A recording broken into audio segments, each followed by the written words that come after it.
Pride and Prejudice by Jane Austen. Chapter 31. Colonel Fitzwilliam's manners were very much admired at the parsonage, and the ladies all felt that he must add considerably to the pleasures of their engagements at Rosings. It was some days, however, before they received any invitation thither, for while there were visitors in the house, they could not be necessary, and it was not till Easter Day, almost a week after the gentlemen's arrival, that they were honoured by such an attention, and then they were merely asked on leaving church to come there in the evening. For the last week they had seen very little of Lady Catherine or her daughter. Colonel Fitzwilliam had called at the parsonage more than once during the time, but Mr. Darcy they had seen only at church. The invitation was accepted, of course, and at a proper hour they joined the party in Lady Catherine's drawing-room. Her ladyship received them civilly, but it was plain that their company was by no means so acceptable as when she could get nobody else, and she was, in fact, almost engrossed by her nephews, speaking to them, especially to Darcy, much more than to any other person in the room. Colonel Fitzwilliam seemed really glad to see them. Anything was a welcome relief to him at Rosings, and Mrs. Collins's pretty friend had moreover caught his fancy very much. He now seated himself by her, and talked so agreeably of Kent and Hertfordshire, of travelling and staying at home, of new books and music, that Elizabeth had never been half so well entertained in that room before, and they conversed with so much spirit and flow as to draw the attention of Lady Catherine herself, as well as of Mr. Darcy. His eyes had been soon and repeatedly turned towards them with a look of curiosity, and that her ladyship after a while shared the feeling was more openly acknowledged, for she did not scruple to call out, "What is that you are saying, Fitzwilliam? What is it you are talking of? What are you telling Miss Bennet?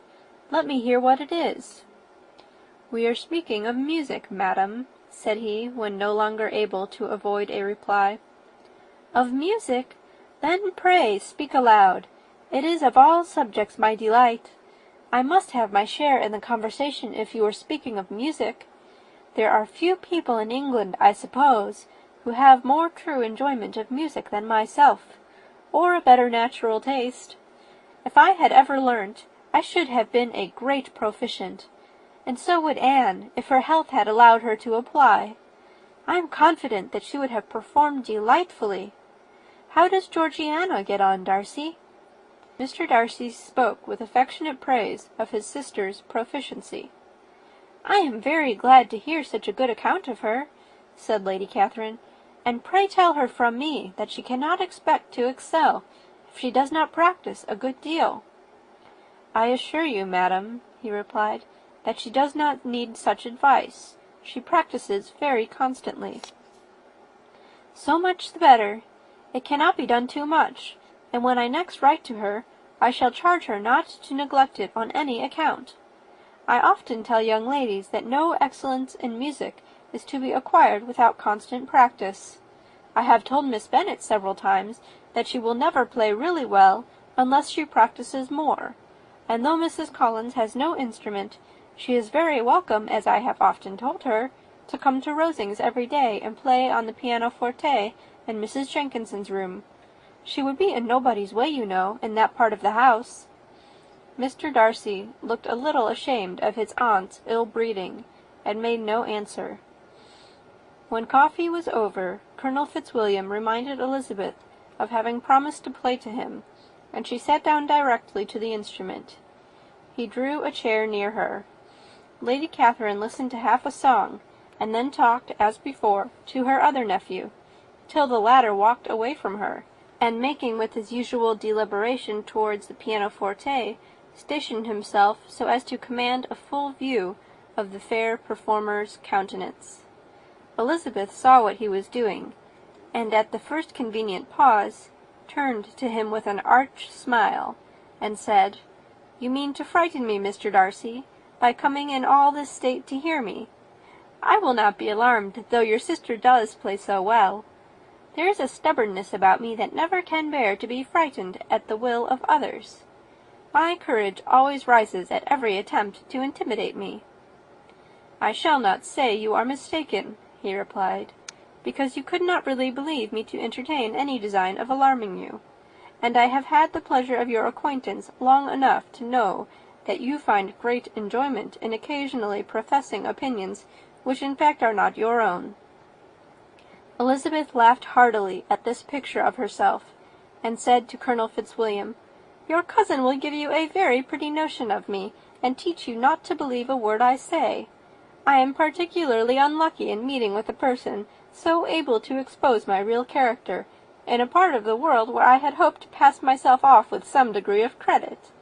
Indeed, Mr. Darcy, it is very ungenerous in you to mention all that you knew to my disadvantage in Hertfordshire, and give me leave to say, very impolitic too, for it is provoking me to retaliate, and such things may come out as will shock your relations to hear." "I am not afraid of you," said he, smilingly. "Pray let me hear what you have to accuse him of," cried Colonel Fitzwilliam. "I should like to know how he behaves among strangers." "You shall hear then, but prepare yourself for something very dreadful. The first time of my ever seeing him in Hertfordshire, you must know, was at a ball. And at this ball, what do you think he did? He danced only 4 dances, though gentlemen were scarce, and to my certain knowledge more than one young lady was sitting down in want of a partner. Mr. Darcy, you cannot deny the fact." "I had not at that time the honour of knowing any lady in the assembly beyond my own party." "True, and nobody can ever be introduced in a ballroom. Well, Colonel Fitzwilliam, what do I play next? My fingers wait your orders." "Perhaps," said Darcy, "I should have judged better, had I sought an introduction, but I am ill qualified to recommend myself to strangers." "Shall we ask your cousin the reason of this?" said William, still addressing Colonel Fitzwilliam. "Shall we ask him why a man of sense and education, and who has lived in the world, is ill qualified to recommend himself to strangers?" "I can answer your question," said Fitzwilliam, "without applying to him. It is because he will not give himself the trouble." "I certainly have not the talent which some people possess," said Darcy, "of conversing easily with those I have never seen before. I cannot catch their tone of conversation, or appear interested in their concerns, as I often see done." "My fingers," said Elizabeth, "do not move over this instrument in the masterly manner which I see so many women's do. They have not the same force or rapidity, and do not produce the same expression. But then I have always supposed it to be my own fault, because I will not take the trouble of practising. It is not that I do not believe my fingers as capable as any other woman's of superior execution." Darcy smiled, and said, "You are perfectly right. You have employed your time much better. No one admitted to the privilege of hearing you can think anything wanting. We neither of us perform to strangers." Here they were interrupted by Lady Catherine, who called out to know what they were talking of. Elizabeth immediately began playing again. Lady Catherine approached, and, after listening for a few minutes, said to Darcy, "Miss Bennet would not play at all amiss if she practised more, and could have the advantage of a London master. She has a very good notion of fingering, though her taste is not equal to Anne's. Anne would have been a delightful performer, had her health allowed her to learn." Elizabeth looked at Darcy, to see how cordially he assented to his cousin's praise, but neither at that moment, nor at any other, could she discern any symptom of love, and from the whole of his behaviour to Miss de Bourgh, she derived this comfort for Miss Bingley, that he might have been just as likely to marry her, had she been his relation.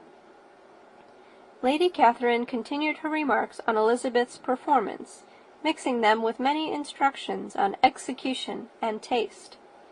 Elizabeth received them with all the forbearance of civility, and, at the request of the gentleman, remained at the instrument till her ladyship's carriage was ready to take them all home. End of chapter 31. Chapter 32. Elizabeth was sitting by herself the next morning, and writing to Jane, while Mrs. Collins and Maria were gone on business into the village, when she was startled by a ring at the door, the certain signal of a visitor. As she had heard no carriage, she thought it not unlikely to be Lady Catherine, and under that apprehension was putting away her half-finished letter, that she might escape all impertinent questions, when the door opened, and, to her very great surprise, Mr. Darcy, and Mr. Darcy only, entered the room. He seemed astonished, too, on finding her alone, and apologized for his intrusion by letting her know that he had understood all the ladies were to be within. They then sat down, and when her inquiries after Rosings were made, seemed in danger of sinking into total silence. It was absolutely necessary, therefore, to think of something, and in this emergence, recollecting when she had seen him last in Hertfordshire, and feeling curious to know what he would say on the subject of their hasty departure, she observed, "How very suddenly you all quitted Netherfield last November, Mr. Darcy! It must have been a most agreeable surprise to Mr. Bingley to see you all after him so soon, for, if I recollect right, he went but the day before. He and his sisters were well, I hope, when you left London?" "Perfectly so, I thank you." She found that she was to receive no other answer, and after a short pause added, "I think I have understood that Mr. Bingley has not much idea of ever returning to Netherfield again?" "I have never heard him say so, but it is probable that he may spend very little of his time there in the future. He has many friends, and is at a time of life when friends and engagements are continually increasing." "If he means to be but little at Netherfield, it would be better for the neighbourhood that he should give up the place entirely, for then we might possibly get a settled family there. But perhaps Mr. Bingley did not take the house so much for the convenience of the neighbourhood as for his own, and we must expect him to keep it or quit it on the same principle." "I should not be surprised," said Darcy, "if he were to give it up as soon as any eligible purchase offers." Elizabeth made no answer. She was afraid of talking longer of his friend, and, having nothing else to say, was now determined to leave the trouble of finding a subject to him. He took the hint, and soon began with, "This seems a very comfortable house. Lady Catherine, I believe, did a great deal to it when Mr. Collins first came to Hunsford." "I believe she did, and I am sure she could not have bestowed her kindness on a more grateful object." "Mr. Collins appears to be very fortunate in his choice of a wife." "Yes, indeed, his friends may well rejoice in his having met with one of the very few sensible women who would have accepted him, or have made him happy if they had. My friend has an excellent understanding, though I am not certain that I consider her marrying Mr. Collins as the wisest thing she ever did. She seems perfectly happy, however, and in a prudential light it is certainly a very good match for her. It must be very agreeable for her to be settled within so easy a distance of her own family and friends." "An easy distance, do you call it? It is nearly 50 miles." "And what is 50 miles of good road? Little more than half a day's journey. Yes, I call it a very easy distance." "I should never have considered the distance as one of the advantages of the match," cried Elizabeth. "I should never have said Mrs. Collins was settled near her family." "It is proof of your own attachment to Hertfordshire. Anything beyond the very neighbourhood of Longbourn, I suppose, would appear far." As he spoke, there was a sort of smile which Elizabeth fancied she understood. He must be supposing her to be thinking of Jane and Netherfield, and she blushed as she answered, "I do not mean to say that a woman may not be settled too near her family. The far and the near must be relative, and depend on many varying circumstances. Where there is fortune to make the expenses of travelling unimportant, distance becomes no evil. But that is not the case here. Mr. and Mrs. Collins have a comfortable income, but not such a one as will allow of frequent journeys, and I am persuaded my friend would not call herself near her family under less than half the present distance." Mr. Darcy drew his chair a little towards her, and said, You cannot have a right to such very strong local attachment. You cannot have been always at Longbourn."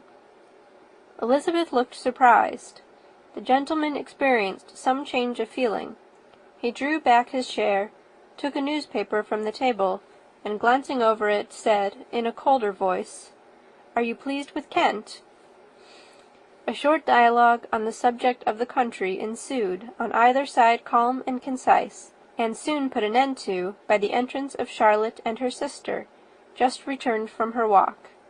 The tête-à-tête surprised them. Mr. Darcy related the mistake which had occasioned his intruding on Miss Bennet, and after sitting a few minutes longer without saying much to anybody, went away. "What can be the meaning of this?" said Charlotte, as soon as he was gone. "My dear Eliza, he must be in love with you, or he would never have called us in this familiar way."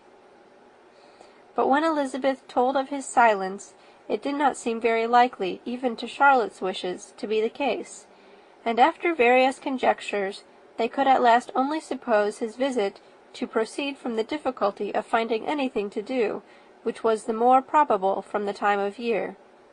All field sports were over. Within doors there was Lady Catherine, books, and a billiard table, but gentlemen cannot always be within doors, and in the nearness of the parsonage, or the pleasantness of the walk to it, or of the people who lived in it, the cousins found a temptation from this period of walking thither almost every day. They called at various times of the morning, sometimes separately, sometimes together, and now and then accompanied by their aunt. It was plain to them all that Colonel Fitzwilliam came because he had pleasure in their society, a persuasion which of course recommended him still more. And Elizabeth was reminded by her own satisfaction in being with him, as well as by his evident admiration of her former favourite George Wickham, and though, in comparing them, she saw there was less captivating softness in Colonel Fitzwilliam's manners, she believed he might have the best informed mind. But why Mr. Darcy came so often to the parsonage, it was more difficult to understand. It could not be for society, as he frequently sat there 10 minutes together without opening his lips, and when he did speak, it seemed the effect of necessity rather than of choice, a sacrifice to propriety, not a pleasure to himself. He seldom appeared really animated. Mrs. Collins knew not what to make of him.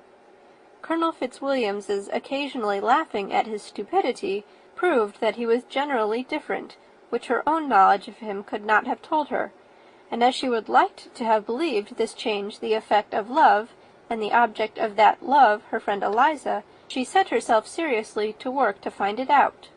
She watched him whenever they were at Rosings, and whenever he came to Hunsford, but without much success. He certainly looked at her friend a great deal, but the expression of that look was disputable.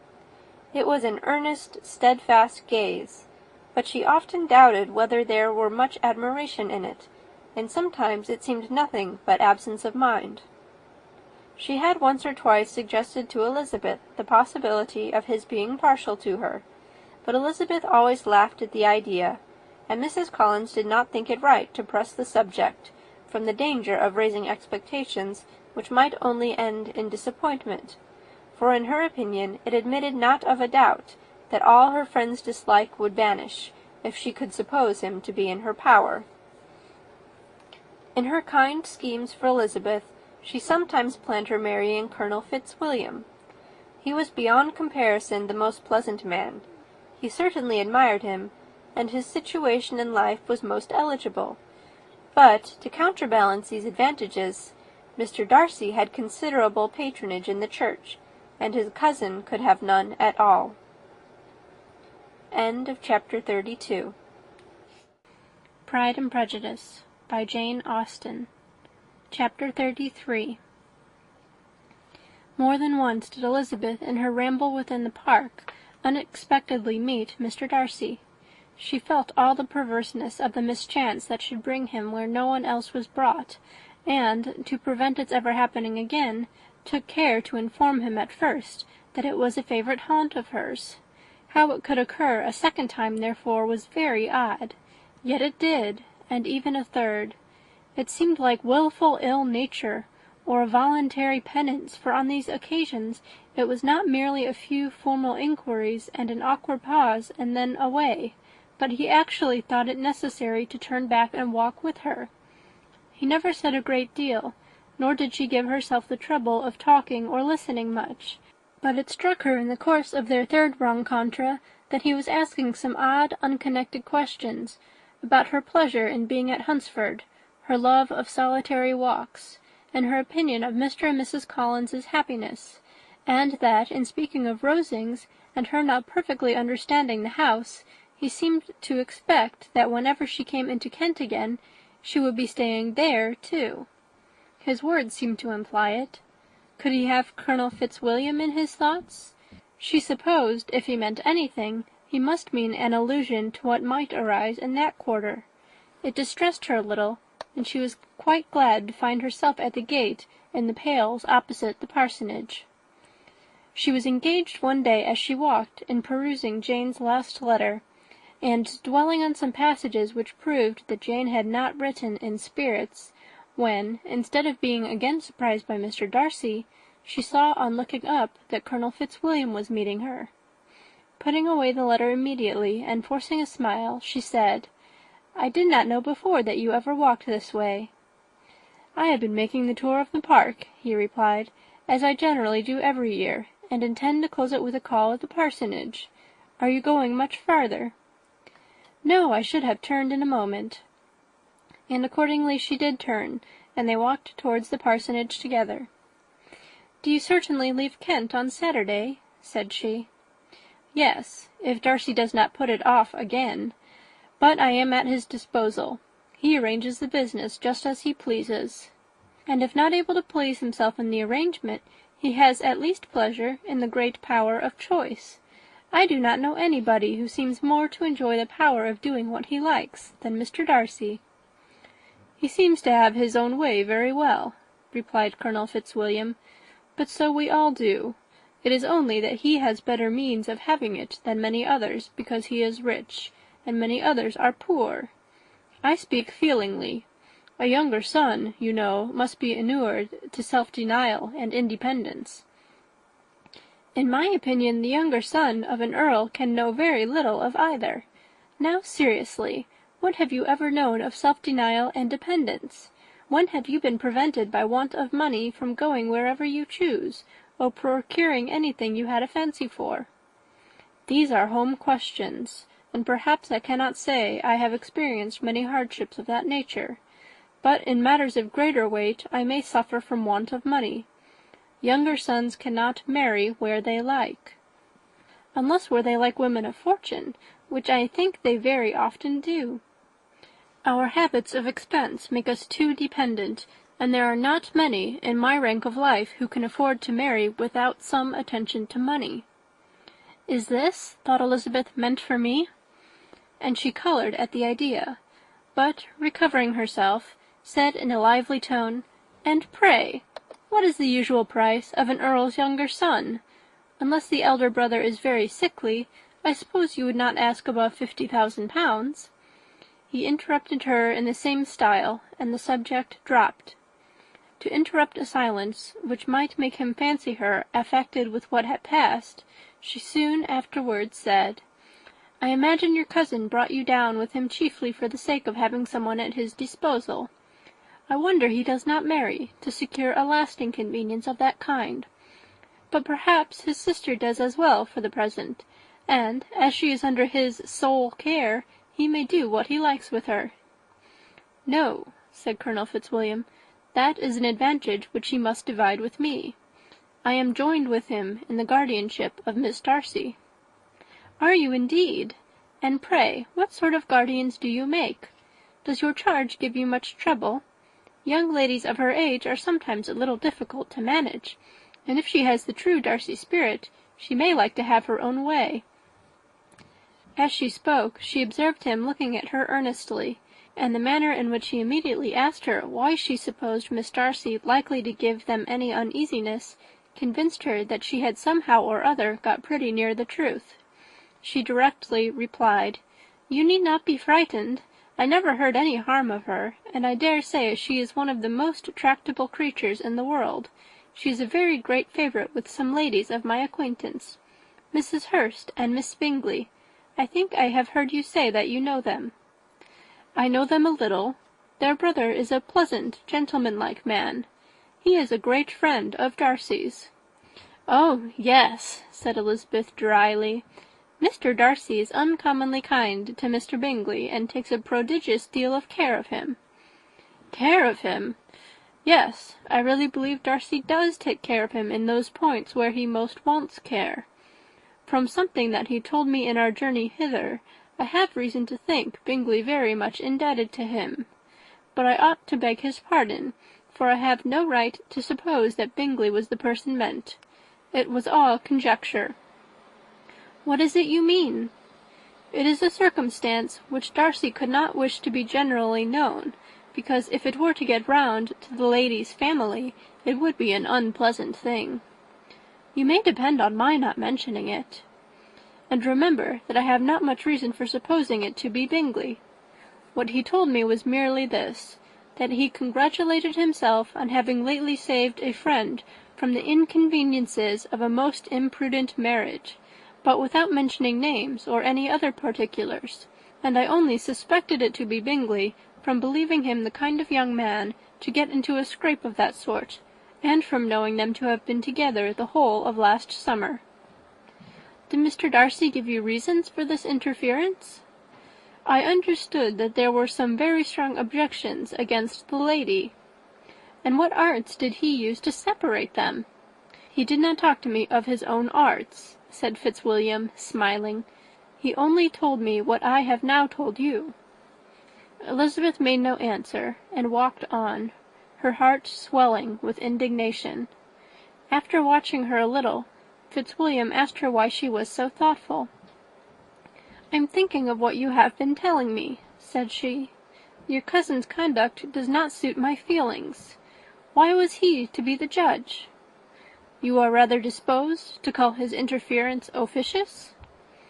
"I do not see what right Mr. Darcy had to decide on the propriety of his friend's inclination, or why, upon his own judgment alone, he was to determine and direct in what manner his friend was to be happy. But," she continued, recollecting herself, "as we know none of the particulars, it is not fair to condemn him. It is not to be supposed that there was much affection in the case." "That is not an unnatural surmise," said Fitzwilliam, "but it is a lessening of the honour of my cousin's triumph, very sadly." This was spoken jestingly, but it appeared to her so just a picture of Mr. Darcy that she would not trust herself with an answer, and therefore, abruptly changing the conversation, talked on indifferent matters until they reached the parsonage. There, shut into her own room, as soon as their visitor left them, she could think without interruption of all that she had heard. It was not to be supposed that any other people could be meant than those with whom she was connected. There could not exist in the world two men over whom Mr. Darcy could have such boundless influence. That he had been concerned in the measures taken to separate Bingley and Jane, she had never doubted, but she had always attributed to Miss Bingley the principal design and arrangement of them. If his own vanity, however, did not mislead him, he was the cause. His pride and caprice were the cause of all that Jane had suffered, and still continued to suffer. He had ruined for a while every hope of happiness for the most affectionate, generous heart in the world, and no one could say how lasting an evil he might have inflicted. There were some very strong objections against the lady, were Colonel Fitzwilliam's words, and those strong objections probably were her having one uncle who was a country attorney, and another who was in business in London. To Jane herself, she exclaimed, there could be no possibility of objection. All loveliness and goodness as she is, her understanding excellent, her mind improved, and her manners captivating. Neither could anything be urged against my father, who, though with some peculiarities, has abilities Mr. Darcy himself need not disdain, and respectability which he will probably never reach." When she thought of her mother, her confidence gave way a little, but she would not allow that any objections there had material weight with Mr. Darcy, whose pride, she was convinced, would receive a deeper wound from the want of importance in his friends' connections than from their want of sense, and she was quite decided at last that he had been partly governed by this worst kind of pride, and partly by the wish of retaining Mr. Bingley for his sister. The agitation and tears which the subject occasioned brought on a headache, and it grew so much worse towards the evening that, added to her unwillingness to see Mr. Darcy, it determined her not to attend her cousin to Rosings, where they were engaged to drink tea. Mrs. Collins, seeing that she was really unwell, did not press her to go, and as much as possible prevented her husband from pressing her, but Mr. Collins could not conceal his apprehension of Lady Catherine's being rather displeased by her staying at home. End of Chapter 33. Chapter 34. When they were gone, Elizabeth, as if intending to exasperate herself as much as possible against Mr. Darcy, chose for her employment the examination of all the letters which Jane had written to her since her being in Kent. They contained no actual complaint, nor was there any revival of past occurrences, or any communication of present suffering. But in all, and in almost every line of each, there was a want of that cheerfulness which had been used to characterize her style, and which, proceeding from the serenity of a mind at ease with itself and kindly disposed towards everyone, had been scarcely ever clouded. Elizabeth noticed every sentence conveying the idea of uneasiness, with an attention which it had hardly received on the first perusal.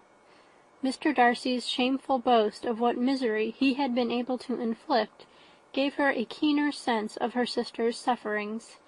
It was some consolation to think that his visit to Rosings was to end on the day after the next, and a still greater, that in less than a fortnight she should herself be with Jane again, and enabled to contribute to the recovery of her spirits by all that affection could do. She could not think of Darcy's leaving Kent without remembering that his cousin was to go with him, but Colonel Fitzwilliam had made it clear that he had no intentions at all, and, agreeable as he was, she did not mean to be unhappy about him. While settling this point, she was suddenly roused by the sound of the door-bell, and her spirits were a little fluttered by the idea of its being Colonel Fitzwilliam himself, who had once before called late in the evening, and might now come to inquire particularly after her. But this idea was soon banished, and her spirits were very differently affected, when, to her utter amazement, she saw Mr. Darcy walk into the room. In a hurried manner he immediately began an inquiry after her health, imputing his visit to a wish of hearing that she were better.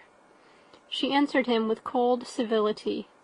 He sat down for a few moments, and then getting up, walked about the room.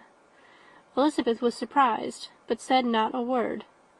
After a silence of several minutes, he came towards her in an agitated manner, and thus began.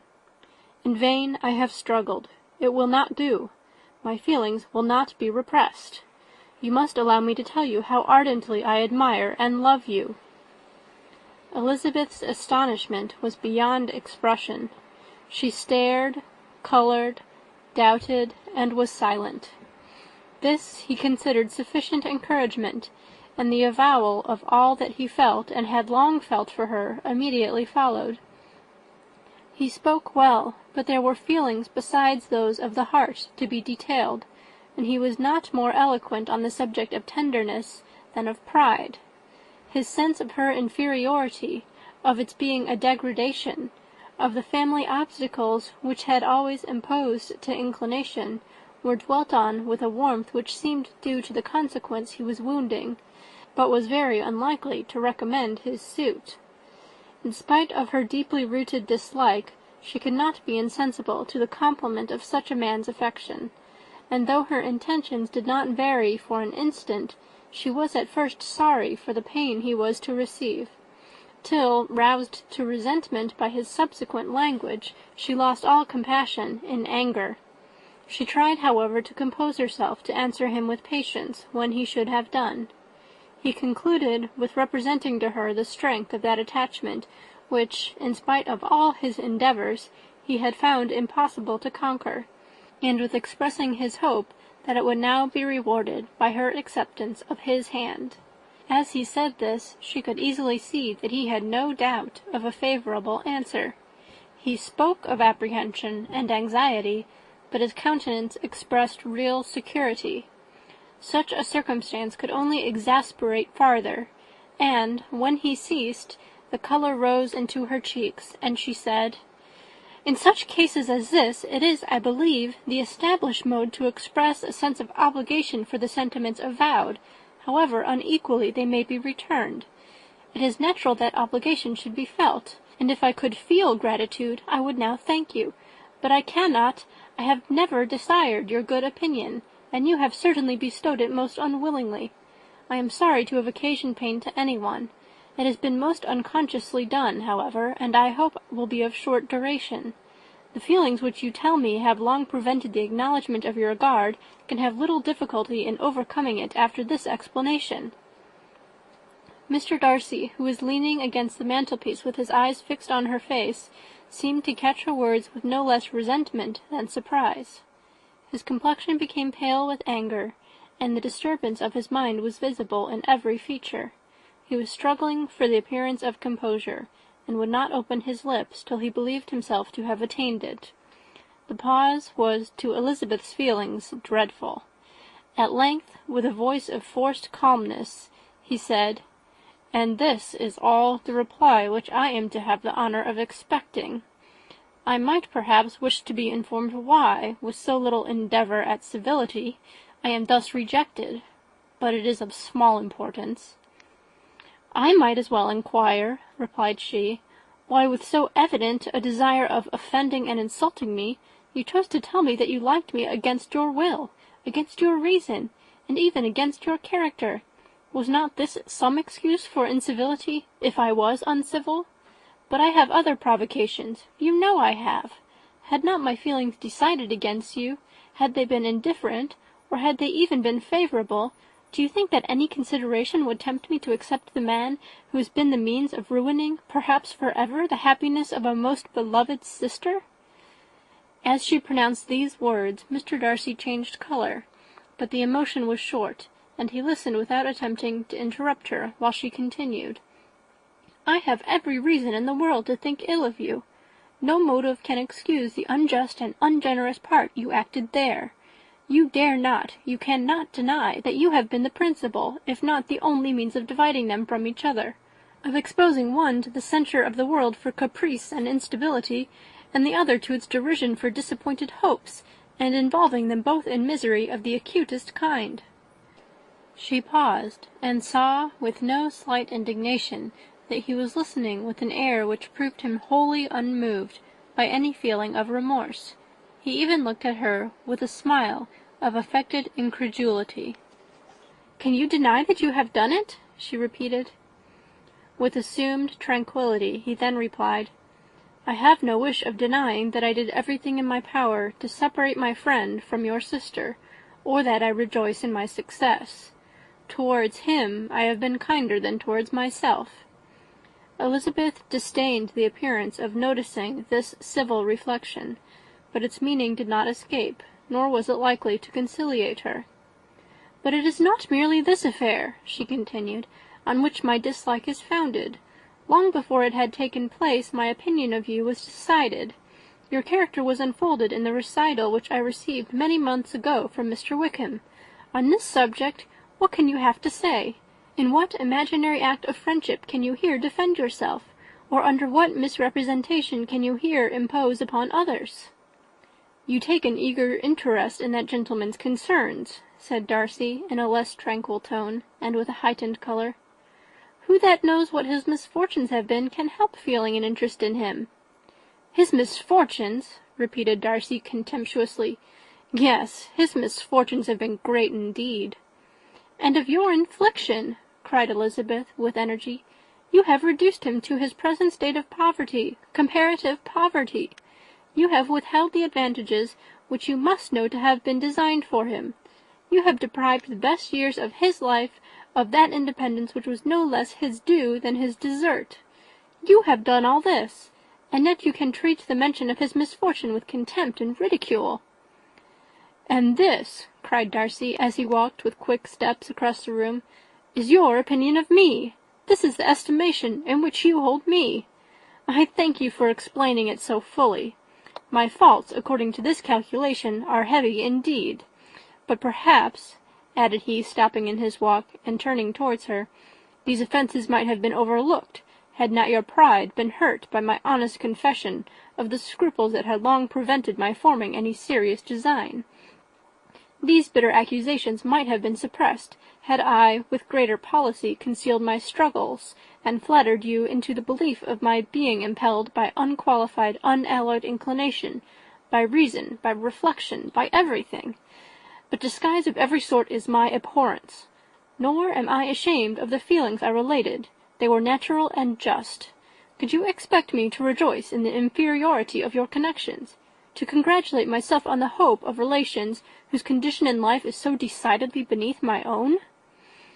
Elizabeth felt herself growing more angry every moment, yet she tried to the utmost to speak with composure, when she said, "You are mistaken, Mr. Darcy, if you suppose that the mode of your declaration affected me in any other way than as it spared the concern which I might have felt in refusing you, and you behaved in a more gentlemanlike manner." She saw him start at this, but he said nothing, and she continued, "You could not have made the offer of your hand in any possible way that would have tempted me to accept it." Again his astonishment was obvious, and he looked at her with an expression of mingled incredulity and mortification. She went on, "From the very beginning, from the first moment, I may almost say, of my acquaintance with you, your manners, impressing me with the fullest belief of your arrogance, your conceit, and your selfish disdain of the feelings of others, were such as to form the groundwork of disapprobation, on which succeeding events have built so immovable a dislike, and I had not known you a month before I felt that you were the last man in the world whom I could ever be prevailed on to marry." "You have said quite enough, madam. I perfectly comprehend your feelings, and have now only to be ashamed of what my own have been. Forgive me for having taken up so much of your time, and accept my best wishes for your health and happiness." And with these words he hastily left the room, and Elizabeth heard him the next moment open the front door and quit the house. The tumult of her mind was now painfully great. She knew not how to support herself, and from actual weakness sat down and cried for half an hour. Her astonishment, as she reflected on what had passed, was increased by every review of it. That she should receive an offer of marriage from Mr. Darcy! That he should have been in love with her for so many months! So much in love as to wish to marry her, in spite of all the objections which had made him prevent his friends marrying her sister, and which must appear at least with equal force in his own case, was almost incredible. It was gratifying to have inspired unconsciously so strong an affection, but his pride, his abominable pride, his shameless avowal of what he had done with respect to Jane, his unpardonable assurance in acknowledging, though he could not justify it, and the unfeeling manner in which he had mentioned Mr. Wickham, his cruelty towards whom he had not attempted to deny, soon overcame the pity which the consideration of his attachment had for a moment excited. She continued in very agitated reflections till the sound of Lady Catherine's carriage made her feel how unequal she was to encounter Charlotte's observation, and hurried away to her room. Chapter 34. Pride and Prejudice by Jane Austen. Chapter 35. Elizabeth awoke the next morning to the same thoughts and meditations which had at length closed her eyes. She could not yet recover from the surprise of what had happened. It was impossible to think of anything else, and, totally indisposed for employment, she resolved, soon after breakfast, to indulge herself in air and exercise. She was proceeding directly to her favourite walk, when the recollection of Mr. Darcy's sometimes coming there stopped her, and instead of entering the park, she turned up the lane, which led farther from the turnpike road. The park paling was still the boundary on one side, and she soon passed one of the gates into the ground. After walking 2 or 3 times along that part of the lane, she was tempted, by the pleasantness of the morning, to stop at the gates and look into the park. The 5 weeks which she had now passed in Kent had made a great difference in the country, and every day was adding to the verdure of the early trees. She was on the point of continuing her walk, when she caught a glimpse of a gentleman within the sort of grove which edged the park. He was moving that way, and, fearful of it being Mr. Darcy, she was directly retreating. But the person who advanced was now near enough to see her, and, stepping forward with eagerness, pronounced her name. She had turned away, but on hearing herself called, though in a voice which proved it to be Mr. Darcy, she moved again towards the gate. He had by that time reached it also, and, holding out a letter, which she instinctively took, said, with a look of haughty composure, "I have been walking in the grove some time in the hope of meeting you. Will you do me the honour of reading that letter?" And then, with a slight bow, turned again into the plantation, and was soon out of sight. With no expectation of pleasure, but with the strongest curiosity, Elizabeth opened the letter, and, to her still increasing wonder, perceived an envelope containing 2 sheets of letter-paper, written quite through in a very close hand. The envelope itself was likewise full. Pursuing her way along the lane, she then began it. It was dated from Rosings, at 8 o'clock in the morning, and was as follows: "Be not alarmed, madam, on receiving this letter, by the apprehension of its containing any repetition of those sentiments or renewal of those offers which were last night so disgusting to you. I write without any intention of paining you or humbling myself by dwelling on wishes which, for the happiness of both, cannot be too soon forgotten, and the effort which the formation and the perusal of this letter must occasion should have been spared, had not my character required it to be written and read. You must, therefore, pardon the freedom with which I demand your attention. Your feelings, I know, will bestow it unwillingly, but I demand it of your justice. 2 offences of a very different nature, and by no means of equal magnitude, you last night laid to my charge. The first mentioned was that, regardless of the sentiments of either, I had detached Mr. Bingley from your sister, and the other, that I had, in defiance of various claims, in defiance of honour and humanity, ruined the immediate prosperity and blasted the prospects of Mr. Wickham.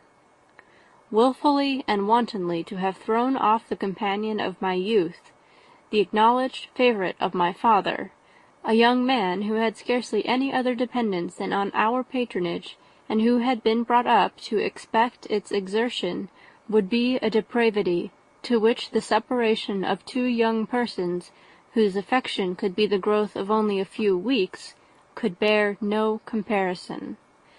But, from the severity of that blame which was last night so liberally bestowed, respecting each circumstance, I shall hope to be in the future secured when the following account of my actions and their motives has been read.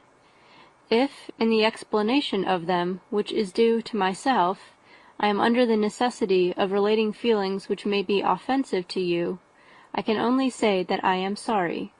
The necessity must be obeyed, and further apology would be absurd. I had not long been in Hertfordshire before I saw, in common with others, that Bingley preferred your elder sister to any other young woman in the country.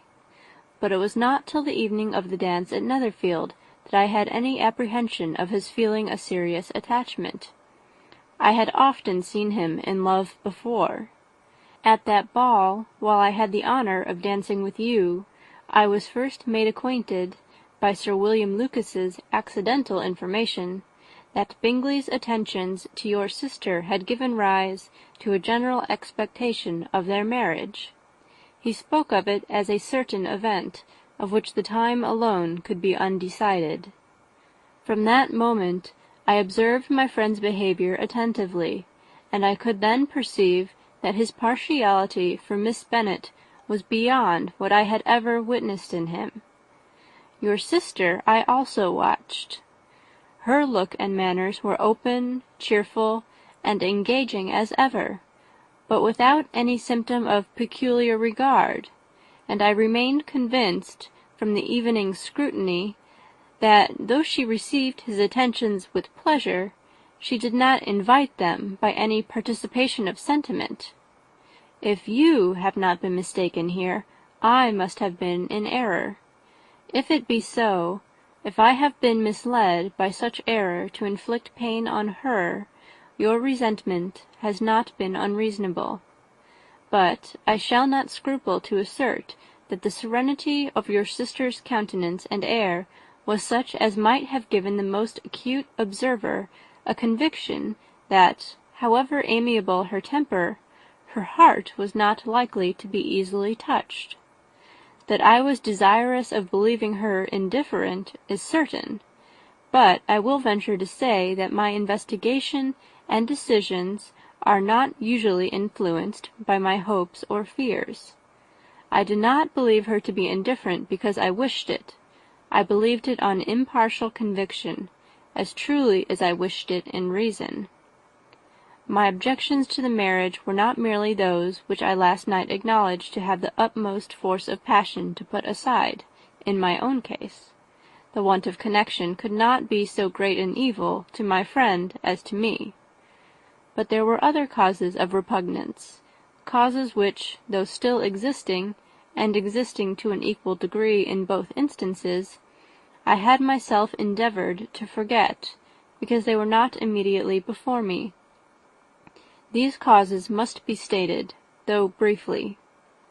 The situation of your mother's family, though objectionable, was nothing in comparison to that total want of propriety so frequently, so almost uniformly betrayed by herself, by your 3 younger sisters, and occasionally even by your father.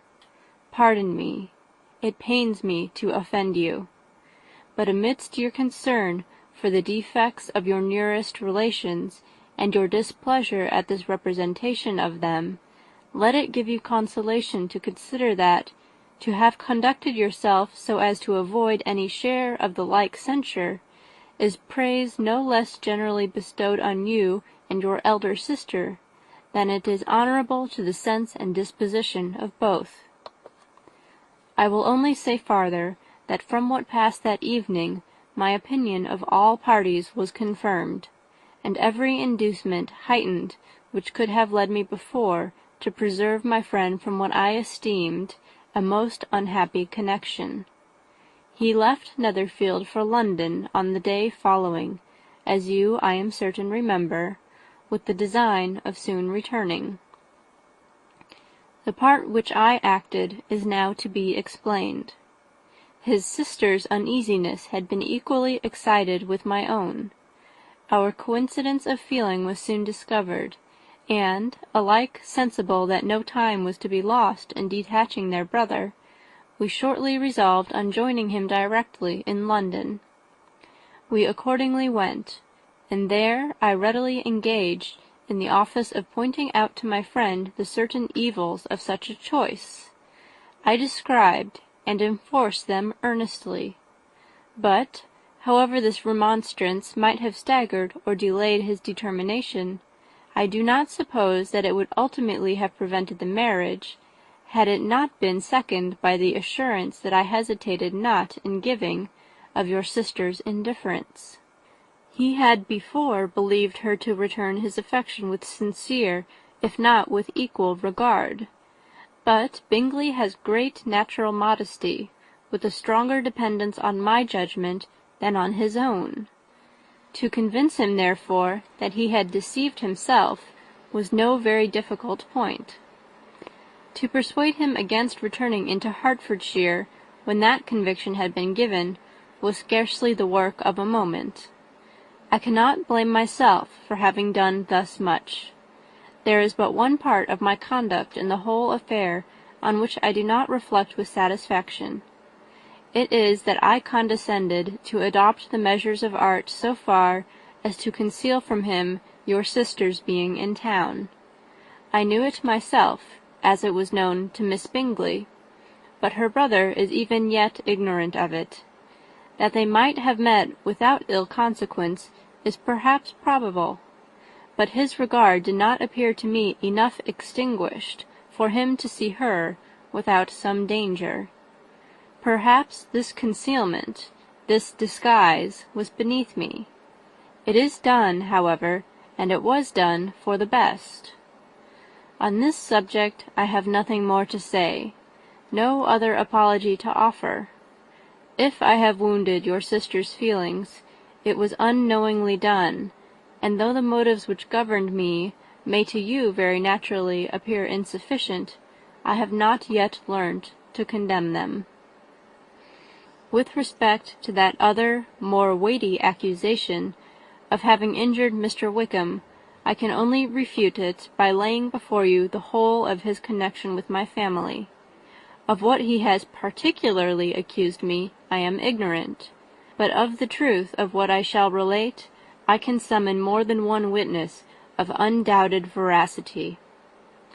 Mr. Wickham is the son of a very respectable man, who had for many years the management of all the Pemberley estates, and whose good conduct in the discharge of his trust naturally inclined my father to be of service to him.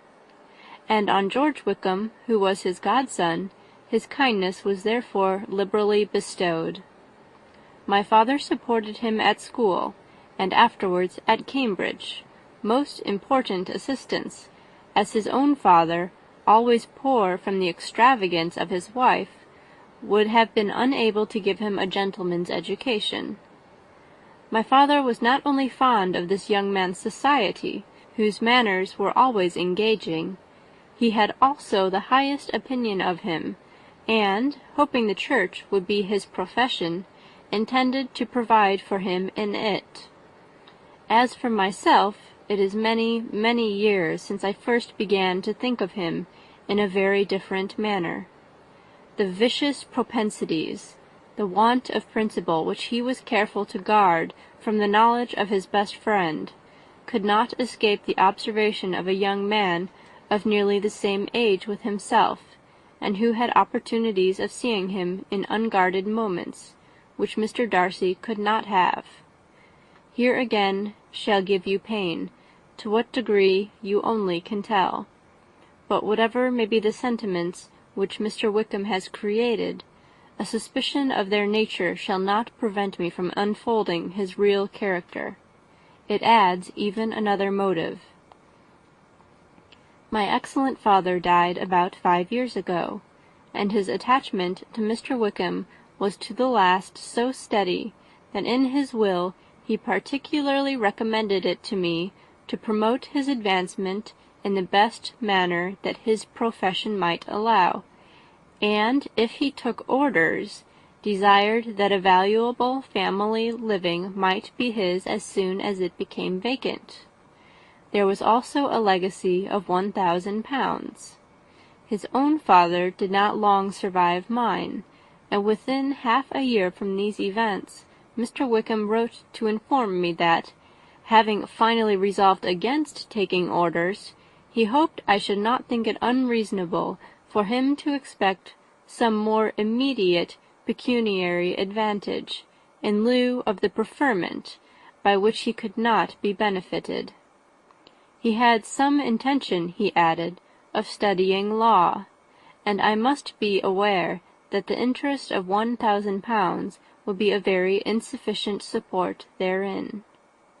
I rather wished than believed him to be sincere, but at any rate was perfectly ready to accede to his proposal.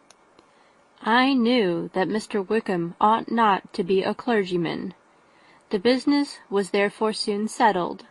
He resigned all claim to assistance in the church, were it possible that he could ever be in a situation to receive it, and accepted in return £3,000. All connection between us seemed now dissolved. I thought too ill of him to invite him to Pemberley, or admit his society in town. In town I believe he chiefly lived, but his studying the law was a mere pretence, and being now free from all restraint, his life was a life of idleness and dissipation. For about 3 years I heard little of him, but on the decease of the incumbent of the living which had been designed for him, he applied to me again by letter for the presentation. His circumstances, he assured me, and I had no difficulty in believing it, were exceedingly bad.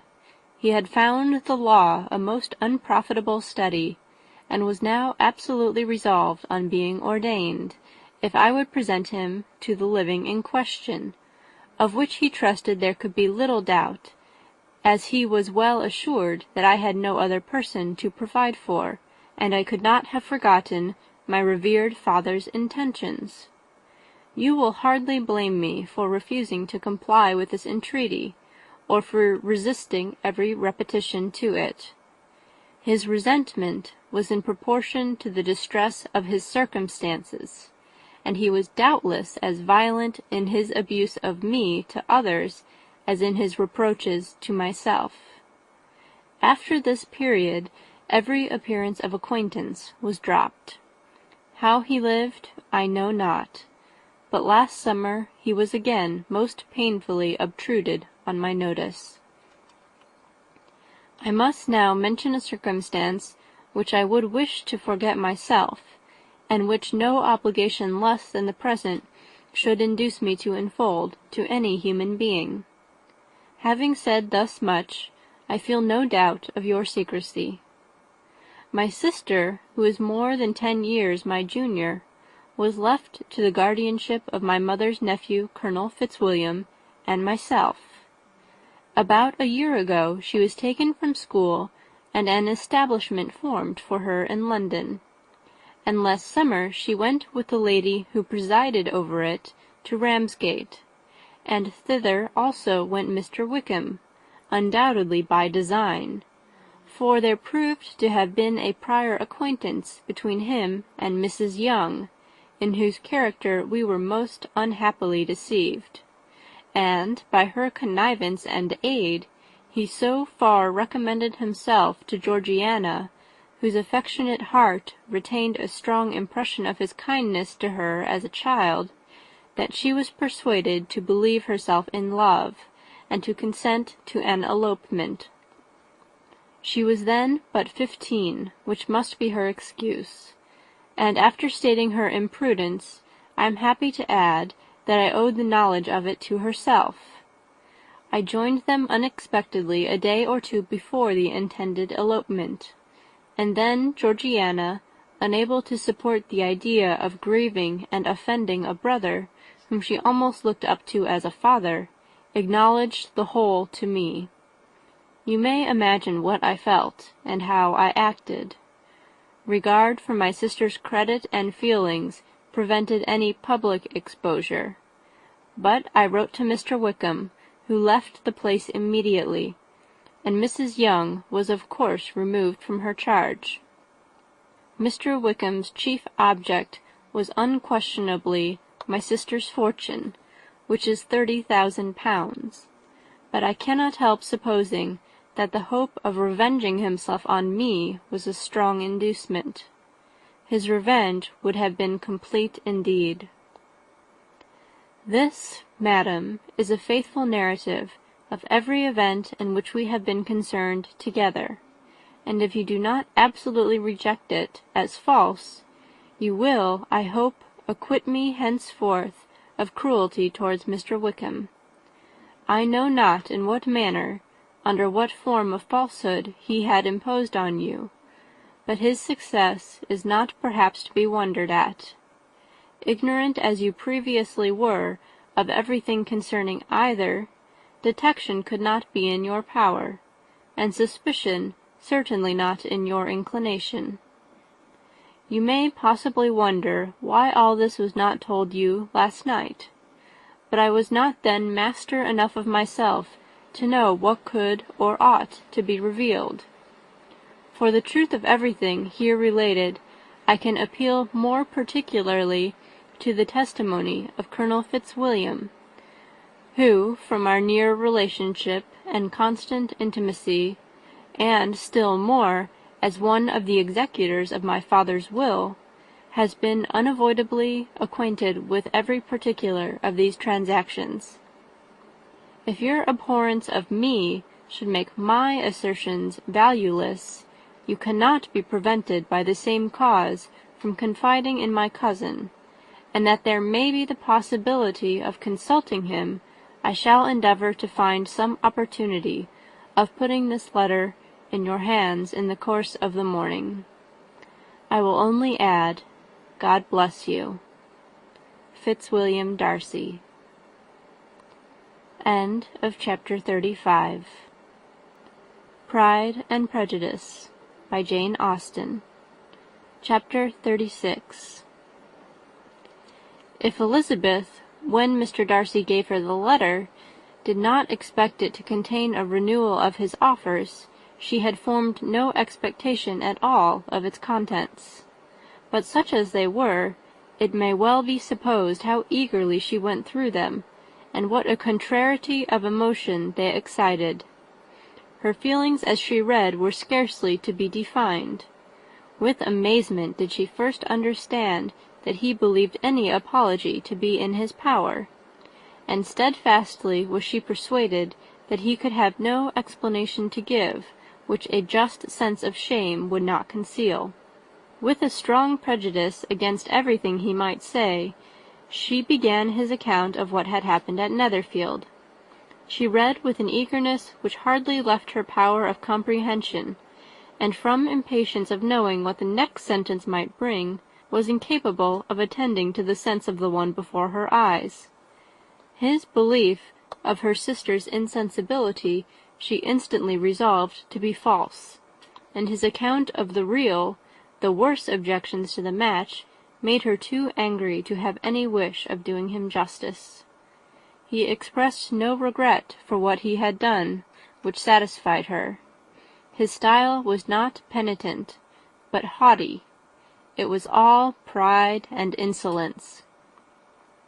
But when this subject was succeeded by his account of Mr. Wickham, when she read with somewhat clearer attention a relation of events which, if true, must overthrow every cherished opinion of his worth, and which bore so alarming an affinity to his own history of himself, her feelings were yet more acutely painful and more difficult of definition. Astonishment, apprehension, and even horror oppressed her. She wished to discredit it entirely, repeatedly exclaiming, "This must be false! This cannot be! This must be the grossest falsehood!" And when she had gone through the whole letter, though scarcely knowing anything of the last page or two, put it hastily away, protesting that she would not regard it, that she would never look in it again. In this perturbed state of mind, with thoughts that could rest on nothing, she walked on, but it would not do. In half a minute the letter was unfolded again, and collecting herself as well as she could, she again began the mortifying perusal of all that related to Wickham, and commanded herself so far as to examine the meaning of every sentence. The account of his connection with the Pemberley family was exactly what he had related himself, and the kindness of the late Mr. Darcy, though she had not before known its extent, agreed equally well with his own words. So far each recital confirmed the other, but when she came to the will, the difference was great.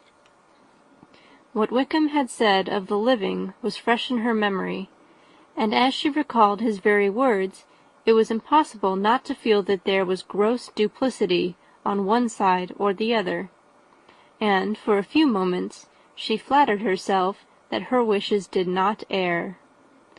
But when she read and re-read with the closest attention the particulars immediately following of Wickham's resigning all pretensions to the living, of his receiving in lieu so considerable a sum as £3,000, again she was forced to hesitate.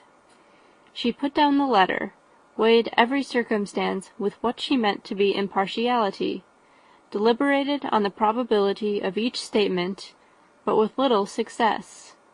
On both sides it was only assertion.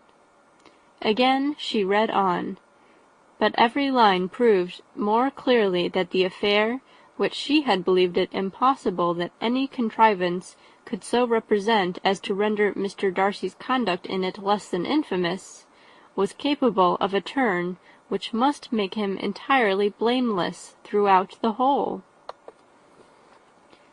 The extravagance and general profligacy which he scrupled not to lay at Mr. Wickham's charge exceedingly shocked her, the more so as she could bring no proof of its injustice.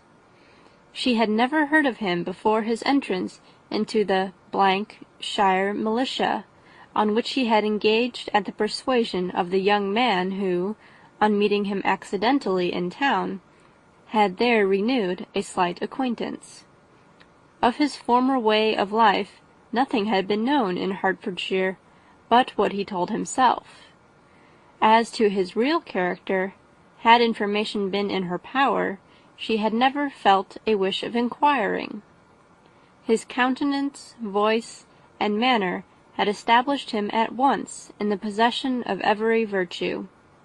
She tried to recollect some instance of goodness, some distinguished trait of integrity or benevolence, that might rescue him from the attacks of Mr. Darcy, or at least, by the predominance of virtue, atone for those casual errors under which she would endeavour to class what Mr. Darcy had described as the idleness and vice of many years' continuance.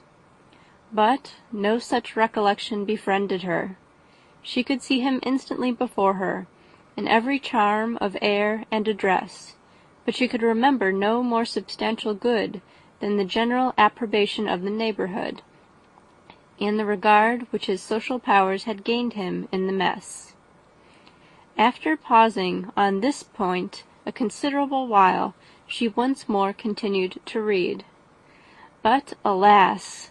the story which followed of his designs on Miss Darcy received some confirmation from what had passed between Colonel Fitzwilliam and herself only the morning before, and at last she was referred for the truth of every particular to Colonel Fitzwilliam himself, from whom she had previously received the information of his near concern in all his cousin's affairs, and whose character she had no reason to question.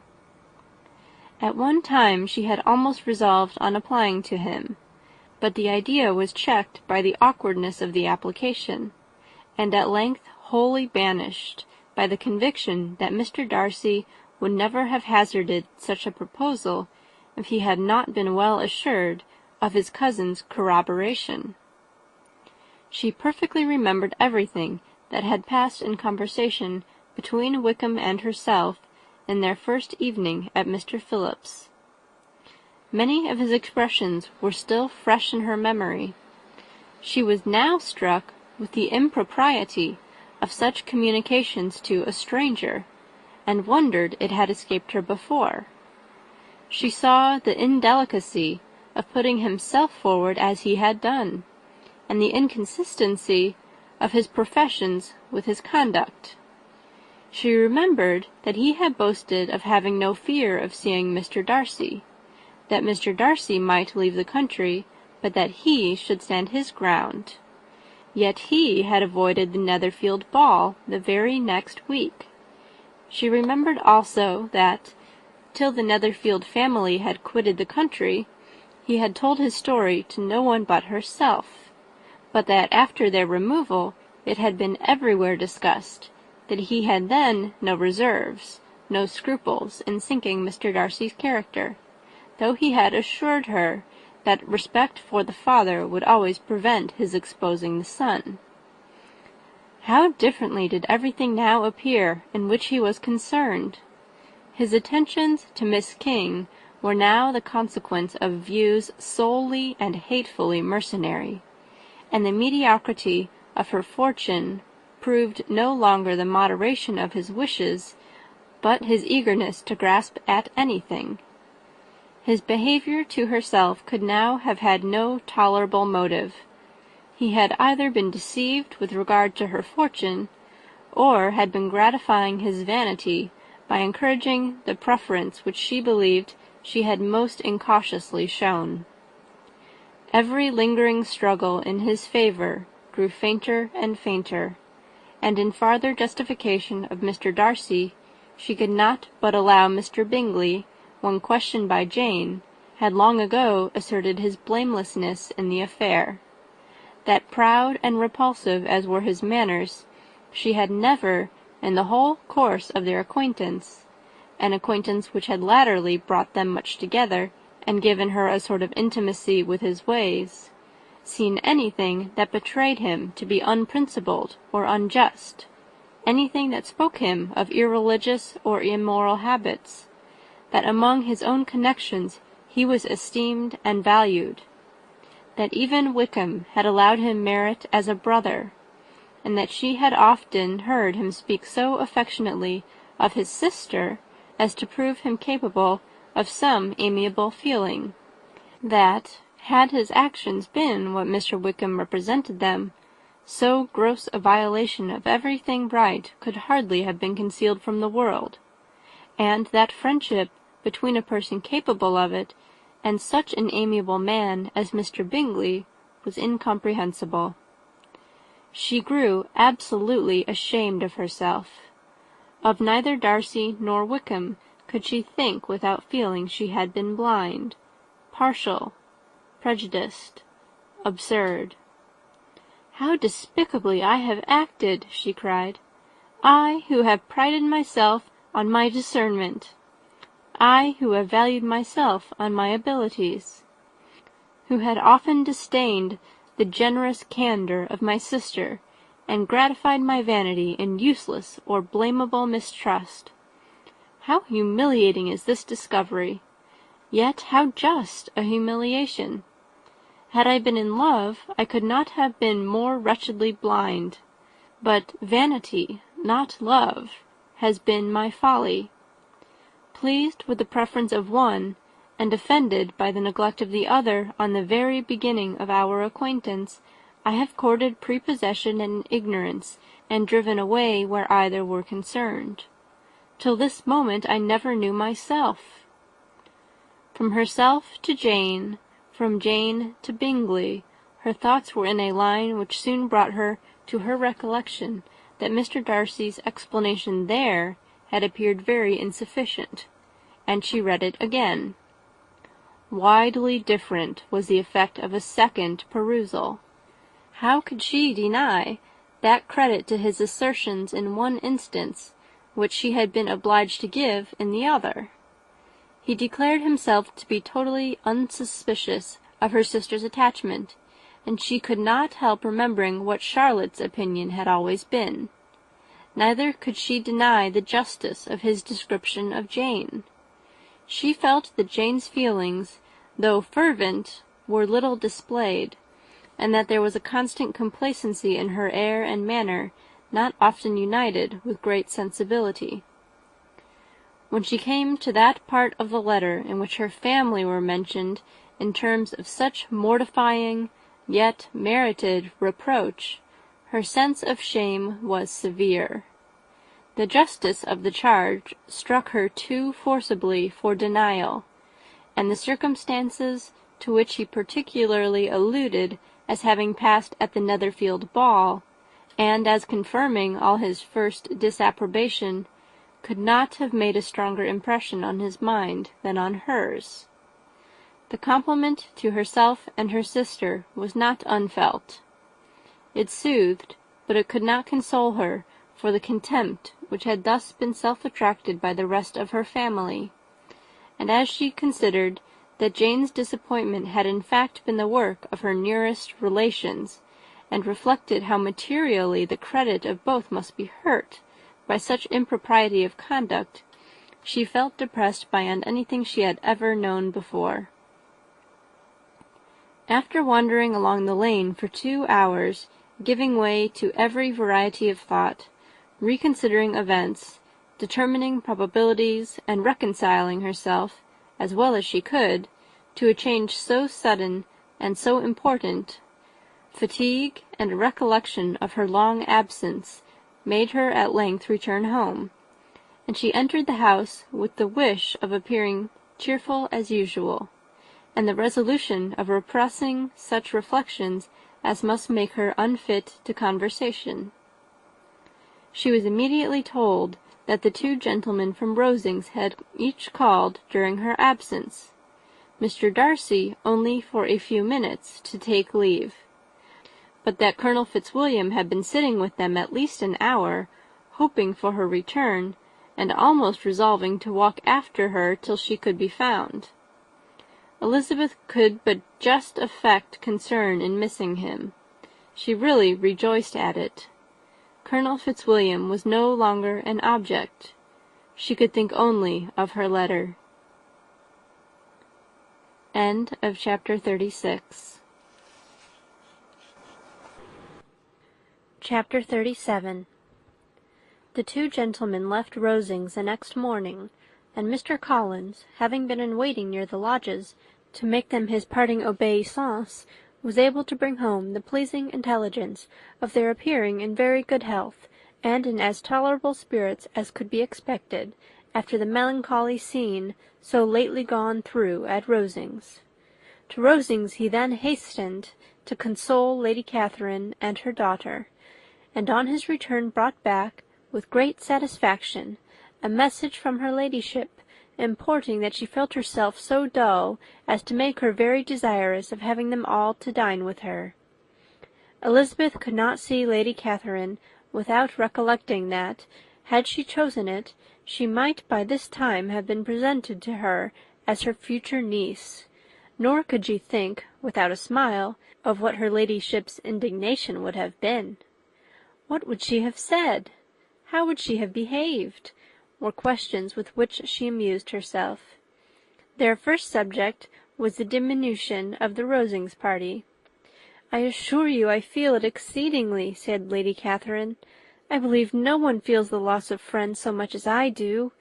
But I am particularly attached to these young men, and know them to be so much attached to me. They were excessively sorry to go, but so they always are. The dear Colonel rallied his spirits tolerably, till just at last, but Darcy seemed to feel it most acutely, more, I think, than last year. His attachment to Rosings certainly increases." Mr. Collins had a compliment and an allusion to throw in here, which were kindly smiled on by the mother and daughter. Lady Catherine observed after dinner that Miss Bennet seemed out of spirits, and immediately accounting for it by herself, by supposing that she did not like to go home again so soon, she added, "But if that is the case, you must write to your mother and beg that you may stay a little longer. Mrs. Collins will be very glad of your company, I am sure." "I am much obliged to your ladyship for your kind invitation," replied Elizabeth, "but it is not in my power to accept it. I must be in town next Saturday." "Why, at that rate, you will have been here only 6 weeks. I expected you to stay 2 months. I told Mrs. Collins so before you came. There can be no occasion for your going so soon. Mrs. Bennet could certainly spare you for another fortnight. But my father cannot. He wrote last week to hurry my return." "Oh, your father, of course, may spare you, if your mother can. Daughters are never of so much consequence to a father. And if you will stay another month complete, it will be in my power to take one of you as far as London, for I am going there early in June, for a week, and as Dawson does not object to the barouche box, there will be very good room for one of you, and indeed if the weather should happen to be cool, I should not object to taking you both, as you are neither of you large." "You are all kindness, madam, but I believe we must abide by our original plan." Lady Catherine seemed resigned. "Mrs. Collins, you must send a servant with them. You know I always speak my mind, and I cannot bear the idea of two young women travelling post by themselves. It is highly improper. You must contrive to send somebody. I have the greatest dislike in the world to that sort of thing. Young women should always be properly guarded and attended, according to their situation in life. When my niece Georgiana went to Ramsgate last summer, I made a point of her having 2 men-servants go with her.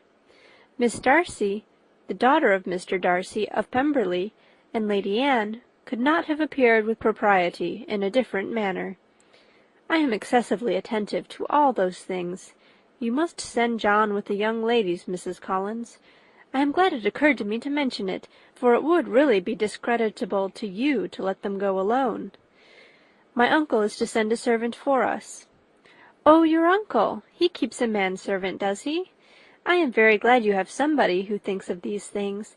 Where shall you change horses? Oh, Bromley, of course. If you mention my name at the bell, you will be attended to." Lady Catherine had many other questions to ask respecting their journey, and as she did not answer them all herself, attention was necessary, which Elizabeth believed to be lucky for her, or, with a mind so occupied, she might have forgotten where she was. Reflection must be reserved for solitary hours. Whenever she was alone, she gave way to it, as the greatest relief, and not a day went by without a solitary walk, in which she might indulge in all the delight of unpleasant recollections. Mr. Darcy's letter she was in a fair way of soon knowing by heart. She studied every sentence, and her feelings towards its writer were at times wildly different. When she remembered the style of his address, she was still full of indignation, but when she considered how unjustly she had condemned and upbraided him, her anger was turned against herself, and his disappointed feelings became the object of compassion. His attachment excited gratitude, his general character respect, but she could not approve him, nor could she for a moment repent her refusal, or feel the slightest inclination ever to see him again.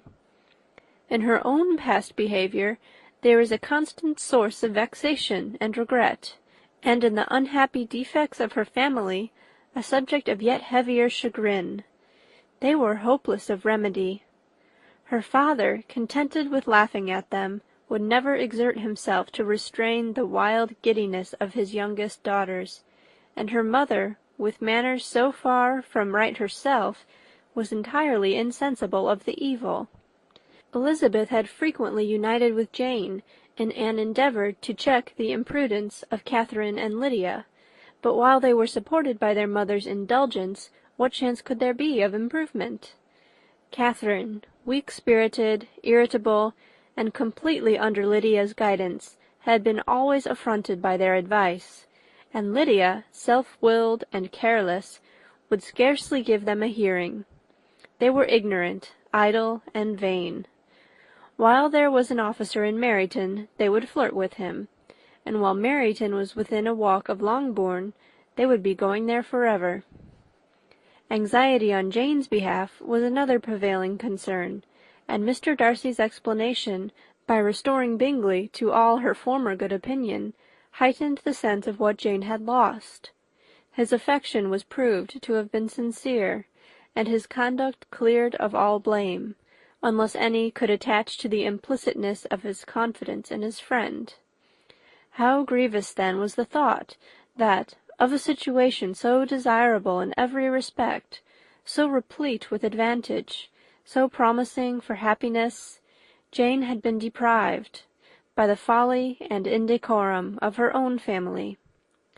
When to these recollections was added the development of Wickham's character, it may be easily believed that the happy spirits which had seldom been depressed before were now so much affected as to make it almost impossible for her to appear tolerably cheerful. Their engagements at Rosings were as frequent during the last week of her stay as they had been at first. The very last evening was spent there, and her ladyship again inquired minutely into the particulars of their journey, gave them directions as to the best method of packing, and was so urgent on the necessity of placing gowns in the only right way, that Maria thought herself obliged, on her return, to undo all the work of the morning and pack her trunk afresh. When they parted, Lady Catherine, with great condescension, wished them a good journey, and invited them to come to Hunsford again next year, and Miss de Bourgh exerted herself so far as to curtsy, and hold out her hand to both. End of chapter 37. Pride and Prejudice by Jane Austen. Chapter 38. On Saturday morning, Elizabeth and Mr. Collins met for breakfast a few minutes before the others appeared, and he took the opportunity of paying the parting civilities which he deemed indispensably necessary. "I know not, Miss Elizabeth," said he, "whether Mrs. Collins has yet expressed her sense of your kindness in coming to us, but I am very certain you will not leave the house without receiving her thanks for it. The favour of your company has been much felt, I assure you. We know how little there is to tempt anyone to our humble abode. Our plain manner of living, our small rooms and few domestics, and the little we see of the world, must make Hunsford extremely dull to a young lady like yourself, but I hope you will believe us grateful for the condescension, and that we have done everything in our power to prevent your spending your time unpleasantly." Elizabeth was eager with her thanks and assurances of happiness. She had spent 6 weeks with great enjoyment, and the pleasure of being with Charlotte, and the kind attentions she had received, must make her feel the obliged. Mr. Collins was gratified, and with a more smiling solemnity replied, "It gives me great pleasure to hear that you have passed your time not disagreeably. We have certainly done our best, and most fortunately having it in our power to introduce you to very superior society, and, from our connection with Rosings, the frequent means of varying the humble home scene, I think we may flatter ourselves that your Hunsford visit cannot have been entirely irksome. Our situation with regard to Lady Catherine's family is indeed the sort of extraordinary advantage and blessing which few can boast. You see on what a footing we are. You see how continually we are engaged there. In truth, I must acknowledge that, with all the disadvantages of this humble parsonage, I should not think anyone abiding in it an object of compassion while they are sharers of our intimacy at Rosings."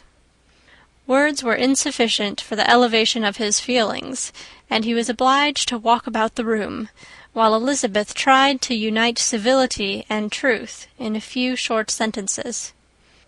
"You may, in fact, carry a very favourable report of us into Hertfordshire, my dear cousin.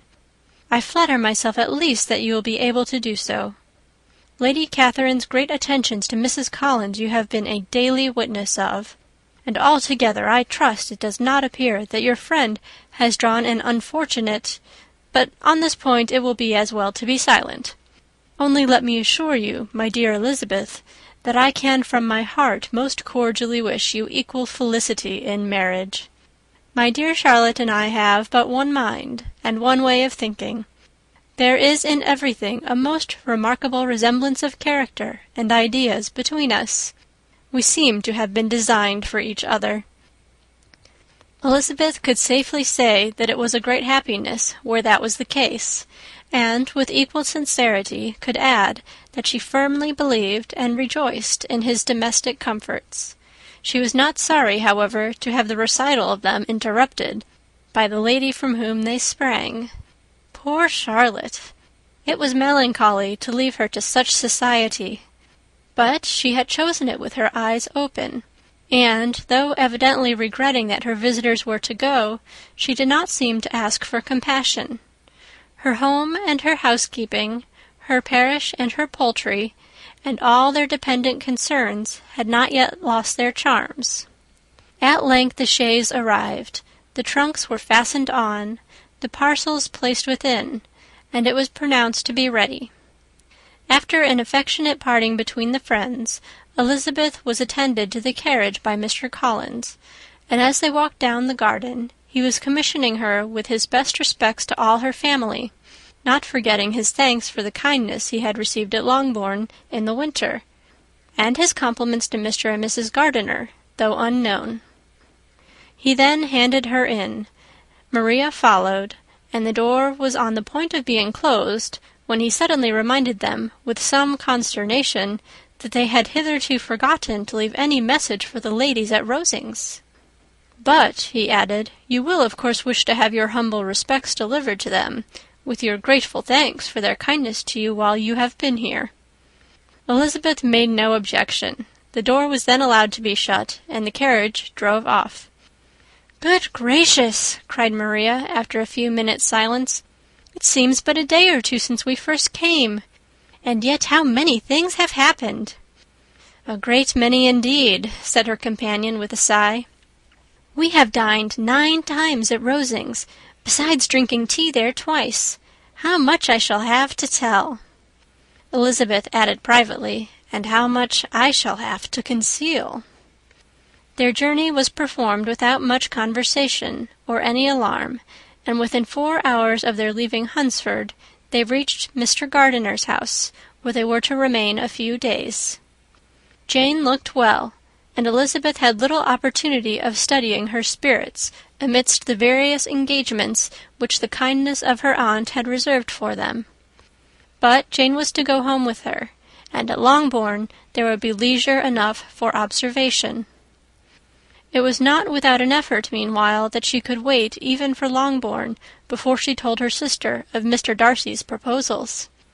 To know that she had the power of revealing what would so exceedingly astonish Jane, and must, at the same time, so highly gratify whatever of her vanity she had not yet been able to reason away, was such a temptation to openness as nothing could have conquered but the state of indecision in which she remained as to the extent of what she should communicate, and her fear, if she once entered on the subject, of being hurried into repeating something of Bingley which might only grieve her sister further.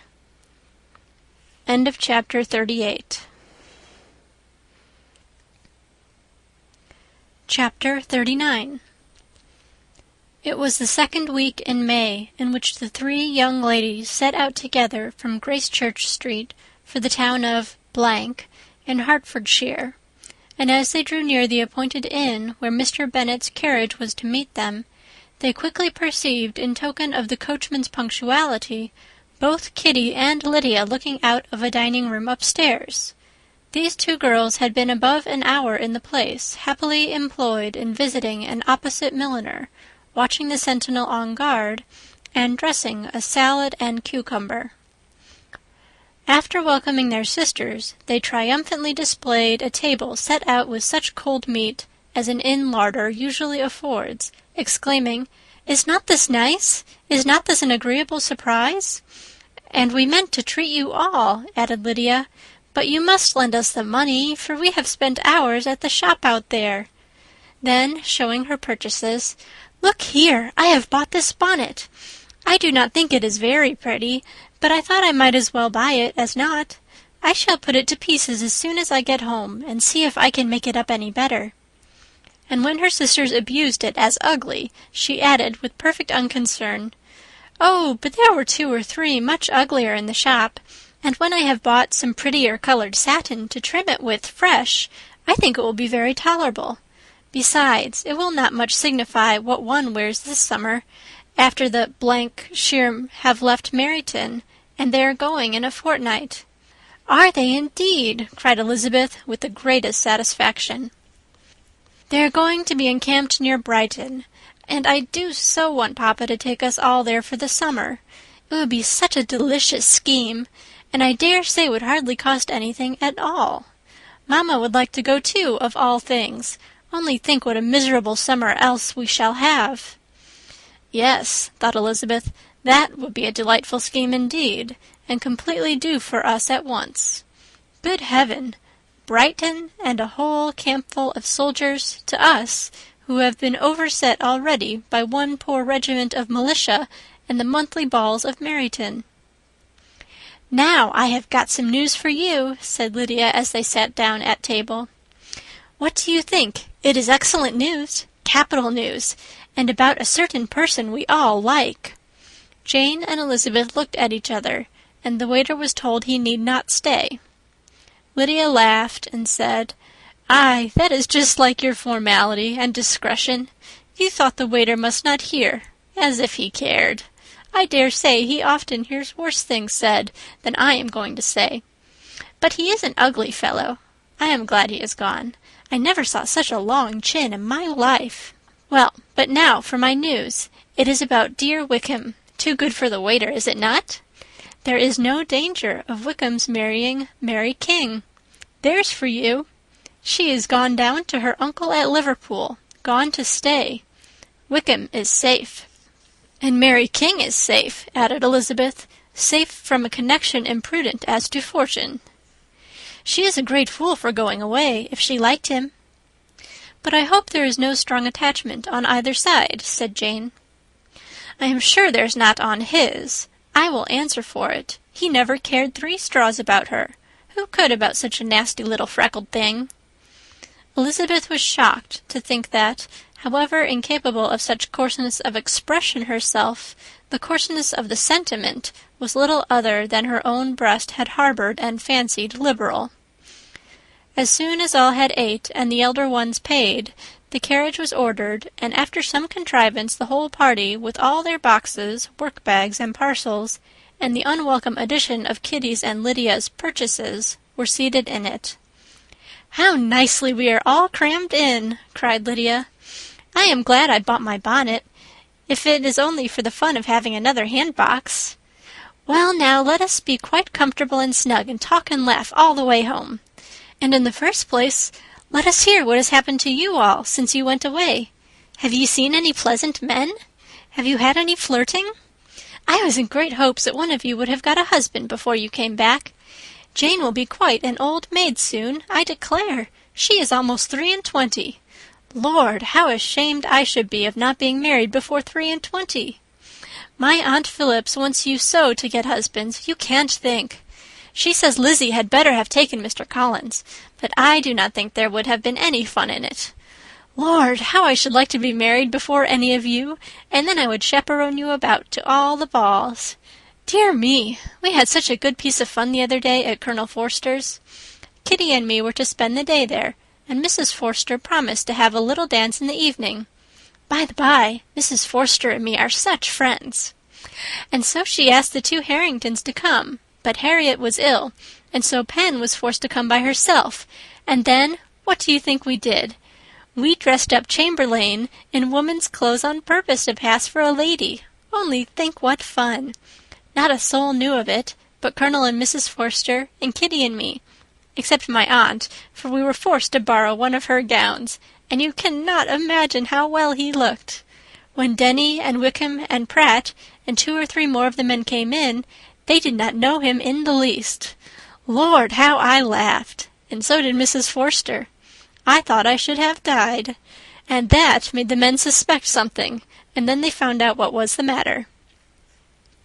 With such kinds of histories of their parties and good jokes did Lydia, assisted by Kitty's hints and additions, endeavour to amuse her companions all the way to Longbourn.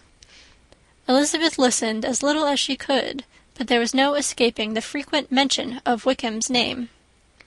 Their reception at home was most kind. Mrs. Bennet rejoiced to see Jane in undiminished beauty, and more than once during dinner did Mr. Bennet say voluntarily to Elizabeth, "I am glad you are come back, Lizzie." Their party in the dining-room was large, for almost all the Lucases came to meet Maria and hear the news, and various were the subjects that occupied them. Lady Lucas was inquiring of Maria after the welfare and poultry of her eldest daughter. Mrs. Bennet was doubly engaged, on one hand collecting an account of the present fashions from Jane, who sat some way below her, and on the other retailing them all to the younger Lucases, and Lydia, in a voice rather louder than any other person's, was enumerating the various pleasures of the morning to anybody who would hear her. "Oh, Mary," said she, "I wish you had gone with us, for we had such fun. As we went along, Kitty and I drew up the blinds and pretended there was nobody in the coach, and I should have gone so all the way if Kitty had not been sick.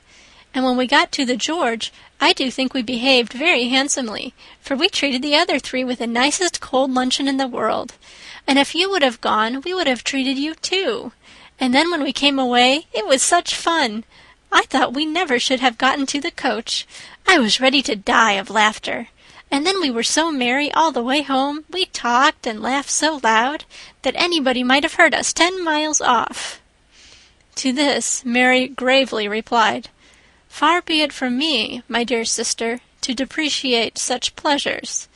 They would doubtless be congenial with the generality of female minds, but I confess they would have no charms for me.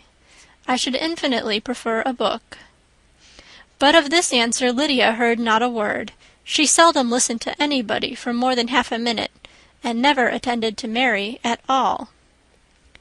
In the afternoon Lydia was urgent with the rest of the girls to walk to Meryton to see how everybody went on, but Elizabeth steadily opposed the scheme. It should not be said that the Miss Bennets could not be at home half a day before they were in pursuit of the officers. There was another reason, too, for her opposition. She dreaded seeing Mr. Wickham again, and was resolved to avoid it as long as possible. The comfort to her of the regiment's approaching removal was indeed beyond expression. In a fortnight they were to go, and once gone, she hoped there could be nothing more to plague her on this account. She had not been many hours at home before she found that the Brighton scheme, of which Lydia had given them a hint at the inn, was under frequent discussion between her parents. Elizabeth saw directly that her father had not the smallest intention of yielding, but his answers were at the same time so vague and equivocal that her mother, though often disheartened, had never yet despaired of succeeding at last. End of chapter 39. Chapter 40. Elizabeth's impatience to acquaint Jane with what had happened could no longer be overcome, and at length, resolving to suppress every particular in which her sister was concerned, and preparing her to be surprised, she related to her the next morning the chief of the scene between Mr. Darcy and herself. Miss Bennet's astonishment was soon lessened by the strong sisterly partiality which made any admiration of Elizabeth appear perfectly natural, and all surprise was shortly lost in other feelings. She was sorry that Mr. Darcy should have delivered his sentiments in a manner so little suited to recommend him, but still more she was grieved for the unhappiness which her sister's refusal must have given him. "His being so sure of succeeding was wrong," said she, "and certainly ought not to have appeared. But consider how much it must increase his disappointment." "Indeed," replied Elizabeth, "I am heartily sorry for him, but he has other feelings which will probably soon drive away his regard for me. You do not blame me, however, for refusing him." "Blame you? Oh, no." "But you blame me for having spoken so warmly of Wickham?" "No, I do not know that you were wrong in saying what you did." "But you will know it when I tell you what happened the very next day." She then spoke of the letter, repeating the whole of its contents as far as they concerned George Wickham. What a stroke was this for poor Jane, who would willingly have gone through the world without believing that so much wickedness existed in the whole race of mankind as was here collected in one individual. Nor was Darcy's vindication, though grateful to her feelings, capable of consoling her for such discovery. Most earnestly did she labour to prove the probability of error, and seek to clear the one without involving the other. "This will not do," said Elizabeth. "You never will be able to make both of them good for anything. Take your choice, but you must be satisfied with only one. There is but such a quantity of merit between them, just enough to make one good sort of man, and of late it has been shifting about pretty much. For my part, I am inclined to believe it all Darcy's, but you shall do as you choose." It was some time, however, before a smile could be extorted from Jane. "I do not know when I have been more shocked," said she. "Wickham so very bad! It is almost past belief. And poor Mr. Darcy! Dear Lizzie, only consider what he must have suffered. Such a disappointment, and with the knowledge of your ill opinion too, and having to relate such a thing of his sister! It is really too distressing. I am sure you must feel it so." "Oh, no, my regret and compassion are all done away by seeing you so full of both. I know you will do him such ample justice that I am growing every moment more unconcerned and indifferent. Your profusion makes me saving, and if you lament over him much longer, my heart will be as light as a feather." "Poor Wickham! There is such an expression of goodness in his countenance, such an openness and gentleness in his manner." There certainly was some great mismanagement in the education of these two young men. One has got all the goodness, and the other all the appearance of it. I never thought Mr. Darcy so deficient in the appearance of it as you used to do. And yet I meant to be uncommonly clever in taking so decided a dislike to him without any reason. It is such a spur to one's genius, such an opening for wit, to have a dislike of that kind. One may be continually abusive without saying anything just, but one cannot always be laughing at a man without now and then stumbling on something witty. Lizzie, when you first read that letter, I am sure you could not treat the matter as you do now." "Indeed, I could not. I was uncomfortable enough, I may say unhappy. And with no one to speak to about what I felt, no Jane to comfort me and say that I had not been so very weak and vain and nonsensical as I knew I had. Oh, how I wanted you! How unfortunate that you should have used such very strong expressions in speaking of Wickham to Mr. Darcy, for now they do appear wholly undeserved." "Certainly, but the misfortune of speaking with bitterness is a most natural consequence of the prejudice I had been encouraging. There is one point on which I want your advice. I want to be told whether I ought, or ought not, to make our acquaintances in general understand Wickham's character." Miss Bennet paused a little, and then replied, "Surely there can be no occasion for exposing him so dreadfully. What is your opinion?" "That it ought not to be attempted. Mr. Darcy has not authorized me to make his communication public. On the contrary, every particular relative to his sister was meant to be kept as much as possible to myself, and if I endeavour to undeceive people as to the rest of his conduct, who will believe me? The general prejudice against Mr. Darcy is so violent that it would be the death of half the good people in Meryton to attempt to place him in an amiable light. I am not equal to it. Wickham will soon be gone, and therefore it will not signify to anyone here what he really is. Some time hence it will be all found out, and then we may laugh at their stupidity in not knowing it before. At present I will say nothing about it. You are quite right. To have his errors made public might ruin him forever. He is now, perhaps, sorry for what he has done, and anxious to re-establish a character. We must not make him desperate." The tumult of Elizabeth's mind was allayed by this conversation. She had got rid of two of the secrets which had weighed on her for a fortnight, and was certain of a willing listener in Jane whenever she might wish to talk again of either.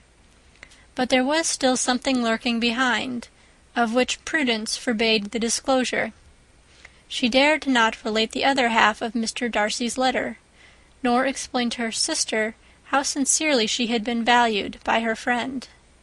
Here was knowledge in which no one could partake, and she was sensible that nothing less than a perfect understanding between the parties could justify her in throwing off this last encumbrance of mystery. "And then," said she, "if that very improbable event should ever take place, I shall merely be able to tell what Bingley may tell in a much more agreeable manner himself. The liberty of communication cannot be mine till it has lost all its value." She was now, on being settled at home, at leisure to observe the real state of her sister's spirits. Jane was not happy. she still cherished a very tender affection for Bingley. Having never even fancied herself in love before, her regard had all the warmth of first attachment, and from her age and disposition greater steadiness than most first attachments often boast, and so fervently did she value his remembrance and prefer him to every other man, that all her good sense and all her attention to the feelings of her friends were requisite to check the indulgence of those regrets which must have been injurious to her own health and their tranquillity. "Well, Lizzie," said Mrs. Bennet one day, "what is your opinion now of this sad business of Jane's? For my part, I am determined never to speak of it again to anybody. I told my sister Philip so the other day, but I cannot find out that Jane saw anything of him in London. Well, he is a very undeserving young man, and I do not suppose there's the least chance in the world of her ever getting him now. There is no talk of his coming to Netherfield again in the summer, and I have inquired of everybody, too, who is likely to know. I do not believe he will ever live at Netherfield any more. Oh, well, it is just as he chooses. Nobody wants him to come, though I shall always say he used my daughter extremely ill, and if I was her, I would not have put up with it. Well, my comfort is, I am sure Jane will die of a broken heart, and then he will be sorry for what he has done." But as Elizabeth could not receive comfort from any such expectation, she made no answer. "Well, Lizzie," continued her mother soon afterwards, "and so the Collinses live very comfortable, do they? Well, well, I only hope it will last. And what sort of table do they keep? Charlotte is an excellent manager, I dare say. If she is half as sharp as her mother, she is saving enough. There is nothing extravagant in their housekeeping, I dare say." "No, nothing at all." "A great deal of good management, depend upon it. Yes, yes. They will take care not to outrun their income. They will never be distressed for money. Well, much good may it do them. And so I suppose they often talk of having Longbourn when your father is dead. They look upon it as quite their own, I dare say, whenever that happens." "It was a subject which they could not mention before me." "No, it would have been strange if they had, but I make no doubt they often talk of it between themselves. Well, if they can be easy with an estate that is not lawfully their own, so much the better. I should be ashamed of having one that was only entailed on me." End of chapter 40. Pride and Prejudice by Jane Austen. Chapter 41. The first week of their return was soon gone. The second began. It was the last of the regiment's stay in Meryton, and all the young ladies in the neighbourhood were drooping apace. The dejection was almost universal. The elder Miss Bennets alone were still able to eat, drink, and sleep, and pursue the usual course of their employments. Very frequently were they reproached for this insensibility by Kitty and Lydia, whose own misery was extreme, and who could not comprehend such hard-heartedness in any of the family. "Good heaven, what is to become of us? What are we to do?" would they often exclaim in the bitterness of woe. "How can you be smiling so, Lizzie?" Their affectionate mother shared all their grief. She remembered what she had herself endured on a similar occasion 25 years ago. "I am sure," said she, "I cried for 2 days together when Colonel Miller's regiment went away. I thought I should have broken my heart." "I am sure I shall break mine," said Lydia. "If one could but go to Brighton," observed Mrs. Bennet. "Oh, yes, if one could but go to Brighton. But papa is so disagreeable." "A little sea-bathing would set me up forever." "And my Aunt Phillips is sure it would do me a great deal of good," added Kitty. Such were the kind of lamentations resounding perpetually through Longbourn House. Elizabeth tried to be diverted by them, but all sense of pleasure was lost in shame. She felt anew the justice of Mr. Darcy's objections, and never had she been so much disposed to pardon his interference in the views of his friend. but the gloom of Lydia's prospect was shortly cleared away, for she received an invitation from Mrs. Forster, the wife of the colonel of the regiment, to accompany her to Brighton. This invaluable friend was a very young woman, and very lately married. A resemblance in good humour and good spirits had recommended her and Lydia to each other, and out of their 3 months' acquaintance they had been intimate 2. The rapture of Lydia on this occasion, her adoration of Mrs. Forster, the delight of Mrs. Bennet, and the mortification of Kitty, are scarcely to be described. Wholly inattentive to her sister's feelings, Lydia flew about the house in restless ecstasy, calling for everyone's congratulations, and laughing and talking with more violence than ever, whilst the luckless Kitty continued in the parlour, repined at her fate in terms as unreasonable as her accent was peevish. "I cannot see why Mrs. Forster should not ask me as well as Lydia," said she, "though I am not her particular friend. I have just as much right to be asked as she has, and more too, for I am 2 years older." In vain did Elizabeth attempt to make her reasonable, and Jane to make her resigned. As for Elizabeth herself, this invitation was so far from exciting in her the same feelings as in her mother and Lydia, that she considered it as the death warrant of all possibility of common sense for the latter, and detestable as such a step must make her, were it known, she could not help secretly advising her father not to let her go. She represented to him all the improprieties of Lydia's general behaviour, the little advantage she could derive from the friendship of such a woman as Mrs. Forster, and the probability of her being yet more imprudent with such a companion at Brighton, where the temptations must be greater than at home.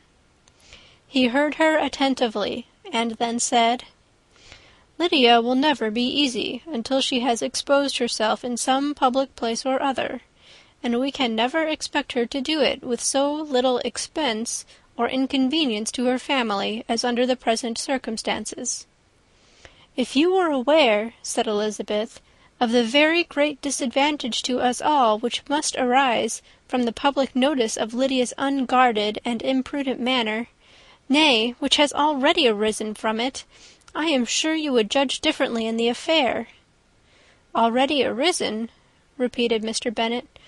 "What, has she frightened away some of your lovers? Poor little Lizzie! But do not be cast down. Such squeamish youths as cannot bear to be connected with a little absurdity are not worth a regret. Come, let me see the list of pitiful fellows who have been kept aloof by Lydia's folly." "Indeed, you are mistaken. I have no injuries to resent. It is not of particular, but of general evils, which I am now complaining. Our importance, our respectability in the world must be affected by the wild volatility, the assurance and disdain of all restraint which mark Lydia's character. Excuse me, for I must speak plainly.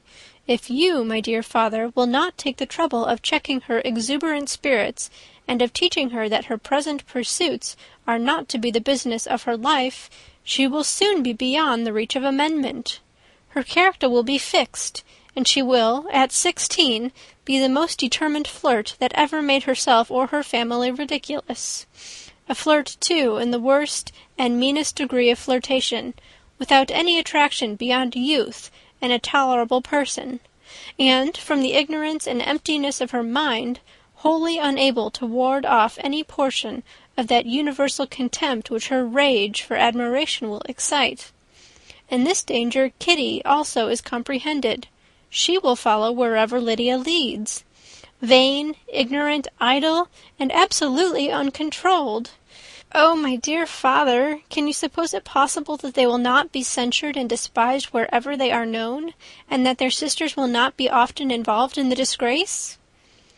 Mr. Bennet saw that her whole heart was in the subject, and affectionately taking her hand, said in reply, "Do not make yourself uneasy, my love. Wherever you and Jane are known, you must be respected and valued, and you will not appear to less advantage for having a couple of, or I may say 3, very silly sisters. We shall have no peace at Longbourn if Lydia does not go to Brighton. Let her go, then. Colonel Forster is a sensible man, and will keep her out of any real mischief, and she is luckily too poor to be an object of prey to anybody. At Brighton she will be of less importance even as a common flirt than she has been here. The officers will find women better worth their notice. Let us hope, therefore, that her being there may teach her her own significance. At any rate, she cannot grow many degrees worse, without authorizing us to lock her up for the rest of her life." With this answer Elizabeth was forced to be content, but her own opinion continued the same, and she left him disappointed and sorry. It was not in her nature, however, to increase her vexations by dwelling on them. She was confident of having performed her duty, and to fret over unavoidable evils, or augment them by anxiety, was no part of her disposition. Had Lydia and her mother known the substance of her conference with her father, their indignation would hardly have found expression in their united volubility. In Lydia's imagination, a visit to Brighton comprised every possibility of earthly happiness. She saw, with the creative eye of fancy, the streets of that gay bathing-place covered with officers. She saw herself the object of attention to tens and to scores of them at present unknown. She saw all the glories of the camp, its tents stretched forth in beauteous uniformity of lines, crowded with the young and the gay, and dazzling with scarlet. And, to complete the view, she saw herself seated beneath a tent, tenderly flirting with at least 6 officers at once. Had she known her sister sought to tear her from such prospects and such realities as these, what would have been her sensations? They could not have been understood only by her mother, who might have felt nearly the same.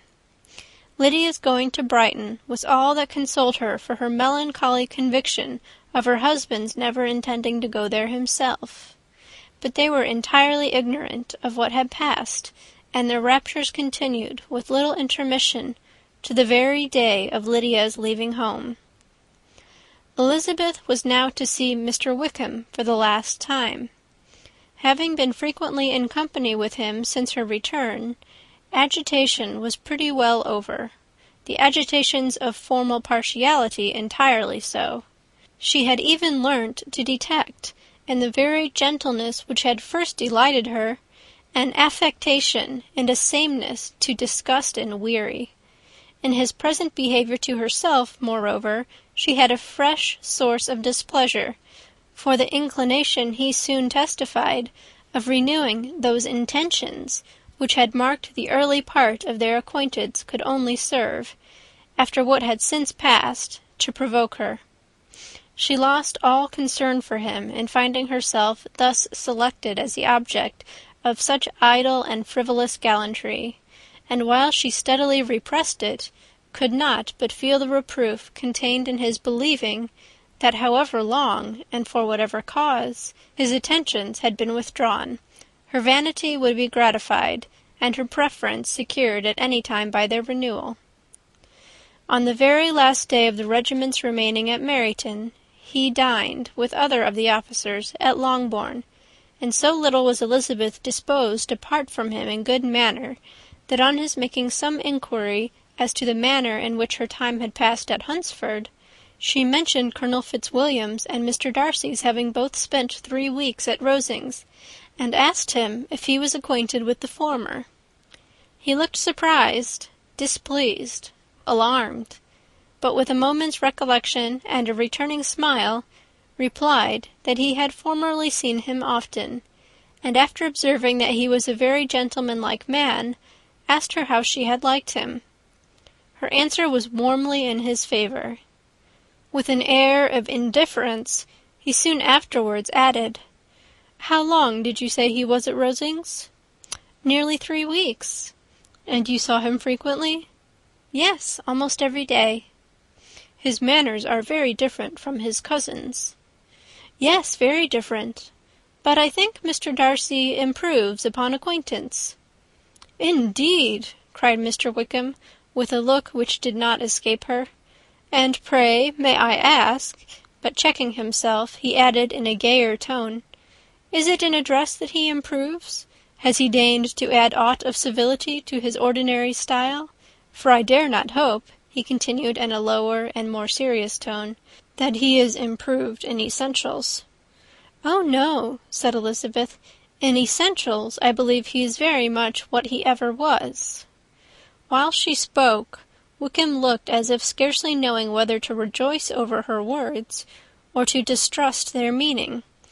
There was a something in her countenance which made him listen with an apprehensive and anxious attention, while she added, "When I said that he improved on acquaintance, I did not mean that his mind or his manners were in a state of improvement, but that, from knowing him better, his disposition was better understood." Wickham's alarm now appeared in a heightened complexion and agitated look. For a few minutes he was silent, till, shaking off his embarrassment, he turned to her again, and said in the gentlest of accents, "You, who so well know my feelings towards Mr. Darcy, will readily comprehend how sincerely I must rejoice that he is wise enough to assume even the appearance of what is right. His pride in that direction may be of service, if not to himself, to many others, for it must only deter him from such foul misconduct as I have suffered by. I only fear that the sort of cautiousness to which you, I imagine, have been alluding, is merely adopted on his visits to his aunt, of whose good opinion and judgment he stands much in awe. His fear of her has always operated, I know, when they were together, and a good deal is to be imputed to his wish of forwarding the match with Miss de Bourgh, which I am certain he has very much at heart." Elizabeth could not repress a smile at this, but she answered only by a slight inclination of the head. She saw that he wanted to engage her on the old subject of his grievances, and she was in no humour to indulge him. The rest of the evening passed with the appearance, on his side, of usual cheerfulness, but with no further attempt to distinguish Elizabeth, and they parted at last with mutual civility, and possibly a mutual desire of never meeting again. When the party broke up, Lydia returned with Mrs. Forster to Meryton, from whence they were to set out early the next morning. The separation between her and her family was rather noisy than pathetic. Kitty was the only one who shed tears, but she did weep from vexation and envy. Mrs. Bennet was diffuse in her good wishes for the felicity of her daughter, and impressive in her injunctions that she should not miss the opportunity of enjoying herself as much as possible, advice which there was every reason to believe would be well attended to. And in the clamorous happiness of Lydia herself in bidding farewell, the more gentle adieus of her sisters were uttered without being heard. End of chapter 41. Pride and Prejudice by Jane Austen. Chapter 42. Had Elizabeth's opinion been all drawn from her own family, she could not have formed a very pleasing opinion of conjugal felicity or domestic effort. Her father, captivated by youth and beauty, and that appearance of good humour which youth and beauty generally give, had married a woman whose weak understanding and illiberal mind had very early in their marriage put an end to all real affection for her. Respect, esteem, and confidence had vanished forever, and all his views of domestic happiness were overthrown.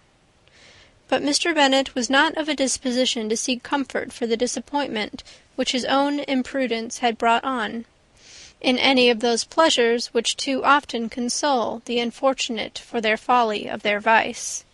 He was fond of the country and of books, and from these tastes had arisen his principal enjoyments.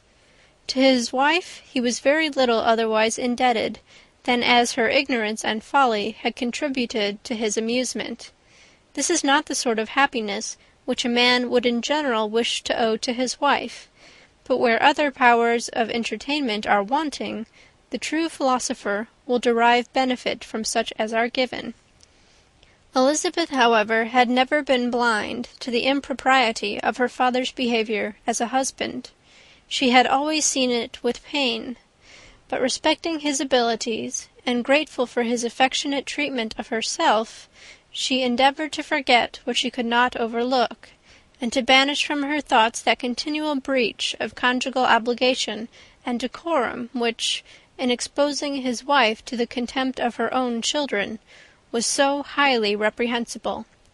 But she had never felt so strongly as now the disadvantages which must attend the children of so unsuitable a marriage, nor ever been so fully aware of the evils arising from so ill-judged a direction of talents which, rightly used, might at least have preserved the respectability of his daughters, even if incapable of enlarging the mind of his wife.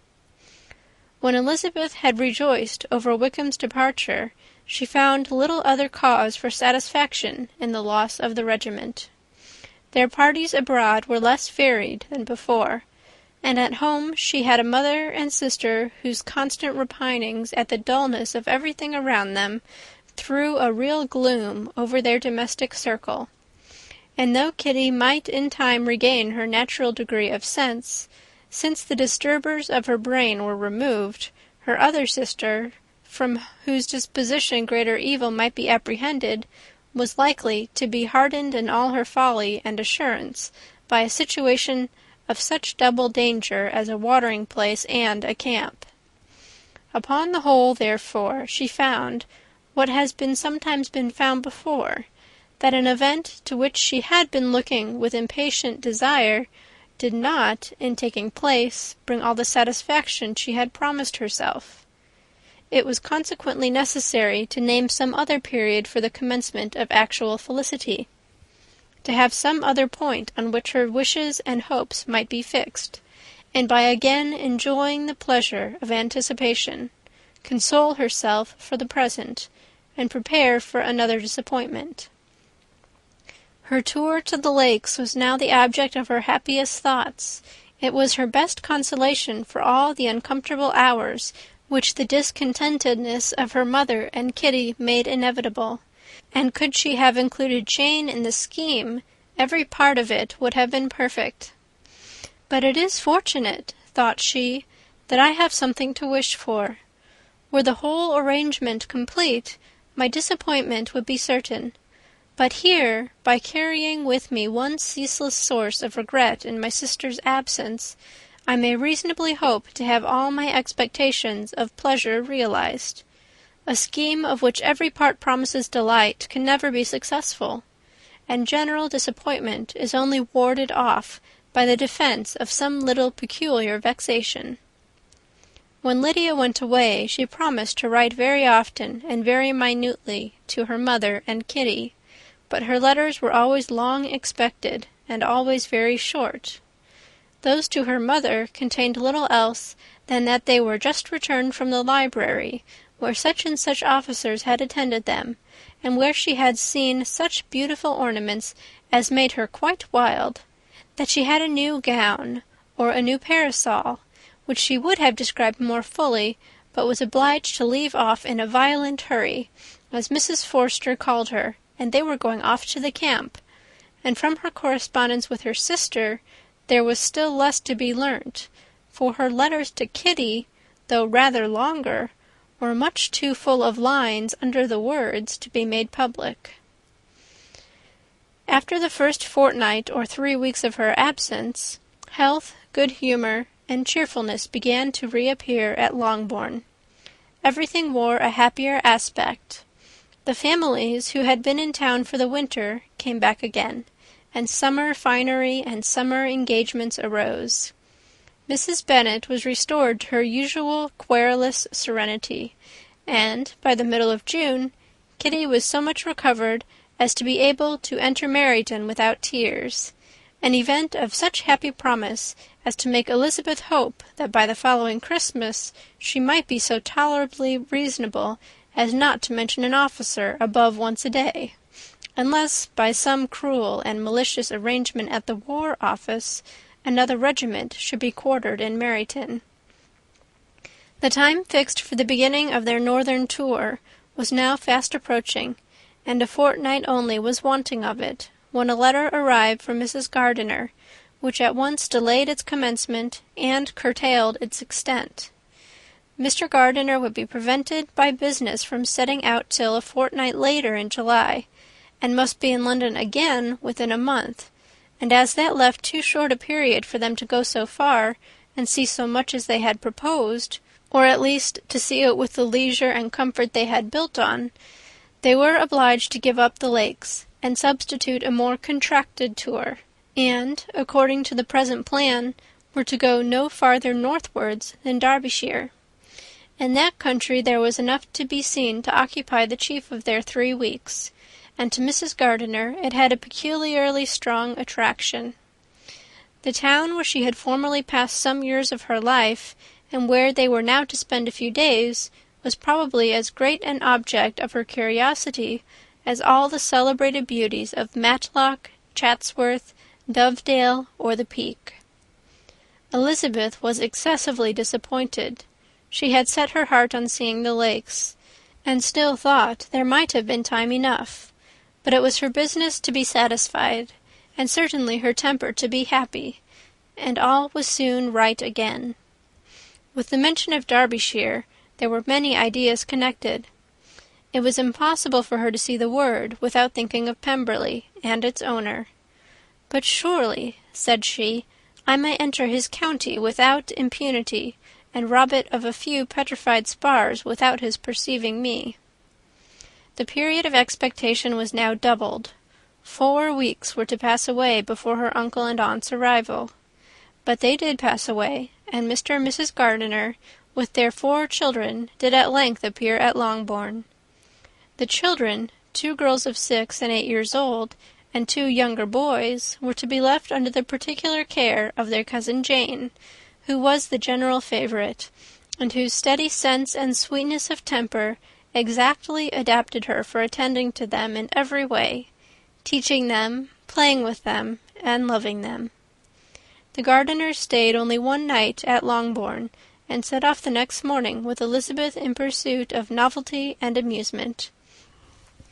One enjoyment was certain, that of suitableness of companions, a suitableness which comprehended health and temper to bear inconveniences, cheerfulness to enhance every pleasure, and affection and intelligence, which might supply it among themselves, if there were disappointments abroad.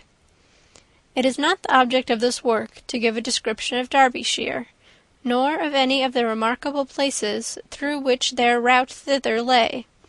Oxford, Blenheim, Warwick, Kenilworth, Birmingham, etc., are sufficiently known. A small part of Derbyshire is all the present concern. To the little town of Lambton, the scene of Mrs. Gardiner's former residence, and where she had lately learned some acquaintance still remained, they bent their steps, after having seen all the principal wonders of the country, and within 5 miles of Lambton Elizabeth found from her aunt that Pemberley was situated. It was not in their direct road, nor more than a mile or 2 out of it. In talking over their route the evening before, Mrs. Gardiner expressed an inclination to see the place again. Mr. Gardiner declared his willingness, and Elizabeth was applied to for her approbation. "My love, should you not like to see a place of which you have heard so much?" said her aunt. "A place, too, with which so many of your acquaintances are connected. Wickham passed all his youth there, you know." Elizabeth was distressed. She felt that she had no business at Pemberley, and was obliged to assume a disinclination for seeing it. She must own that she was tired of seeing great houses. After going over so many, she really had no pleasure in fine carpets or satin curtains. Mrs. Gardiner abused her stupidity. "If it were merely a fine house richly furnished," said she, "I should not care about it myself. But the grounds are delightful. They have some of the finest woods in the country." Elizabeth said no more, but her mind could not acquiesce. The possibility of meeting Mr. Darcy while viewing the place instantly occurred. It would be dreadful. She blushed at the very idea, and thought it would be better to speak openly to her aunt than to run such a risk. But against this there were objections, and she finally resolved that it could be the last resource if her private inquiries to the absence of the family were unfavourably answered. Accordingly, when she retired at night, she asked the chambermaid whether Pemberley were not a very fine place, what was the name of its proprietor, and, with no little alarm, whether the family were down for the summer. A most welcome negative followed the last question, and her alarms now being removed, she was at leisure to feel a great deal of curiosity to see the house herself, and when the subject was revised the next morning, and she was again applied to, could readily answer, and with a proper air of indifference, that she had not really any dislike to the scheme. To Pemberley, therefore, they were to go. End of chapter 42. Pride and Prejudice by Jane Austen. Chapter 43. Elizabeth, as they drove along, watched for the first appearance of Pemberley Woods with some perturbation, and when at length they turned in at the lodge, her spirits were in a high flutter. The park was very large and contained great variety of ground. They entered it in one of its lowest points, and drove for some time through a beautiful wood, stretching over a wide extent. Elizabeth's mind was too full for conversation, but she saw and admired every remarkable spot and point of view. They gradually ascended for 1/2 mile, and then found themselves at the top of a considerable eminence, where the wood ceased, and the eye was instantly caught by Pemberley House, situated on the opposite side of a valley, into which the road with some abruptness wound. It was a large, handsome stone building, standing well on rising ground, and backed by a ridge of high, woody hills, and in front a stream of some natural importance was swelling into greater, but without any artificial appearance. Its banks were neither formal nor falsely adorned. Elizabeth was delighted. She had never seen a place for which nature had done more, or where natural beauty had been so little counteracted by an awkward taste. They were all of them warm in their admiration, and at that moment she felt that, to be mistress of Pemberley, might be something. They descended the hill, crossed the bridge, and drove to the door, and, while examining the nearer aspect of the house, all her apprehension of meeting its owner returned. She dreaded lest the chambermaid had been mistaken. On applying to see the place, they were admitted into the hall, and Elizabeth, as they waited for the housekeeper, had leisure to wonder at her being where she was. The housekeeper came, a respectable-looking elderly woman, much less fine and more civil than she had any notion of finding her. They followed her into the dining-parlour. It was a large, well-proportioned room, handsomely fitted up. Elizabeth, after slightly surveying it, went to a window to enjoy its prospect. The hill, crowned with wood, which they had descended, receiving increased abruptness from the distance, was a beautiful object. Every disposition of the ground was good, and she looked on the whole scene, the river, the trees scattered on its banks, and the winding of the valley, as far as she could trace it, with delight. As they passed into other rooms, these objects were taking different positions, but from every window there were beauties to be seen. The rooms were lofty and handsome, and their furniture suitable to the fortune of its proprietor, but Elizabeth saw, with admiration of his taste, that it was neither gaudy nor uselessly fine, with less of splendour and more real elegance than the furniture of Rosings. "And of this place," thought she, "I might have been mistress. With these rooms I might now have been familiarly acquainted. Instead of viewing them as a stranger, I might have rejoiced in them as my own, and welcomed to them as visitors my uncle and aunt. But no, recollecting herself, that could never be. My uncle and aunt would have been lost to me. I should not have been allowed to invite them. This was a lucky recollection. It saved her from something very like regret. She longed to inquire of the housekeeper whether her master was really absent, but had not the courage for it. At length, however, the question was asked by her uncle, and she turned away with alarm, while Mrs. Reynolds replied that he was, adding, "But we expect him to-morrow, with a large party of friends." How rejoiced was Elizabeth that their own journey had not by any circumstance been delayed a day! Her aunt called her to look at a picture. She approached, and saw the likeness of Mr. Wickham, suspended amongst several other miniatures, over the mantelpiece. Her aunt asked her smilingly how she liked it. The housekeeper came forward and told them it was a picture of a young gentleman, the son of her late master's steward, who had been brought up by him at his own expense.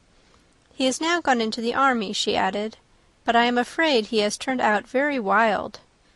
Mrs. Gardiner looked at her niece with a smile, but Elizabeth could not return it. "And that," said Mrs. Reynolds, pointing to another of the miniatures, "is my master, and very like him. It was drawn at the same time as the other, about 8 years ago." "I have heard much of your master's fine person," said Mrs. Gardiner, looking at the picture. "It is a handsome face. But, Lizzie, you can tell us whether it is like or not."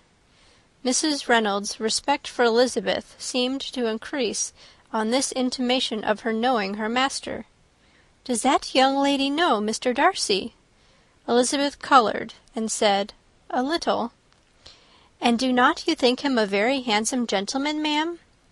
"Yes, very handsome." "I am sure I know none so handsome.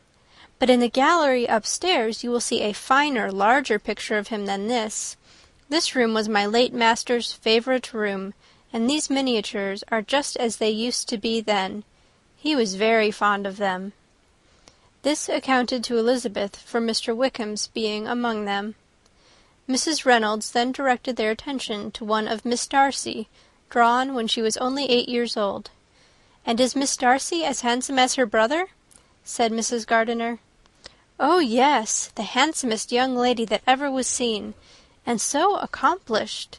She plays and sings all day long. In the next room is a new instrument just come down for her, a present from my master. She comes here to-morrow with him." Mr. Gardiner, whose manners were very easy and pleasant, encouraged her communicativeness by his questions and remarks. Mrs. Reynolds, either by pride or attachment, had evidently great pleasure in talking of her master and his sister. "Is your master much at Pemberley in the course of the year?" "Not so much as I could wish, sir, but I dare say he may spend half his time here, and Miss Darcy is always down for the summer months." "Except," thought Elizabeth, "when she goes to Ramsgate." "If your master would marry, you might see more of him." "Yes, sir, but I do not know when that will be. I do not know who is good enough for him." Mr. and Mrs. Gardiner smiled. Elizabeth could not help saying, "It is very much to his credit, I am sure, that you should think so." "I say no more than the truth, and everybody will say that knows him," replied the other. Elizabeth thought this was going pretty far, and she listened with increasing astonishment as the housekeeper added, "I have never known a cross word from him in my life, and I have known him ever since he was 4 years old." This was praise of all others most extraordinary, most opposite to her ideas. That he was not a good-tempered man had been her firmest opinion. Her keenest attention was awakened. She longed to hear more, and was grateful to her uncle for saying, "There are very few people of whom so much can be said. You are lucky in having such a master." "Yes, sir, I know I am. If I were to go through the world, I could not meet with a better. But I have always observed that they who are good-natured when children are good-natured when they grow up, and he was always the sweetest-tempered, most generous-hearted boy in the world. Elizabeth almost stared at her. "Can this be Mr. Darcy?" thought she. "His father was an excellent man," said Mrs. Gardiner. "Yes, ma'am, that he was indeed. And his son will be just like him, just as affable to the poor." Elizabeth listened, wondered, doubted, and was impatient for more. Mrs. Reynolds could interest her on no other point. She related the subjects of the pictures, the dimensions of the rooms, and the price of the furniture, in vain. Mr. Gardiner, highly amused by the kind of family prejudice to which he attributed her excessive commendation of her master, soon led again to the subject, and she dwelt with energy on his many merits as they proceeded together up the great staircase. "He is the best landlord and the best master," said she, "that ever lived, not like the wild young men nowadays who think of nothing but themselves. There is not one of his tenants or servants but will give him a good name. Some people call him proud, but I am sure I never saw anything of it. To my fancy, it is only because he does not rattle away like other young men." "In what an amiable light does this place him!" thought Elizabeth. "This fine account of him," whispered her aunt as they walked, "is not quite consistent with his behaviour to our poor friend. Perhaps we might be deceived." "That is not very likely. Our authority was too good." On reaching the spacious lobby above, they were shown into a very pretty sitting-room, lately fitted up with greater elegance and lightness than the apartments below, and were informed that it was but just done to give pleasure to Miss Darcy, who had taken a liking to the room when last at Pemberley. "He is certainly a good brother," said Elizabeth, as she walked towards one of the windows. Mrs. Reynolds anticipated Miss Darcy's delight when she should enter the room. "And this is always the way with him," she added. "Whatever can give his sister any pleasure is sure to be done in a moment. There is nothing he would not do for her." The picture gallery and 2 or 3 of the principal bedrooms were all that remained to be shown. In the former were many good paintings, but Elizabeth knew nothing of the art, and from such as had been already visible below, she had willingly turned to look at some drawings of Miss Darcy's in crayons, whose subjects were usually more interesting, and also more intelligible. In the gallery there were many family portraits, but they could have little to fix the attention of a stranger. Elizabeth walked in quest of the only face whose features would be known to her. At last it arrested her, and she beheld a striking resemblance to Mr. Darcy, with such a smile over the face as she remembered to have sometimes seen when he looked at her. She stood several minutes before the picture, in earnest contemplation, and returned to it again before they quitted the gallery. Mrs. Reynolds informed them that it had been taken in his father's lifetime. There was certainly at this moment in Elizabeth's mind a more gentle sensation towards the original than she had ever felt at the height of their acquaintance. The commendation bestowed on him by Mrs. Reynolds was of no trifling nature. What praise is more valuable than the praise of an intelligent servant? As a brother, a landlord, a master, she considered how many people's happiness were in his guardianship. How much of pleasure or pain was it in his power to bestow? And how much of good or evil must be done by him?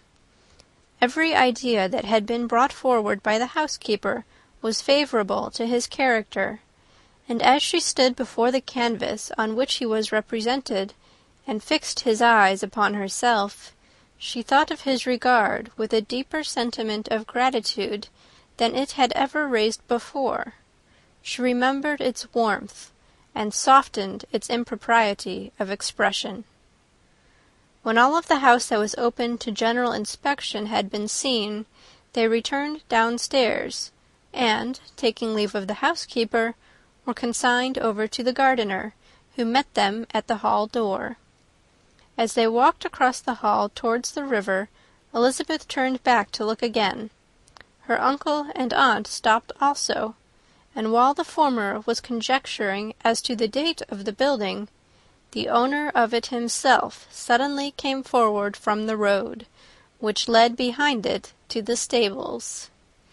They were within 20 yards of each other, and so abrupt was his appearance that it was impossible to avoid his sight. Their eyes instantly met, and the cheeks of both were overspread with the deepest blush.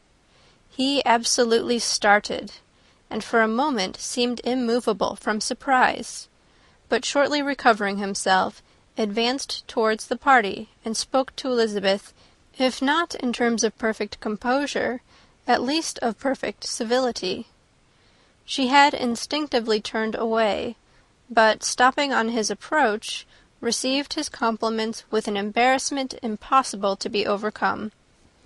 Had his first appearance, or his resemblance to the picture they had just been examining, been insufficient to assure the other two that they now saw Mr. Darcy, the gardener's expression of surprise on beholding his master must immediately have told it.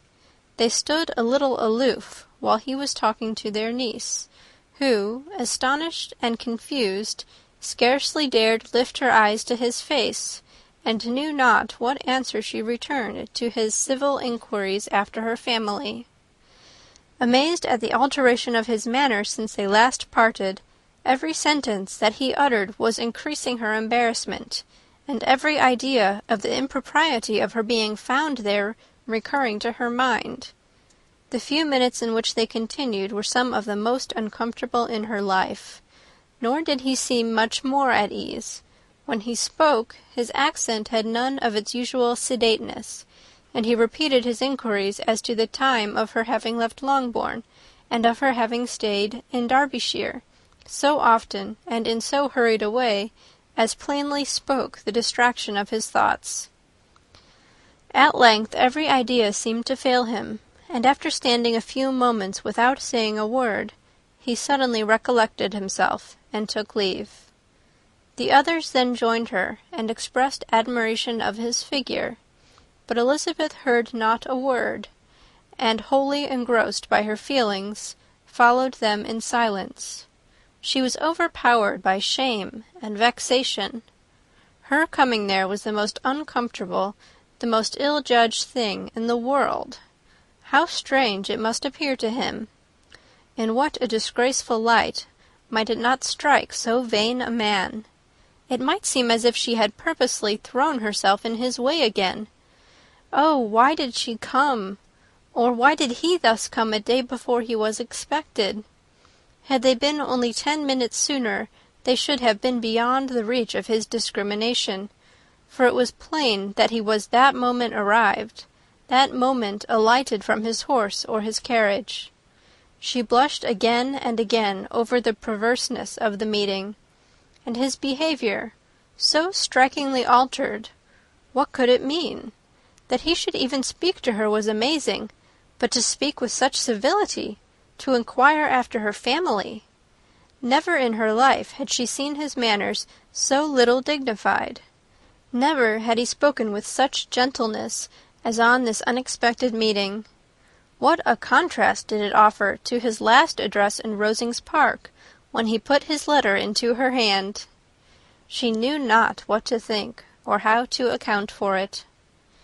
They had now entered a beautiful walk by the side of the water, and every step was bringing forward a nobler fall of ground, or a finer reach of the woods to which they were approaching, but it was some time before Elizabeth was sensible of any of it, and, though she answered mechanically to the repeated appeals of her uncle and aunt, and seemed to direct her eyes to such objects as they pointed out, she distinguished no part of the scene.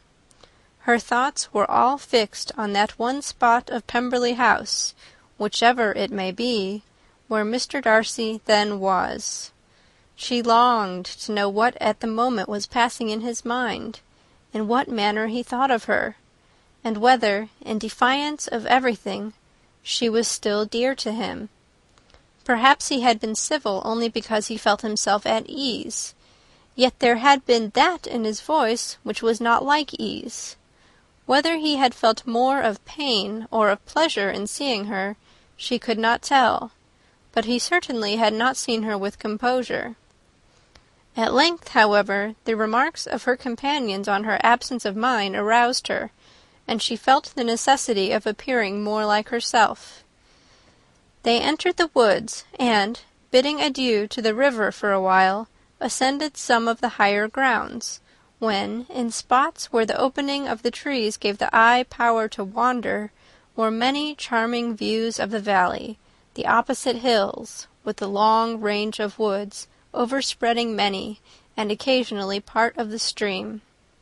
Mr. Gardiner expressed a wish of going round the whole park, but feared it might be beyond a walk. With a triumphant smile they were told that it was 10 miles around. It settled the matter, and they pursued the accustomed circuit, which brought them again, after some time, in a descent among hanging woods, to the edge of the water, and one of its narrowest parts. They crossed it by a simple bridge, in character with the general air of the scene.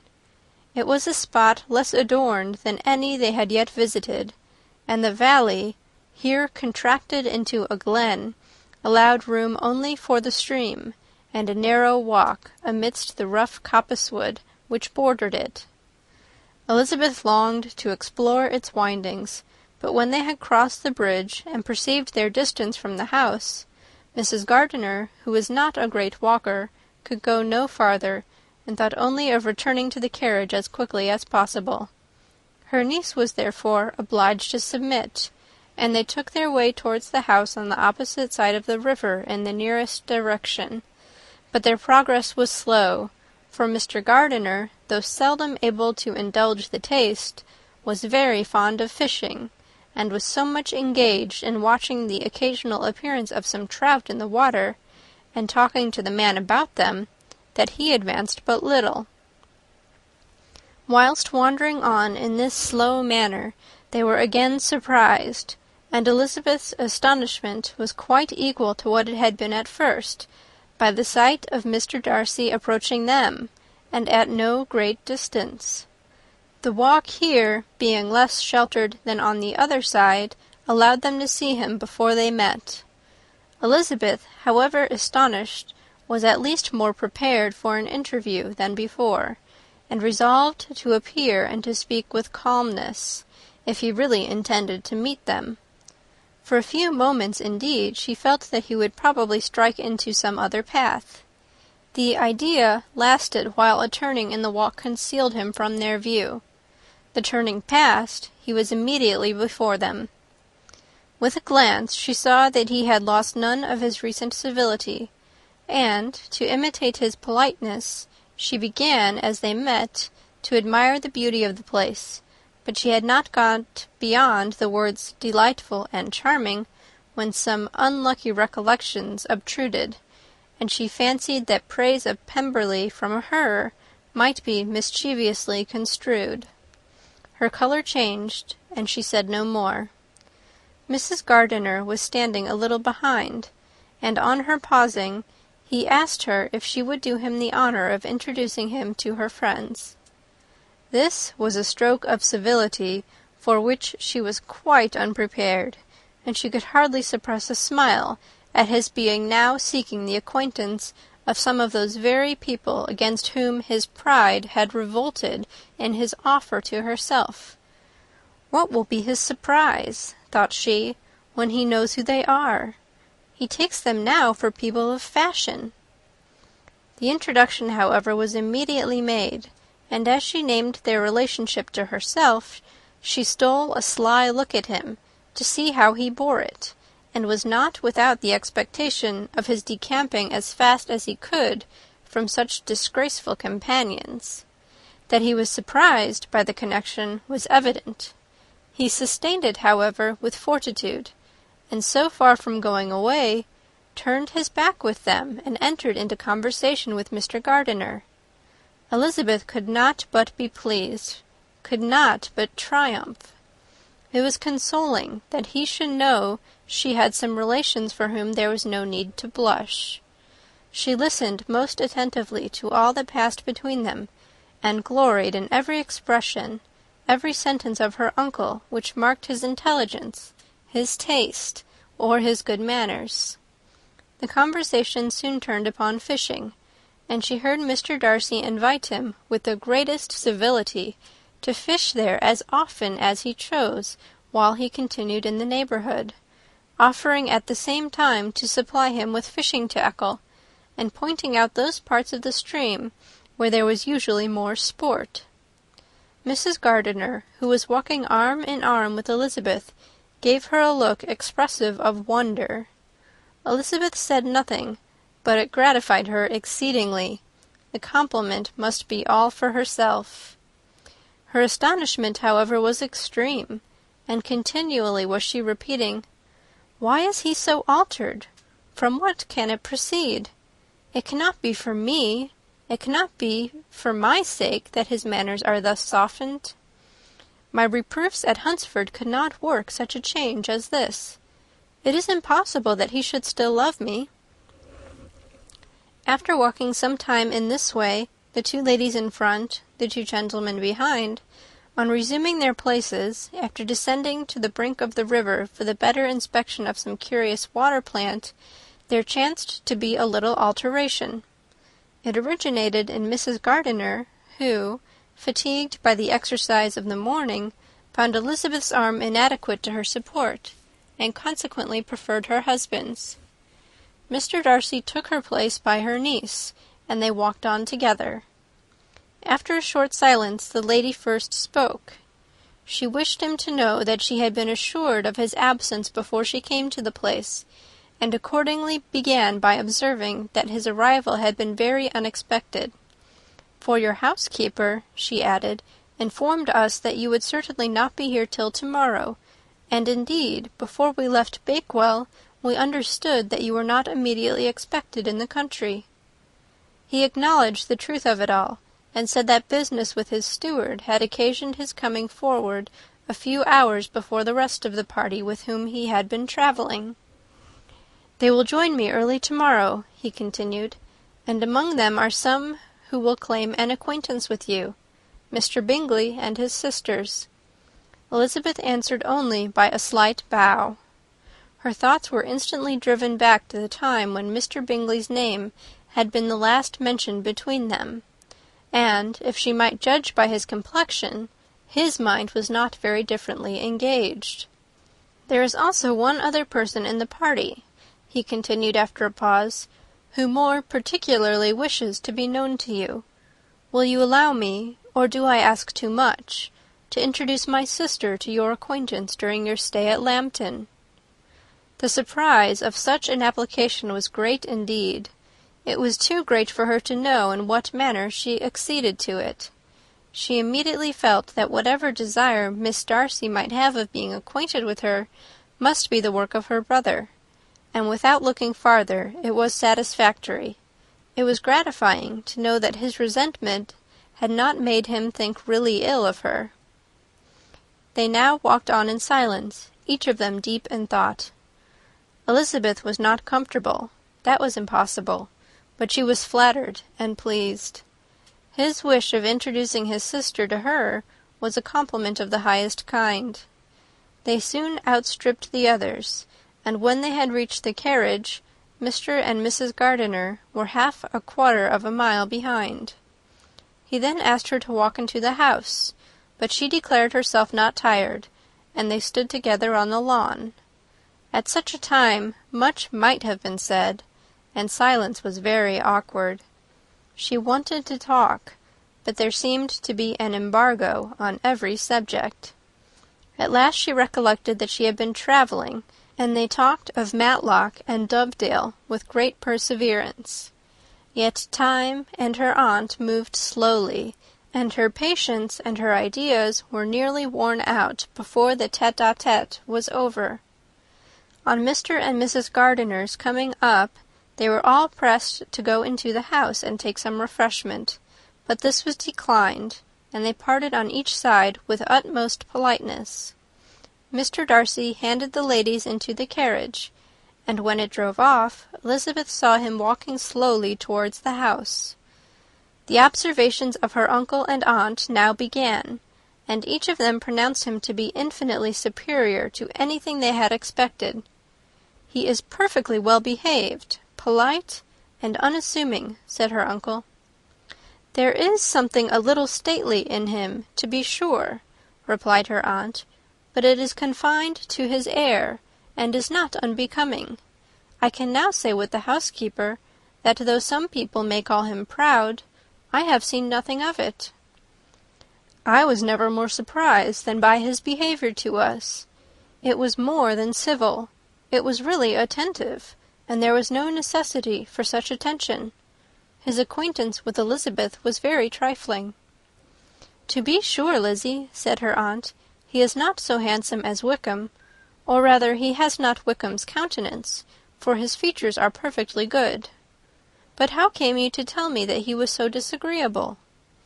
Elizabeth excused herself as well as she could, said that she had liked him better when they had met in Kent than before, and that she had never seen him so pleasant as this morning. "But perhaps he may be a little whimsical in his civilities," replied her uncle. "Your great men often are, and therefore I shall not take him at his word, as he might change his mind another day, and warn me off his grounds."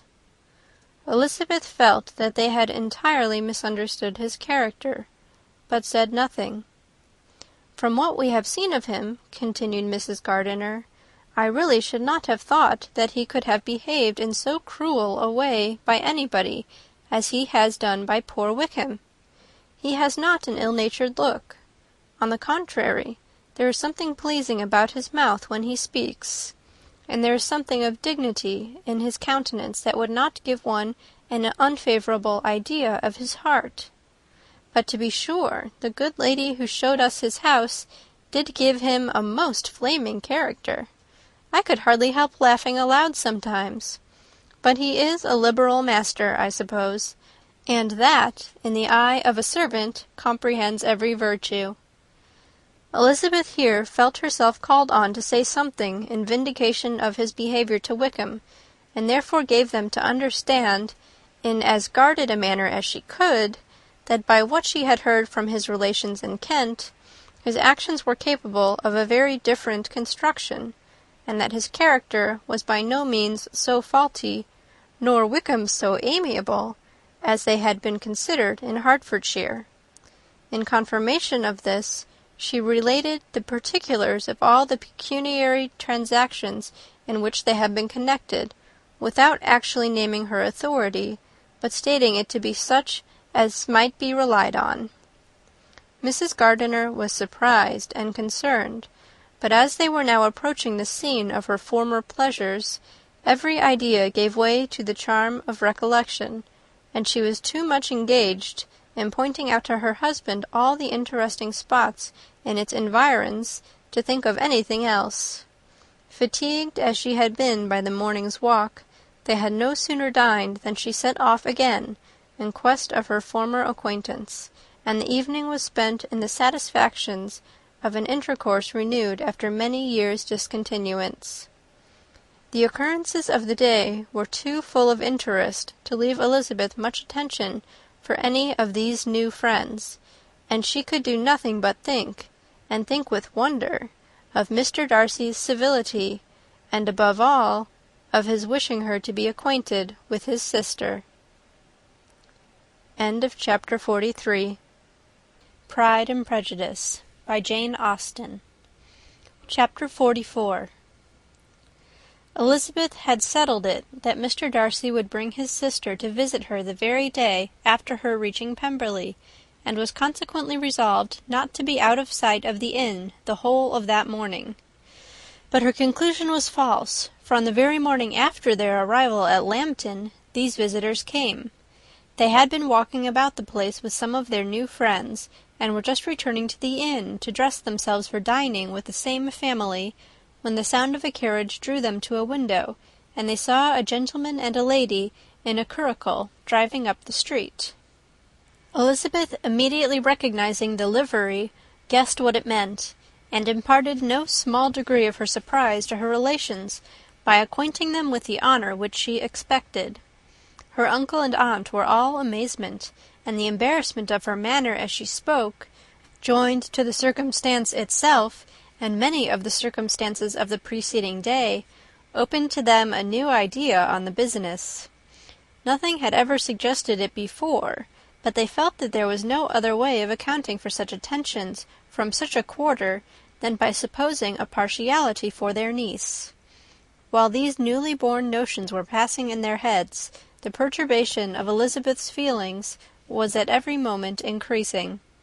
She was quite amazed at her own discomposure, but amongst other causes of disquiet, she dreaded lest the partiality of the brother should have said too much in her favour, and, more than commonly anxious to please, she naturally suspected that every power of pleasing would fail her.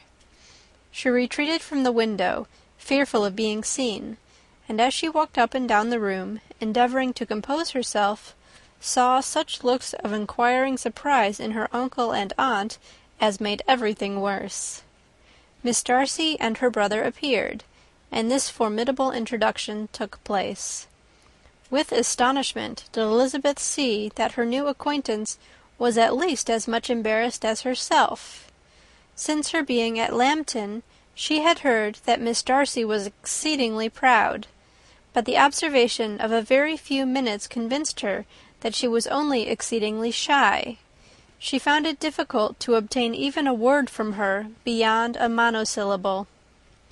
Miss Darcy was tall, and on a larger scale than Elizabeth, and though little more than 16, her figure was formed, and her appearance womanly and graceful. She was less handsome than her brother, but there was sense and good humour in her face, and her manners were perfectly unassuming and gentle. Elizabeth, who had expected to find in her as acute and unembarrassed an observer as ever Mr. Darcy had been, was much relieved by discerning such different feelings. They had not long been together before Mr. Darcy told her that Bingley was also coming to wait on her, and she had barely time to express her satisfaction and prepare for such a visitor when Bingley's quick step was heard on the stairs, and in a moment he entered the room. All Elizabeth's anger against him had been long done away, but had she still felt any, it could hardly have stood its ground against the unaffected cordiality with which he expressed himself on seeing her again. He inquired in a friendly, though general, way after her family, and looked and spoke with the same good-humoured ease that he had ever done. To Mr. and Mrs. Gardiner he was scarcely a less interesting personage than to herself. They had long wished to see him. The whole party before them, indeed, excited a lively attention. The suspicions which had just arisen of Mr. Darcy and their niece directed their observation towards each with an earnest though guarded inquiry, and they soon drew from those inquiries the full conviction that one of them at least knew what it was to love. Of the lady's sensations they remained a little in doubt, but that the gentleman was overflowing with admiration was evident enough. Elizabeth, on her side, had much to do. She wanted to ascertain the feelings of each of her visitors. She wanted to compose her own, and to make herself agreeable to all. And in the latter object, where she feared most to fail, she was most sure of success, for those to whom she endeavoured to give pleasure were prepossessed in her favour. Bingley was ready, Georgiana was eager, and Darcy determined to be pleased. In seeing Bingley, her thoughts naturally flew to her sister, and oh, how ardently did she long to know whether any of his were directed in a like manner. Sometimes she could fancy that he talked less than on former occasions, and once or twice pleased herself with the notion that, as he looked at her, he was trying to trace a resemblance. But though this might be imaginary, she could not be deceived as to his behaviour to Miss Darcy, who had been set up as a rival to Jane. No look appeared on either side that spoke particular regard. Nothing occurred between them that could justify the hopes of his sister. On this point she was soon satisfied, and 2 or 3 little circumstances occurred ere they parted, which, in her anxious interpretation, denoted a recollection of Jane, not untinctured by tenderness, and a wish of saying more that might lead to the mention of her, had he dared. He observed to her, at a moment when the others were talking together, and in a tone which had something of real regret, that it was a very long time since he had had the pleasure of seeing her, and before she could reply, he added, "It is above 8 months. We have not met since the 26th of November, when we were all dancing together at Netherfield." Elizabeth was pleased to find his memory so exact, and he afterwards took occasion to ask her, when unattended to by any of the rest, whether all her sisters were at Longbourn. There was not much in the question, nor in the preceding remark, but there was a look and a manner which gave them meaning. It was not often that she could turn her eyes on Mr. Darcy himself, but whenever she did catch a glimpse, she saw an expression of general complacence, and in all that he said she heard an accent so removed from hauteur or disdain of his companions as convinced her that the improvement of manners which she had yesterday witnessed, however temporary its existence might prove, had at least outlived one day. When she saw him thus seeking the acquaintance and courting the good opinion of people with whom any intercourse a few months ago would have been a disgrace, when she saw him thus civil, not only to herself, but to the very relations whom he had openly disdained, and recollected their last lively scene in Hunsford Parsonage, the difference, the change was so great, and struck so forcibly on her mind, that she could hardly restrain her astonishment from being visible. Never, even in the company of his dear friends at Netherfield, or his dignified relations at Rosings, had she seen him so desirous to please, so free from self-consequence or unbending reserve, as now, when no importance could result from the success of his endeavours, and when even the acquaintance of those to whom his attentions were addressed would draw down the ridicule and censure of the ladies both of Netherfield and Rosings. Their visitors stayed with them above half an hour, and when they arose to depart, Mr. Darcy called on his sister to join him in expressing their wish of seeing Mr. and Mrs. Gardiner and Miss Bennet to dinner at Pemberley before they left the country. Miss Darcy, though with a diffidence which marked her little in the habit of giving invitations, readily obeyed. Mrs. Gardiner looked at her niece, desirous of knowing how she, whom the invitation most concerned, felt disposed as to its acceptance, but Elizabeth had turned away her head.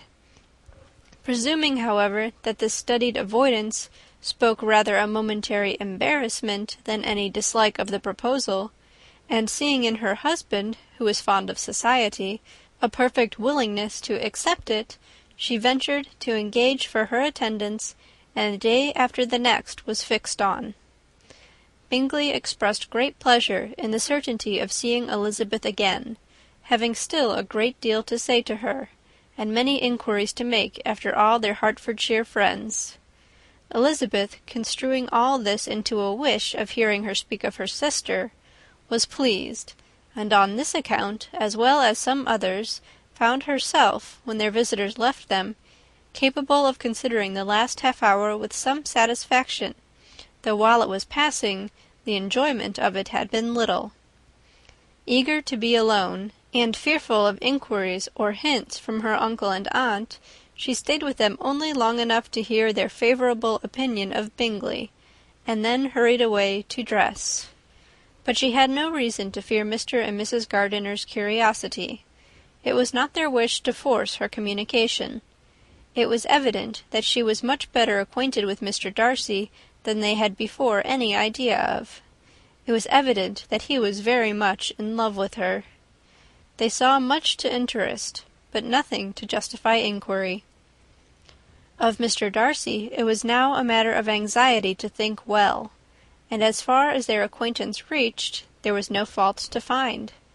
They could not be untouched by his politeness, and had they drawn his character from their own feelings and his servant's report, without any reference to any other account, the circle in Hertfordshire to which he was known would not have recognized it for Mr. Darcy.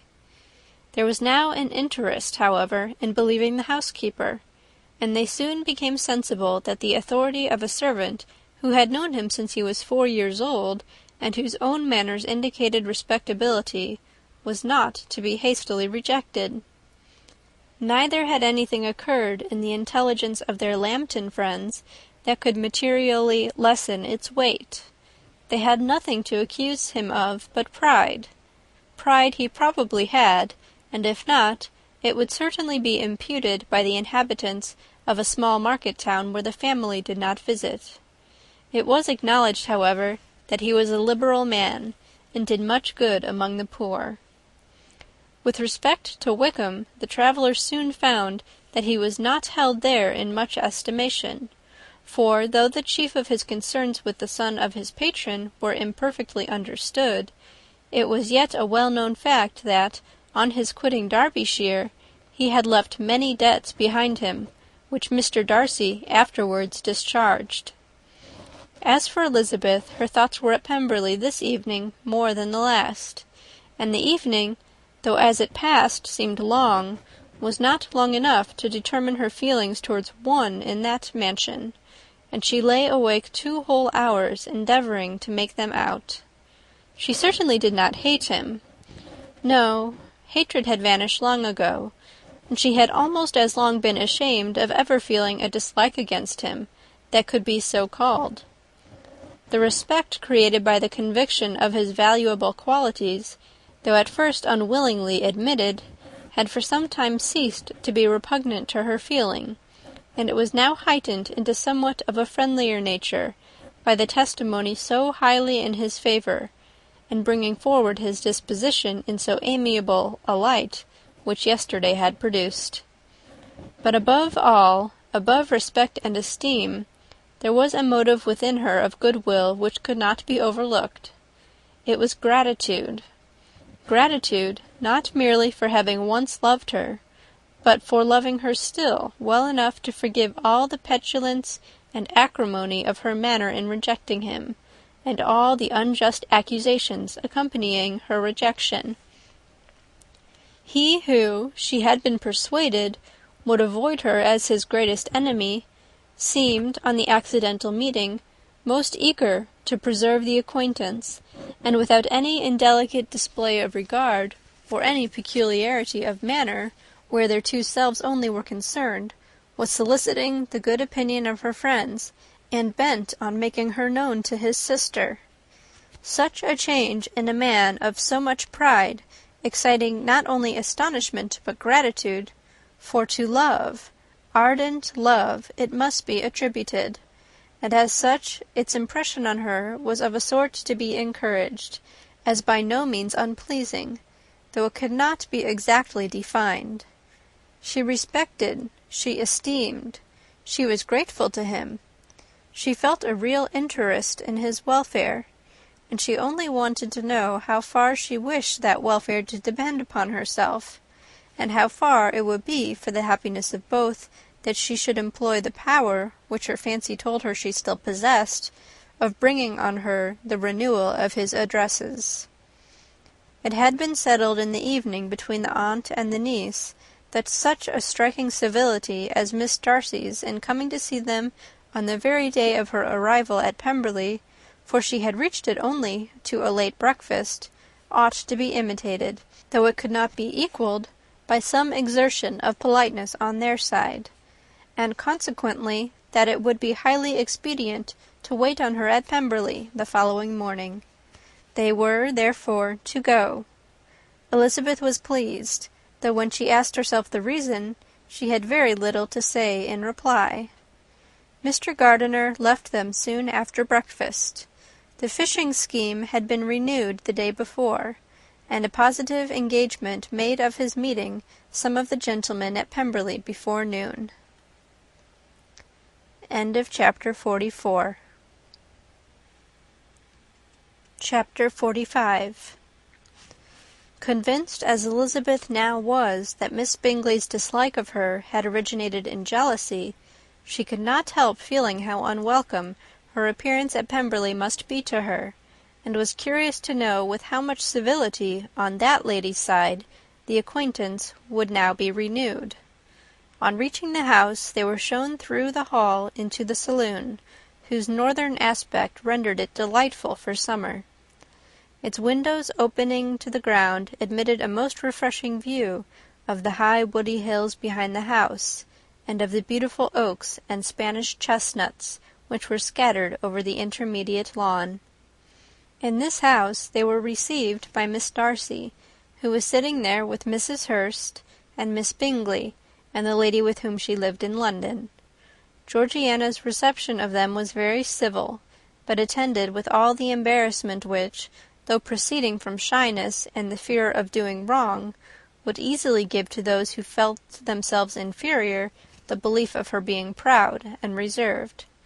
Mrs. Gardiner and her niece, however, did her justice, and pitied her. By Mrs. Hurst and Miss Bingley they were noticed only by a curtsy, and, on their being seated, a pause, awkward as such pauses must always be, succeeded for a few moments. It was first broken by Mrs. Annesley, a genteel, agreeable-looking woman, whose endeavour to introduce some kind of discourse proved her to be more truly well-bred than either of the others, and between her and Mrs. Gardiner, with occasional help from Elizabeth, the conversation was carried on. Miss Darcy looked as if she wished for courage enough to join in it, and sometimes did venture a short sentence when there was least danger of its being heard. Elizabeth soon saw that she was herself closely watched by Miss Bingley, and that she could not speak a word, especially to Miss Darcy, without calling her attention. This observation would not have prevented her from trying to talk to the latter, had they not been seated at an inconvenient distance, but she was not sorry to be spared the necessity of saying much. Her own thoughts were employing her. She expected every moment that some of the gentlemen would enter the room. She wished, she feared that the master of the house might be amongst them, and whether she wished or feared it most, she could scarcely determine. After sitting in this manner a quarter of an hour without hearing Miss Bingley's voice, Elizabeth was roused by receiving from her a cold inquiry after the health of her family. She answered with equal indifference and brevity, and the others said no more. The next variation which their visit afforded was produced by the entrance of servants with cold meat, cake, and a variety of all the finest fruits in season. But this did not take place till after many a significant look and smile from Mrs. Annesley to Miss Darcy had been given, to remind her of her post. There was now employment for the whole party, for though they could not all talk, they could all eat, and the beautiful pyramids of grapes, nectarines, and peaches soon collected them round the table. While thus engaged, Elizabeth had a fair opportunity of deciding whether she most feared or wished for the appearance of Mr. Darcy by the feelings which prevailed on his entering the room, and then, though but a moment before she had believed her wishes to predominate, she began to regret that he came. He had been some time with Mr. Gardiner, who, with 2 or 3 other gentlemen from the house, was engaged by the river, and had left him only on learning that the ladies of the family intended a visit to Georgiana that morning. No sooner did he appear than Elizabeth wisely resolved to be perfectly easy and unembarrassed, a resolution the more necessary to be made, but perhaps not the more easily kept, because she saw that the suspicions of the whole party were awakened against them, and that there was scarcely an eye which did not watch his behaviour when he first came into the room. In no countenance was attentive curiosity so strongly marked as in Miss Bingley's, in spite of the smiles which overspread her face whenever she spoke to one of its objects, for jealousy had not yet made her desperate, and her attentions to Mr. Darcy were by no means over. Miss Darcy, on her brother's entrance, exerted herself much more to talk, and Elizabeth saw that he was anxious for his sister and herself to get acquainted, and forwarded as much as possible every attempt at conversation on either side. Miss Bingley saw all this likewise, and in the imprudence of anger took the first opportunity of saying, with sneering civility, "Pray, Miss Eliza, are not the shire militia removed from Meryton? They must be a great loss to your family." In Darcy's presence she dared not mention Wickham's name, but Elizabeth instantly comprehended that he was uppermost in her thoughts, and the various recollections connected with him gave her a moment's distress. But, exerting herself vigorously to repel the ill-natured attack, she presently answered the question in a tolerably detached tone. While she spoke, an involuntary glance showed her Darcy, with a heightened complexion, earnestly looking at her, and his sister overcome with confusion, and unable to lift up her eyes. Had Miss Bingley known what pain she was then giving her beloved friend, she undoubtedly would have refrained from the hint, but she had merely intended to discompose Elizabeth by bringing forward the idea of a man to whom she believed her partial, to make her betray a sensibility which might injure her in Darcy's opinion, and, perhaps, to remind the latter of all the follies and absurdities by which some part of her family were connected with that corps. Not a syllable had ever reached her of Miss Darcy's meditated elopement. To no creature had it been revealed, where secrecy was possible, except to Elizabeth, and from all Bingley's connections her brother was particularly anxious to conceal it, from the very wish which Elizabeth had long ago attributed to him of their becoming hereafter her own. He had certainly formed such a plan, and without meaning that it should affect his endeavour to separate him from Miss Bennet, it is probable that it might add something to his lively concern for the welfare of his friend. Elizabeth's collected behaviour, however, soon quieted his emotion, and as Miss Bingley, vexed and disappointed, dared not approach nearer to Wickham, Georgiana also recovered in time, though not enough to be able to speak any more. Her brother, whose eye she feared to meet, scarcely recollected her interest in the affair, and the very circumstance which had been designed to turn his thoughts from Elizabeth seemed to have fixed them on her more and more cheerfully. Their visit did not continue long after the question and answer above mentioned, and while Mr. Darcy was attending them to their carriage, Miss Bingley was venting her feelings in criticisms on Elizabeth's person, behaviour, and dress. But Georgiana would not join her. Her brother's recommendation was enough to ensure her favour. His judgment could not err, and he had spoken in such terms of Elizabeth as to leave Georgiana without the power of finding her otherwise than lovely and amiable. When Darcy returned to the saloon, Miss Bingley could not help repeating to him some part of what she had been saying to his sister. "How very ill Miss Eliza Bennet looks this morning, Mr. Darcy!" she cried. "I never in my life saw anyone so much altered as she is since the winter. She is grown so brown and coarse. Louisa and I were agreeing that we should not have known her again." However little Mr. Darcy might have liked such an address, he contented himself with coolly replying that he perceived no other alteration than her being rather tanned, no miraculous consequence of travelling in the summer. "For my own part," she rejoined, "I must confess that I never could see any beauty in her. Her face is too thin, her complexion has no brilliancy, and her features are not at all handsome. Her nose wants character, there is nothing marked in its lines. Her teeth are tolerable, but not out of the common way, and as for her eyes, which have sometimes been called so fine, I could never see anything extraordinary in them. They have a sharp, shrewish look, which I do not like at all, and in her air altogether there is a self-sufficiency without fashion which is intolerable." Persuaded as Miss Bingley was that Darcy admired Elizabeth, this was not the best method of recommending herself, but angry people are not always wise, and in seeing him at last look somewhat nettled, she had all the success she expected.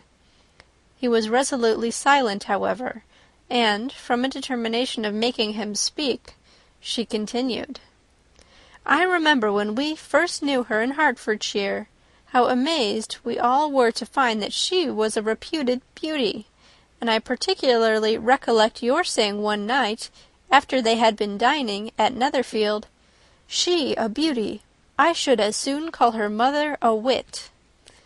But afterwards she seemed to improve on you, and I believe you thought her rather pretty at one time." "Yes," replied Darcy, who could contain himself no longer, "but that was only when I first saw her, for it is many months since I have considered her as one of the handsomest women of my acquaintance." He then went away, and Miss Bingley was left to all the satisfaction of having forced him to say what gave no one any pain but herself. Mrs. Gardiner and Elizabeth talked of all that had occurred during their visit, as they returned, except what had particularly interested them both. The look and behaviour of everybody they had seen were discussed, except of the person who had mostly engaged their attention. They talked of his sister, his friends, his house, his fruit, of everything but himself. Yet Elizabeth was longing to know what Mrs. Gardiner thought of him, and Mrs. Gardiner would have been highly gratified by her niece's beginning the subject. End of Chapter 45. Pride and Prejudice by Jane Austen. Chapter 46. Elizabeth had been a good deal disappointed in not finding a letter from Jane on their first arrival at Lambton, and this disappointment had been renewed on each of the mornings that had now been spent there. But on the third her repining was over, and her sister justified by the receipt of 2 letters from her at once, on one of which was marked that it had been missent elsewhere. Elizabeth was not surprised at it, as Jane had written the direction remarkably ill. They had just been preparing to walk as the letters came in, and her uncle and aunt, leaving her to enjoy them in quiet, set off by themselves. The one missent must first be attended to. It had been written 5 days ago. The beginning contained an account of all their little parties and engagements, with such news as the country afforded. But the latter half, which was dated a day later, and written in evident agitation, gave more important intelligence. It was to this effect: "Since writing the above, dearest Lizzy, something has occurred of a most unexpected and serious nature. But I am afraid of alarming you. Be assured that we are all well. What I have to say relates to poor Lydia.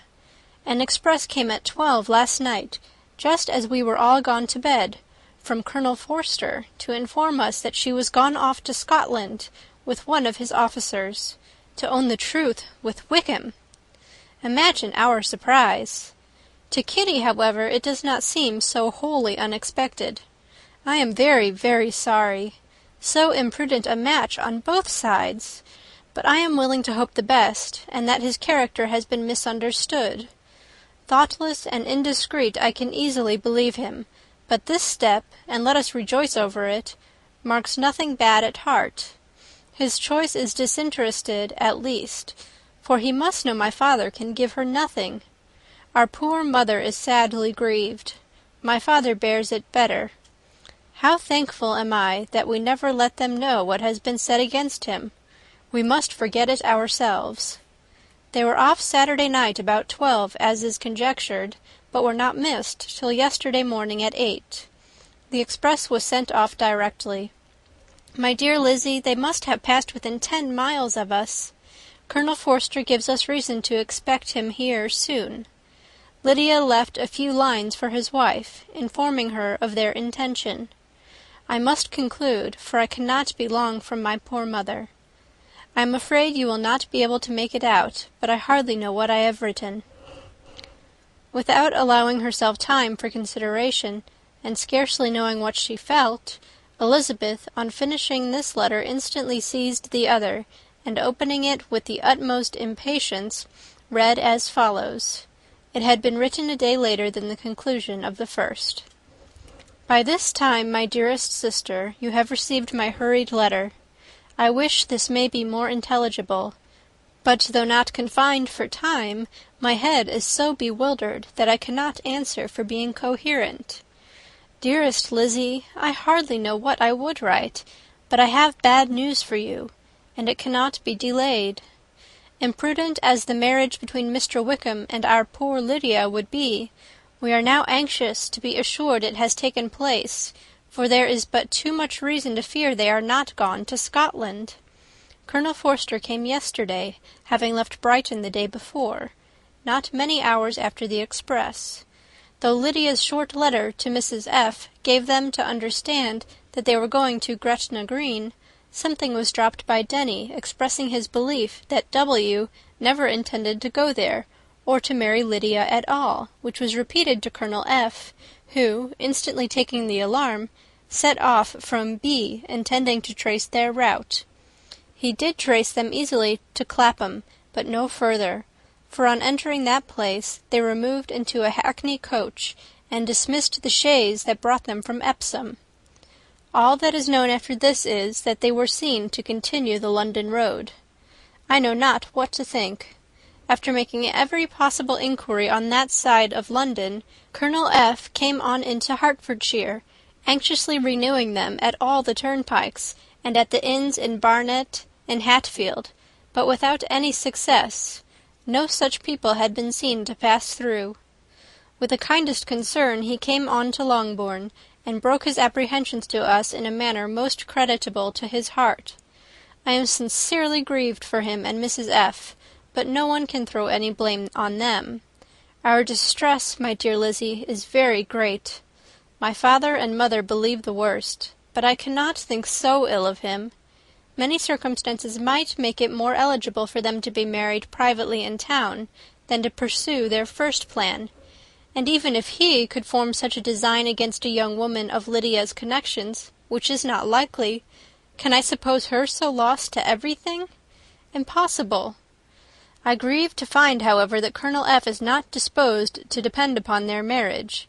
He shook his head when I expressed my hopes, and said that he fears W. was not a man to be trusted. My poor mother is really ill, and keeps her room. Could she exert herself, it will be better, but this is not to be expected. And as to my father, I never in my life saw him so affected. Poor Kitty has anger for having concealed their attachment, but as it was a matter of confidence, one cannot wonder. I am truly glad, dearest Lizzie, that you have been spared something of these distressing scenes. But now, as the first shock is over, shall I own that I long for your return? I am not so selfish, however, as to press for it, if inconvenient. Adieu. I take up my pen again to do what I have just told you I would not, but circumstances are such that I cannot help earnestly begging you to come here as soon as possible. I know my dear uncle and aunt so well that I am not afraid of requesting it, though I have still something more to ask of the former. My father is going to London with Colonel Forster instantly, to try to discover her. What he means to do I am sure I know not, but his excessive distress will not allow him to pursue any measure in the best and safest way, and Colonel Forster is obliged to be at Brighton again to-morrow evening. In such an exigence my uncle's advice and assistance will be everything in the world. He will immediately comprehend what I must feel, and I rely upon his goodness." "Oh, where is my uncle?" cried Elizabeth, darting from her seat as she finished the letter, in eagerness to follow him, without losing a moment of the time so precious.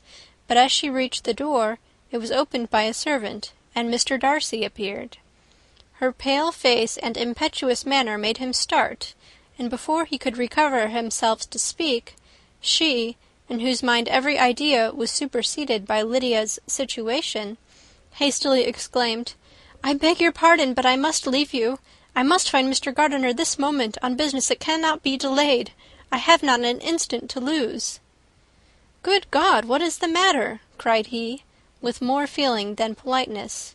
Then recollecting himself, "I will not detain you a minute, but let me, or let the servant go after Mr. or Mrs. Gardiner. You are not well enough, you cannot go yourself." Elizabeth hesitated, but her knees trembled under her, and she felt how little would be gained by her attempting to pursue them. Calling back the servant, therefore, she commissioned him, though in so breathless an accent as made her almost unintelligible, to fetch his master and mistress home instantly. On his quitting the room, she sat down, unable to support herself, and looking so miserably ill, that it was impossible for Darcy to leave her, or to refrain from saying, in a tone of gentleness and commiseration, "Let me call your maid. Is there nothing you could take to give you present relief? A glass of wine? Shall I get you one? You are very ill." "No, I thank you," she replied, endeavouring to recover herself. "There is nothing the matter with me. I am quite well. I am only distressed by some dreadful news which I have just received from Longbourn." She burst into tears as she alluded to it, and for a few minutes could not speak another word. Darcy, in wretched suspense, could only say something indistinctly of his concern, and observe her in compassionate silence. At length she spoke again. "I have just had a letter from Jane with such dreadful news. It cannot be concealed from anyone. My younger sister has left all her friends, has eloped, has thrown herself into the power of Mr. Wickham. They are gone off together from Brighton. You know him too well to doubt the rest. She has no money, no connections, nothing that can tempt him to... She is lost for ever." Darcy was fixed in astonishment. "When I consider," she added in a yet more agitated voice, "that I might have prevented it. I, who knew what he was. Had I but explained some part of it only, some part of what I learnt, to my own family, had his character been known, this could not have happened. But it is all too late now." "I am grieved indeed," cried Darcy. "Grieved, shocked. But is it certain? Absolutely certain?" "Oh, yes, they left Brighton together on Sunday night, and were traced almost to London, but not beyond. They are certainly not gone to Scotland." "And what has been done? What has been attempted to recover her?" "My father is gone to London, and Jane has written to beg my uncle's immediate assistance, and we shall be off, I hope, in half an hour. But nothing can be done. I know very well that nothing can be done. How is such a man to be worked on? How are they even to be discovered? I have not the smallest hope. It is every way horrible." Darcy shook his head in silent acquiescence. "When my eyes were opened to his real character! Oh, had I known what I ought, what I dared to do! But I knew not. I was afraid of doing too much. Wretched, wretched mistake!" Darcy made no answer. He seemed scarcely to hear her, and was walking up and down the room in earnest meditation, his brow contracted, his air gloomy. Elizabeth soon observed, and instantly understood it. Her power was sinking. Everything must sink under such a proof of family weakness, such an assurance of the deepest disgrace. She could neither wonder nor condemn, but the belief of his self-conquest brought nothing consolatory to her bosom, afforded no palliation of her distress. It was, on the contrary, exactly calculated to make her understand her own wishes, and never had she so honestly felt that she could have loved him, as now, when all love must be vain. But self, though it would intrude, could not engross her. Lydia, the humiliation, the misery she was bringing on them all, soon swallowed up every private care, and, covering her face with her handkerchief, Elizabeth was soon lost to everything else, and, after a pause of several minutes, was only recalled to a sense of her situation by the voice of her companion, who, in a manner which, though it spoke compassion, spoke likewise restraint, said, "I am afraid you have been long desiring my absence, nor have I anything to plead in excuse of my stay, but real, though unavailing, concern. Would to heaven that anything could be either said or done on my part that might offer consolation to such distress. But I will not torment you with vain wishes, which may seem purposely to ask for your thanks. This unfortunate affair will, I fear, prevent my sister's having the pleasure of seeing you at Pemberley to-day." "Oh, yes! Be so kind as to apologize for us to Miss Darcy. Say that urgent business calls us home immediately. Conceal the unhappy truth as long as it is possible. I know it cannot be long." He readily assured her of his secrecy, again expressed his sorrow for her distress, wished it a happier conclusion than there was at present reason to hope, and, leaving his compliments for her relations, with only one serious parting look, went away. As he quitted the room, Elizabeth felt how improbable it was that they should ever see each other again on such terms of cordiality as had marked their several meetings in Derbyshire, and as she threw a retrospective glance over the whole of their acquaintance, so full of contradictions and varieties, sighed at the perverseness of those feelings which would now have promoted its continuance, and would formerly have rejoiced in its termination. If gratitude and esteem are good foundations of affection, Elizabeth's change of sentiment will be neither improbable nor faulty; but if otherwise, if regard springing from such sources is unreasonable or unnatural, in comparison of what is so often described as arising on a first interview with its object, and even before 2 words have been exchanged, nothing can be said in her defence, except that she had given somewhat of a trial to the latter method in her partiality for Wickham, and that its ill success might, perhaps, authorize her to seek the other less interesting mode of attachment. Be that as it may, she saw him go with regret, and in this early example of what Lydia's infamy must produce, found additional anguish as she reflected on that wretched business. Never, since reading Jane's second letter, had she entertained a hope of Wickham's meaning to marry her. No one but Jane, she thought, could flatter herself with such an expectation. Surprise was the least of her feelings on this development. While the contents of the first letter remained in her mind, she was all surprise, all astonishment that Wickham could marry a girl whom it was impossible he could marry for money, and how Lydia could ever have attached him had appeared incomprehensible. But now it was all too natural.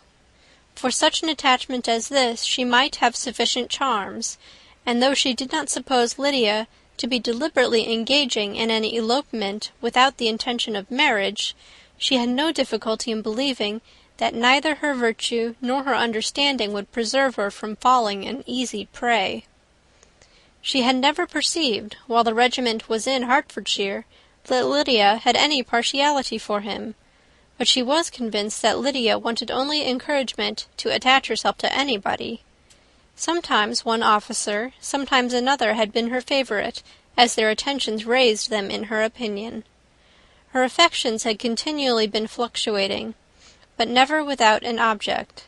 The mischief of neglect and mistaken indulgence towards such a girl, oh, how acutely did she now feel it! She was wild to be at home, to hear, to see, to be upon the spot, to share with Jane in the cares that must now fall wholly upon her, in a family so deranged, a father absent, a mother incapable of exertion, and requiring constant attendance, and though almost persuaded that nothing could be done for Lydia, her uncle's interference seemed of the utmost importance. Until he entered the room, her impatience was severe. Mr. and Mrs. Gardiner had hurried back in alarm, supposing by the servant's account that their niece was taken suddenly ill.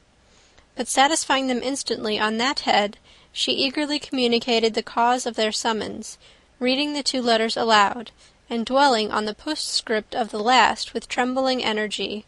Though Lydia had never been a favourite with them, Mr. and Mrs. Gardiner could not but be deeply afflicted. Not Lydia only, but all were concerned in it, and after the first exclamations of surprise and horror, Mr. Gardiner promised every assistance in his power.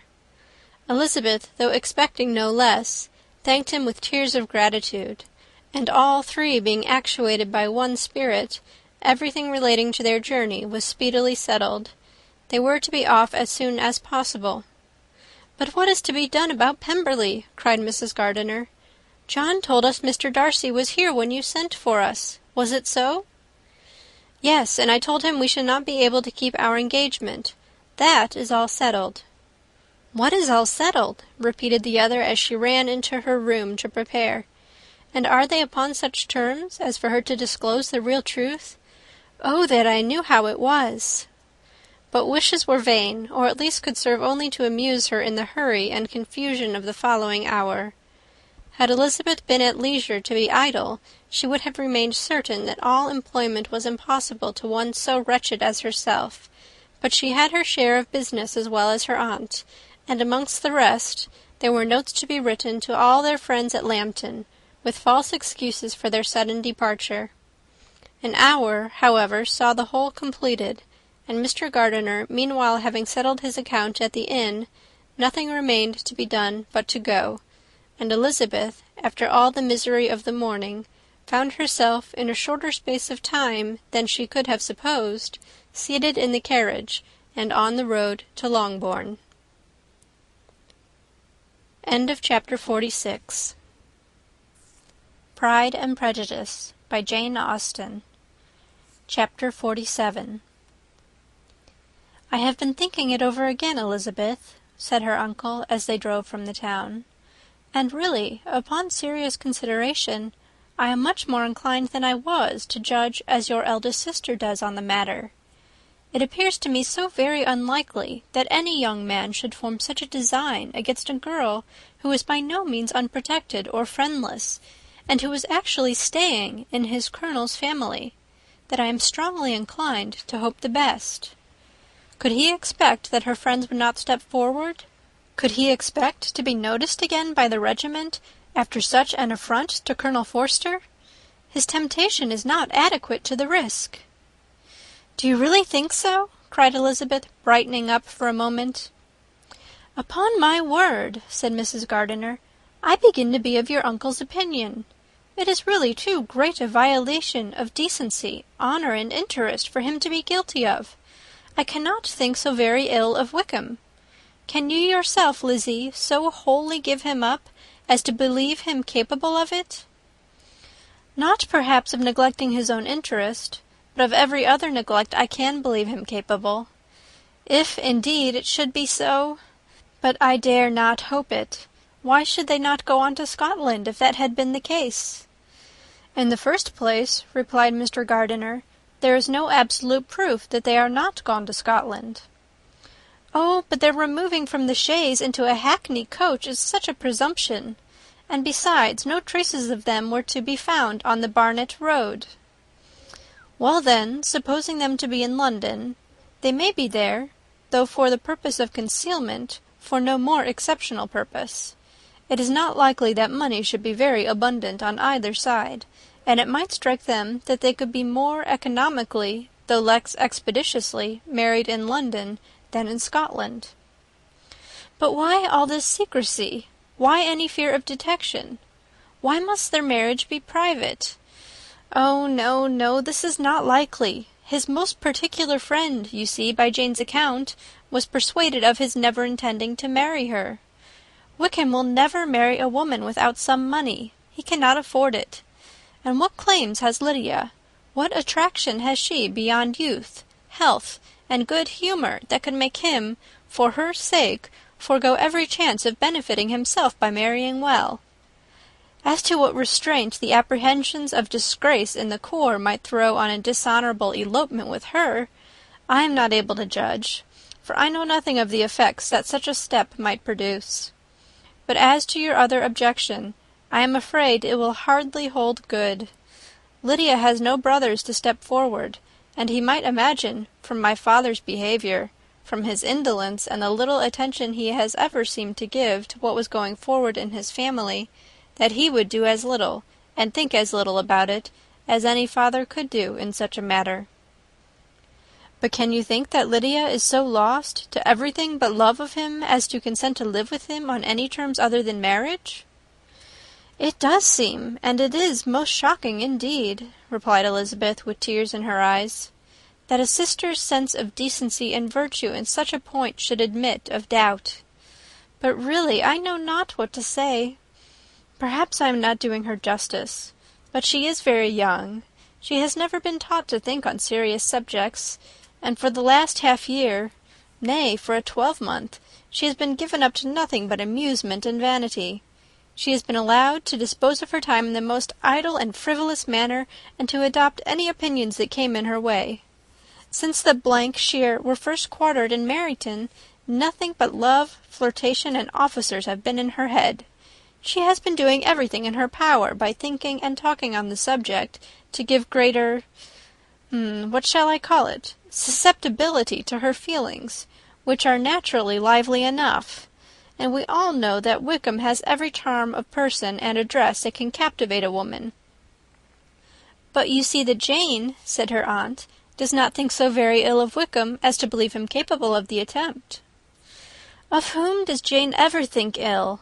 And who is there, whatever might be their former conduct, that she would think capable of such an attempt till it were proved against them?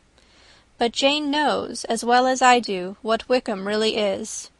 We both know that he has been profligate in every sense of the word, that he has neither integrity nor honour, that he is as false and deceitful as he is insinuating. And do you really know all this? Cried Mrs. Gardiner, whose curiosity as to the mode of her intelligence was all alive. I do indeed, replied Elizabeth, colouring.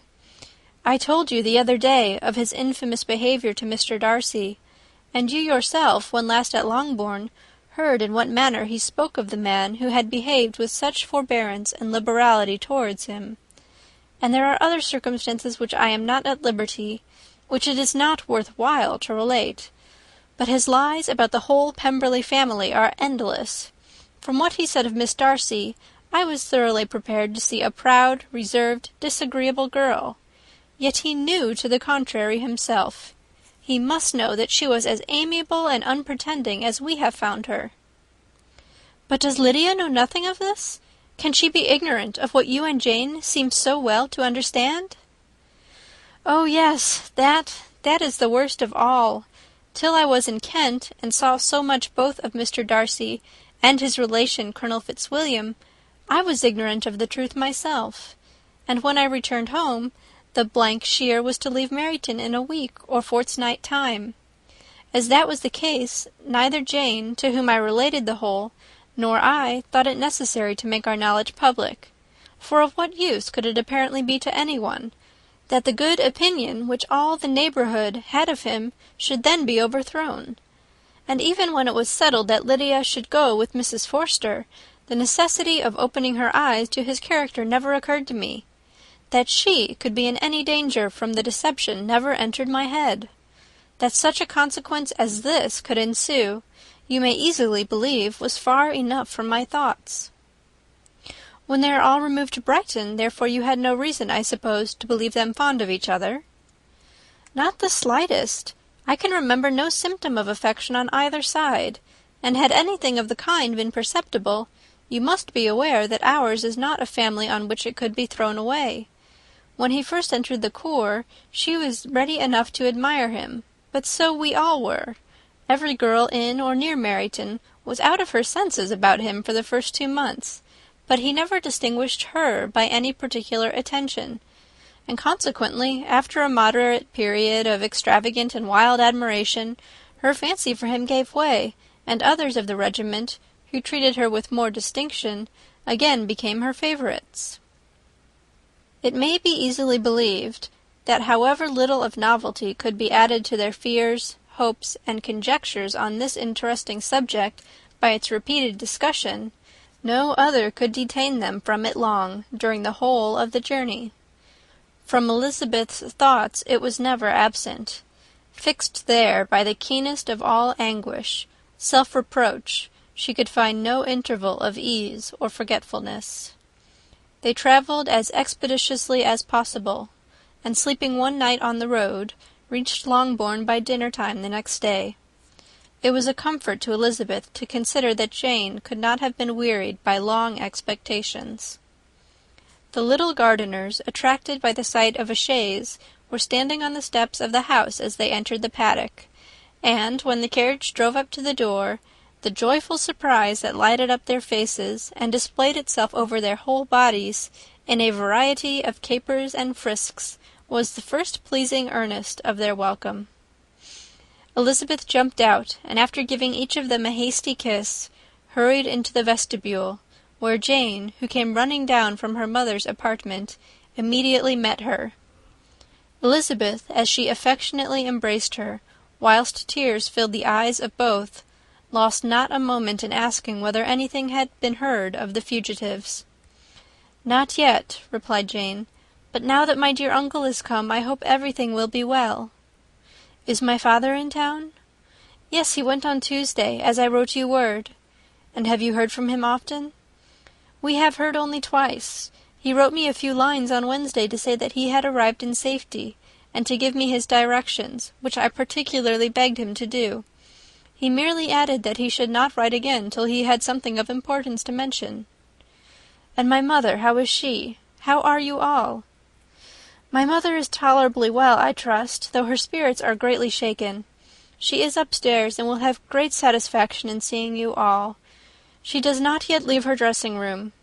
Mary and Kitty, thank heaven, are quite well." "But you, how are you?" cried Elizabeth. "You look pale. How much you must have gone through!" Her sister, however, assured her of being perfectly well, and their conversation, which had been passing while Mr. and Mrs. Gardiner were engaged with their children, was now put an end to by the approach of the whole party. Jane ran to her uncle and aunt, and welcomed and thanked them both, with alternate smiles and tears. When they were all in the drawing-room, the questions which Elizabeth had already asked were of course repeated by the others, and they soon found that Jane had no intelligence to give. The sanguine hope of good, however, which the benevolence of her heart suggested, had not yet deserted her. She still expected that it would all end well, and that every morning would bring some letter, either from Lydia or her father, to explain their proceedings, and, perhaps, announce their marriage. Mrs. Bennet, to whose apartment they all repaired, after a few minutes' conversation together, received them exactly as might be expected. With tears and lamentations of regret, invectives against the villainous conduct of Wickham, and complaints of her own sufferings and ill usage, blaming everybody but the person to whose ill-judging indulgence the errors of her daughter must principally be owing. "If I had been able," said she, "to carry my point in going to Brighton with all my family, this would not have happened. But poor dear Lydia had nobody to take care of her. Why did the Forsters ever let her go out of their sight? I am sure there was some great neglect or other on their side, for she is not the kind of girl to do such a thing if she had been well looked after. I always thought they were very unfit to have the charge of her, but I was overruled, as I always am. Poor dear child! And now here's Mr. Bennet gone away, and I know he will fight Wickham wherever he meets him, and then he will be killed, and what is to become of us all? The Collinses will turn us out before he is cold in his grave, and if you are not kind to us, brother, I do not know what we shall do." They all exclaimed against such terrific ideas, and Mr. Gardiner, after general assurances of his affection for her and all her family, told her that he meant to be in London the very next day, and would assist Mr. Bennet in every endeavour for recovering Lydia. "Do not give way to useless alarm," added he. "Though it is right to be prepared for the worst, there is no occasion to look on it as certain. It is not quite a week since they left Brighton. In a few days more we may gain some news of them, and till we know that they are not married, and have no design of marrying, do not let us give the matter over as lost. As soon as I get to town I shall go to my brother, and make him come home with me to Gracechurch Street, and then we may consult together as to what is to be done." "Oh, my dear brother," replied Mrs. Bennet, "that is exactly what I could most wish for. And now do, when you get to town, find them out wherever they may be, and if they are not married already, make them marry. And as for wedding clothes, do not let them wait for that, but tell Lydia she shall have as much money as she chooses to buy them, after they are married. And above all, keep Mr. Bennet from fighting. Tell him what a dreadful state I am in, that I am frighted out of my wits, and have such tremblings, such flutterings all over me, such spasms in my side, and pains in my head, and such beatings at heart, that I can get no rest by night nor by day. And tell my dear Lydia not to give any directions about her clothes till she has seen me, for she does not know which are the best warehouses. Oh, brother, how kind you are! I know you will contrive it all."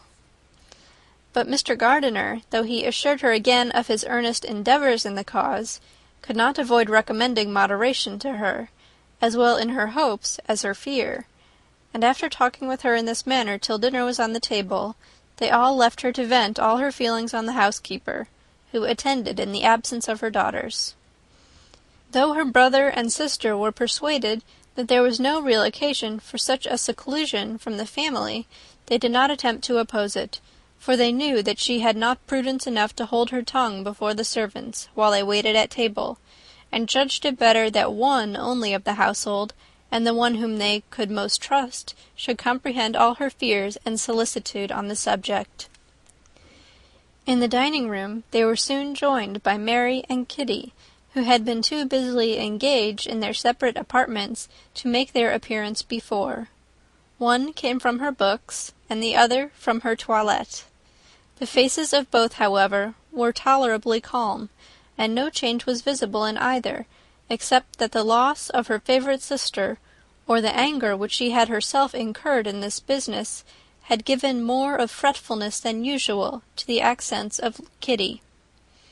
As for Mary, she was mistress enough of herself to whisper to Elizabeth, with a countenance of grave reflection, soon after they were seated at the table, "This is a most unfortunate affair, and will probably be much talked of, but we must stem the tide of malice, and pour into the wounded bosoms of each other the balm of sisterly consolation."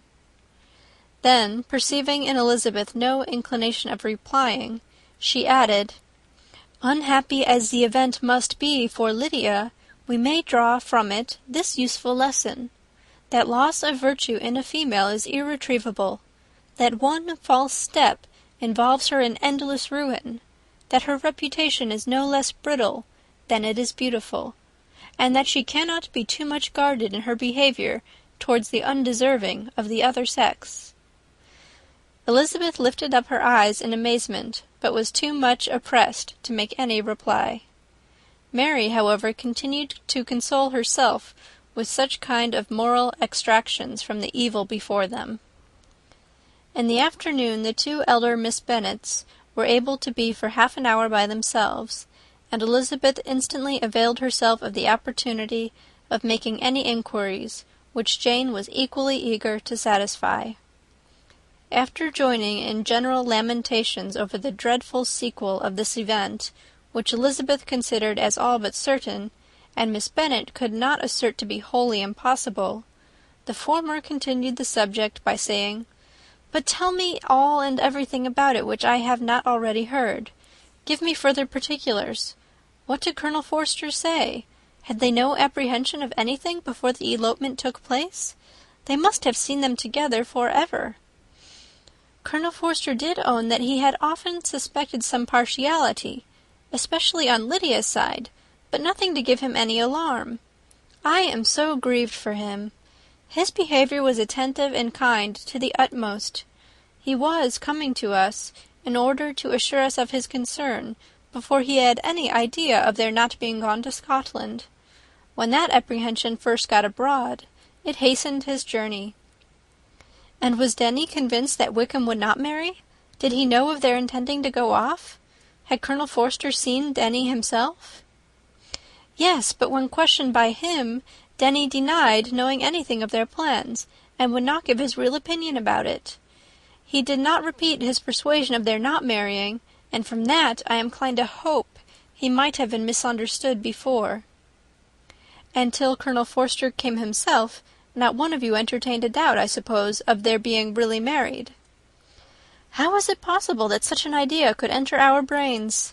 I felt a little uneasy, a little fearful of my sister's happiness with him in marriage, because I knew that his conduct had not been always quite right. My father and mother knew nothing of that. They only felt how imprudent a match it must be. Kitty then owned, with a very natural triumph, on knowing more than the rest of us, that in Lydia's last letter she had prepared her for such a step. She had known, it seems, of their being in love with each other many weeks." "But not before they went to Brighton?" "No, I believe not." "And did Colonel Forster appear to think well of Wickham himself? Does he know his real character?" I must confess that he did not speak so well of Wickham as he formerly did. He believed him to be imprudent and extravagant, and since this sad affair has taken place, it is said that he left Meryton greatly in debt, but I hope this may be false. Oh, Jane, had we been less secret, had we told what we knew of him, this could not have happened." "Perhaps it would have been better," replied her sister. "But to expose the former faults of any person, without knowing what their present feelings were, seemed unjustifiable. We acted with the best intentions." "Could Colonel Forster repeat the particulars of Lydia's note to his wife?" "He brought it with him for us to see." Jane then took it from her pocket-book, and gave it to Elizabeth. These were the contents. "My dear Harriet, you will laugh when you know where I am gone, and I cannot help laughing myself at your surprise tomorrow morning, as soon as I am missed. I am going to Gretna Green, and if you cannot guess with who, I shall think you a simpleton, for there is but one man in the world I love, and he is an angel. I should never be happy without him, so think it no harm to be off. You need not send them word at Longbourn of my going, if you do not like it, for it will make the surprise the greater when I write to them and sign my name Lydia Wickham. What a good joke it will be! I can hardly write for laughing. Pray make my excuses to Pratt for not keeping my engagement and dancing with him tonight. Tell him I hope he will excuse me when he knows all, and tell him I will dance with him at the next ball we meet, with great pleasure. I shall send for my clothes when I get to Longbourn, but I wish you would tell Sally to mend a great slit in my worked muslin gown before they are packed up. Good-bye. Give my love to Colonel Forster. I hope you will drink to our good journey. Your affectionate friend, Lydia Bennet. "Oh, thoughtless, thoughtless Lydia!" cried Elizabeth, when she had finished it. "What a letter is this, to be written at such a moment! But at least it shows that she was serious on the subject of their journey. Whatever he might afterwards persuade her to, it was not on her side a scheme of infamy. My poor father!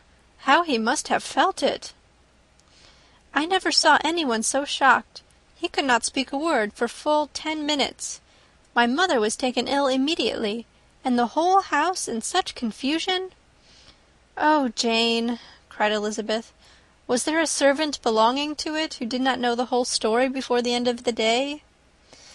"I do not know. I hope there was, but to be guarded at such a time is very difficult. My mother was in hysterics, and though I endeavoured to give her every assistance in my power, I am afraid I did not do so much as I might have done. But the horror of what might possibly happen almost took me from my faculties. Your attendance upon her has been too much for you. You do not look well. Oh, that I had been with you! You have had every care and anxiety upon yourself alone. Mary and Kitty have been very kind, and would have shared in every fatigue, I am sure, but I did not think it right for either of them. Kitty is slight and delicate, and Mary studies so much that her hours of repose should not be broken in on. My Aunt Phillips came to Longbourn on Tuesday after my father went away, and was so good as to stay till Thursday with me. She was of great use and comfort to us all, and Lady Lucas has been very kind.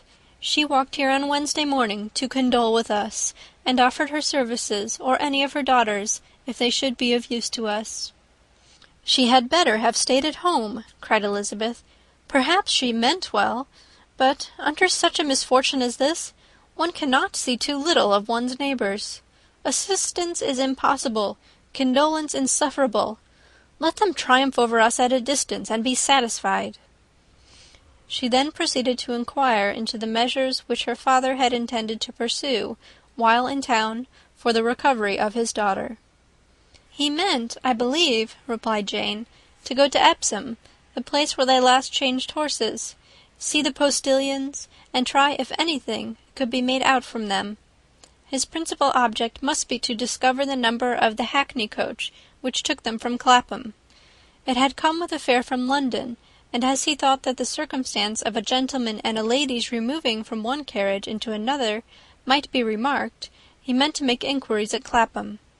If he could anyhow discover at what house the coachman had before set down his fare, he determined to make inquiries there, and hoped it might not be impossible to find out the stand and number of the coach. I do not know of any other designs that he had formed, but he was in such a hurry to be gone, and his spirits so greatly discomposed, that I had difficulty in finding out even so much as this. End of chapter 47. Chapter 48. The whole party were in hopes of a letter from Mr. Bennet the next morning, but the post came in without bringing a single line from him. His family knew him to be, on all common occasions, a most negligent and dilatory correspondent, but at such a time they had hoped for exertion. They were forced to conclude that he had no pleasing intelligence to send, but even of that they would have been glad to be certain. Mr. Gardiner had only waited for the letters before he set off. When he was gone, they were certain at least of receiving constant information of what was going on, and their uncle promised, at parting, to prevail on Mr. Bennet to return to Longbourn as soon as he could, to the great consolation of his sister, who considered it as the only security for her husband's not being killed in a duel. Mrs. Gardiner and the children were to remain in Hertfordshire a few days longer, as the former thought her presence might be serviceable to her nieces. She shared in their attendance on Mrs. Bennet, and was a great comfort to them in their hours of freedom.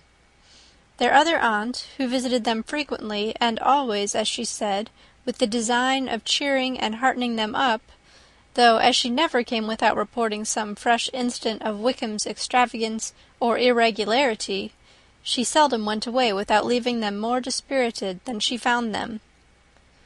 All Meryton seemed striving to blacken the man who, but 3 months before, had been almost an angel of light.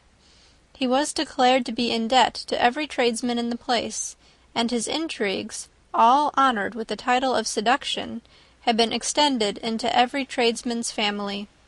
Everybody declared that he was the wickedest young man in the world, and everybody began to find out that they had always distrusted the appearance of his goodness.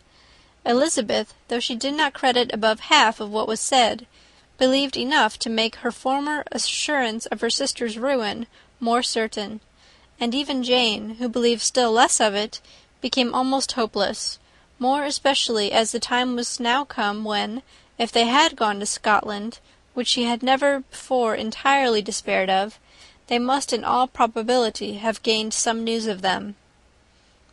Mr. Gardiner left Longbourn on Sunday. On Tuesday his wife received a letter from him. It told them that, on his arrival, he had immediately found out his brother, and persuaded him to come to Gracechurch Street; that Mr. Bennet had been to Epsom and Clapham before his arrival, but without gaining any satisfactory information, and that he was now determined to inquire at all the principal hotels in town, as Mr. Bennet thought it possible they might have gone to one of them, on their first coming to London, before they procured lodgings. Mr. Gardiner himself did not expect any success from this measure, but as his brother was eager in it, he meant to assist him in pursuing it. He added that Mr. Bennet seemed wholly disinclined at present to leave London, and promised to write again very soon. There was also a postscript to this effect: "I have written to Colonel Forster, to desire him to find out, if possible, from some of the young man's intimates in the regiment, whether Wickham has any relations or connections who would be likely to know in what part of town he has now concealed himself. If there were any one that one could apply to with a probability of gaining such a clue as that, it might be of essential consequence. At present we have nothing to guide us. Colonel Forster will, I dare say, do everything in his power to satisfy us on this head. But, on second thoughts, perhaps Lizzie could tell us what relations he has now living better than any other person."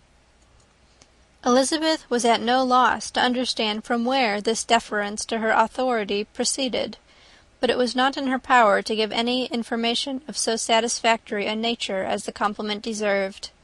She had never heard of his having had any relations, except a father and mother, both of whom had been dead many years.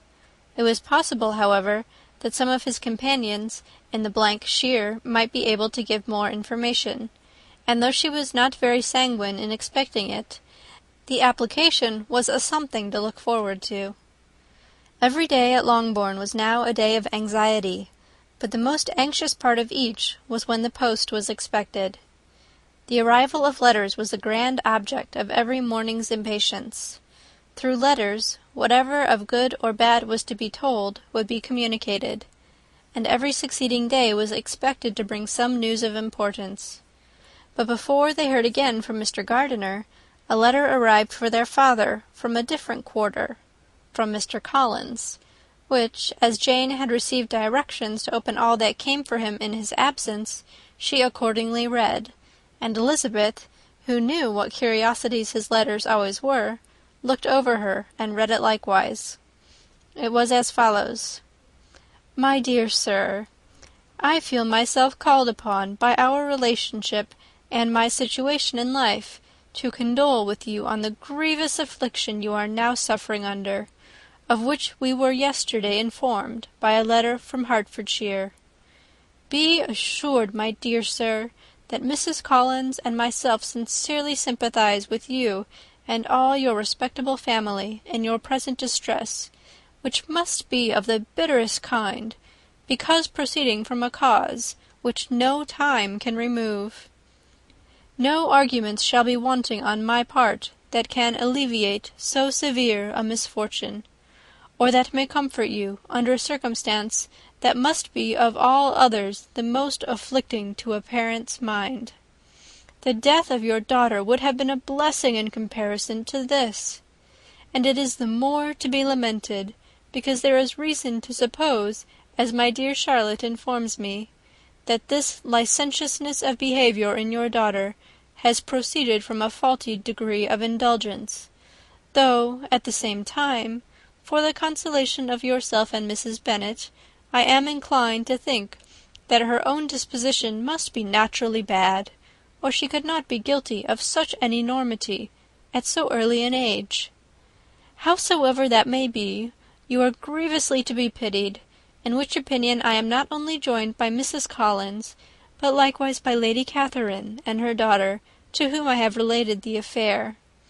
They agree with me in apprehending that this false step in one daughter will be injurious to the fortunes of all the others. For who, as Lady Catherine herself condescendingly says, will connect themselves with such a family? And this consideration leads me moreover to reflect, with augmented satisfaction, on a certain event of last November, for had it been otherwise, I must have been involved in all your sorrow and disgrace. Let me then advise you, dear sir, to console yourself as much as possible, to throw off your unworthy child from your affection for ever, and leave her to reap the fruits of her own heinous offence. I am, dear sir, etc., etc."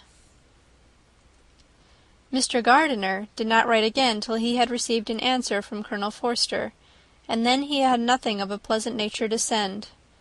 It was not known that Wickham had a single relationship with whom he kept up any connection, and it was certain that he had no near one living. His former acquaintances had been numerous, but since he had been in the militia, it did not appear that he was on terms of particular friendship with any of them. There was no one, therefore, who could be pointed out as likely to give any news of him, and in the wretched state of his own finances there was a very powerful motive for secrecy, in addition to his fear of discovery by Lydia's relations, for it had just transpired that he had left gaming debts behind him to a very considerable amount. Colonel Forster believed that more than £1,000 would be necessary to clear his expenses at Brighton. He owed a good deal in town, but his debts of honour were still more formidable. Mr. Gardiner did not attempt to conceal these particulars from the Longbourn family. Jane heard them with horror. "A gamester!" she cried. "This is wholly unexpected. I had not an idea of it." Mr. Gardiner added in his letter that they might expect to see their father at home on the following day, which was Saturday. Rendered spiritless by the ill success of all their endeavours, he had yielded to his brother-in-law's entreaty that he would return to his family, and leave it to him to do whatever occasion might suggest to be advisable for continuing their pursuit. When Mrs. Bennet was told of this, she did not express so much satisfaction as her children expected, considering what her anxiety for his life had been before. "What, is he coming home, and without poor Lydia?" she cried. "Sure he will not leave London before he has found them. Who is to fight Wickham, and make him marry her if he comes away?" As Mrs. Gardiner began to wish to be at home, it was settled that she and the children should go to London at the same time that Mr. Bennet came from it. The coach, therefore, took them the first stage of their journey, and brought its master back to Longbourn. Mrs. Gardiner went away in all the perplexity about Elizabeth and her Derbyshire friend that had attended her from that part of the world. His name had never been voluntarily mentioned before them by her niece, and the kind of half-expectation which Mrs. Gardiner had formed, of their being followed by a letter from him, had ended in nothing. Elizabeth had received none since her return that could come from Pemberley. The present unhappy state of the family rendered any other excuse for the lowness of her spirits unnecessary. Nothing, therefore, could be fairly conjectured from that, though Elizabeth, who was by this time tolerably well acquainted with her own feelings, was perfectly aware that, had she known nothing of Darcy, she could have borne the dread of Lydia's infamy somewhat better. It would have spared her, she thought, one sleepless night out of 2. When Mr. Bennet arrived, he had all the appearance of his usual philosophic composure. He said as little as he had ever been in the habit of saying, made no mention of the business that had taken him away, and it was some time before his daughters had courage to speak of it. It was not till the afternoon, when he had joined them at tea, that Elizabeth ventured to introduce the subject, and then, on her briefly expressing her sorrow for what he must have endured, he replied, "Say nothing of that. Who should suffer but myself? It has been my own doing, and I ought to feel it." "You must not be too severe upon yourself," replied Elizabeth. "You may well warn me against such an evil. Human nature is so prone to fall into it. No, Lizzie, let me once in my life feel how much I have been to blame. I am not afraid of being overpowered by the impression. It will pass away soon enough." "Do you suppose them to be in London?" "Yes, where else can they be so well concealed?" "And Lydia used to want to go to London," added Kitty. "She is happy, then," said her father dryly, "and her residence there will probably be of some duration." Then, after a short silence, he continued, "Lizzie, I bear you no ill will for being justified in your advice to me last May, which, considering the event, shows some greatness of mind." They were interrupted by Miss Bennet, who came to fetch her mother's tea. "This is a parade," he cried, "which does one good. It gives such an elegance to misfortune. Another day I will do the same. I will sit in my library in my nightcap and powdering gown, and give as much trouble as I can. Or perhaps I may defer it till Kitty runs away." "I am not going to run away, papa," said Kitty fretfully. "If I should ever go to Brighton, I would behave better than Lydia." "You go to Brighton! I would not trust you so near it as Eastbourne for 50 pounds. No, Kitty, I have at least learnt to be cautious, and you will feel the effects of it. No officer is ever to enter into my house again, nor even to pass through the village. Balls will be absolutely prohibited, unless you stand up with one of your sisters. And you are never to stir out of doors till you can prove that you have spent 10 minutes of every day in a rational manner." Kitty, who took all these threats in a serious light, began to cry. "Well, well," said he, "do not make yourself unhappy. If you are a good girl for the next 10 years, I will take you to a review at the end of them." End of chapter 48. Pride and Prejudice by Jane Austen. Chapter 49.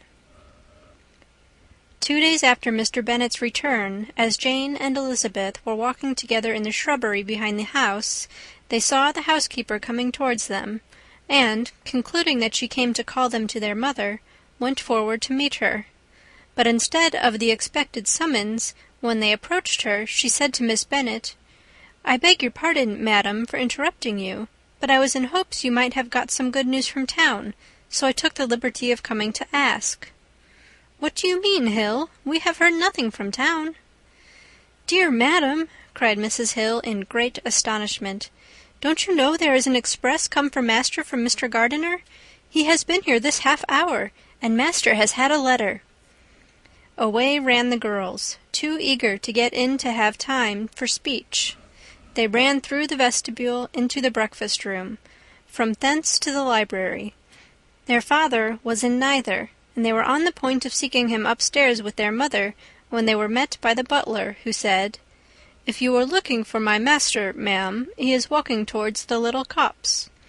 Upon this information, they instantly passed through the hall once more, and ran across the lawn after their father, who was deliberately pursuing his way towards a small wood on one side of the paddock. Jane, who was not so light, nor so much in the habit of running as Elizabeth, soon lagged behind, while her sister, panting for breath, came up with him, and eagerly cried out, "Oh, papa, what news, what news? Have you heard from my uncle?" "Yes, I have had a letter from him by express." "Well, and what news does it bring, good or bad?" "What is there of good to be expected?" said he, taking the letter from his pocket. "But perhaps you would like to read it." Elizabeth impatiently caught it from his hand. Jane now came up. "Read it aloud," said their father, "for I hardly know myself what it is about." Gracechurch Street, Monday, August 2nd. My dear brother, at last I am able to send you some tidings of my niece, and such as, upon the whole, I hope it will give you satisfaction. Soon after you left me on Saturday, I was fortunate enough to find out in what part of London they were. The particulars I reserve till we meet. It is enough to know they are discovered. I have seen them both. "Then it is as I always hoped," cried Jane. "They are married." Elizabeth read on. "I have seen them both. They are not married, nor can I find there was any intention of being so. But if you are willing to perform the engagements which I have ventured to make on your side, I hope it will not be long before they are. All that is required of you is, to assure to your daughter, by settlement, her equal share of the 5,000 secured among your children after the decease of yourself and my sister, and moreover to enter into an engagement of allowing her, during your life, 100 per annum. These are conditions which, considering everything, I had no hesitation in complying with, as far as I thought myself privileged, for you. I shall send this by express, that no time may be lost in bringing me your answer. You will easily comprehend, from these particulars, that Mr. Wickham's circumstances are not so hopeless as they are generally believed to be. The world has been deceived in that respect, and I am happy to say there will be some little money, even when all his debts are discharged, to settle on my niece, in addition to her own fortune. If, as I conclude will be the case, you send me full powers to act in your name throughout the whole of this business, I will immediately give directions to Haggerston for preparing a proper settlement. There will not be the smallest occasion for your coming to town again, therefore stay quiet at Longbourn, and depend on my diligence and care. Send back your answer as fast as you can, and be careful to write explicitly. We have judged it best that my niece should be married from this house, of which I hope you will approve. She comes to us to-day. I shall write again as soon as anything more is determined on. Yours, etc., Edward Gardiner. "Is it possible?" cried Elizabeth when she had finished. "Can it be possible that he will marry her?" "Wickham is not so undeserving, then, as we thought him," said her sister. "My dear father, I congratulate you." "And have you answered the letter?" cried Elizabeth. "No, but it must be done soon."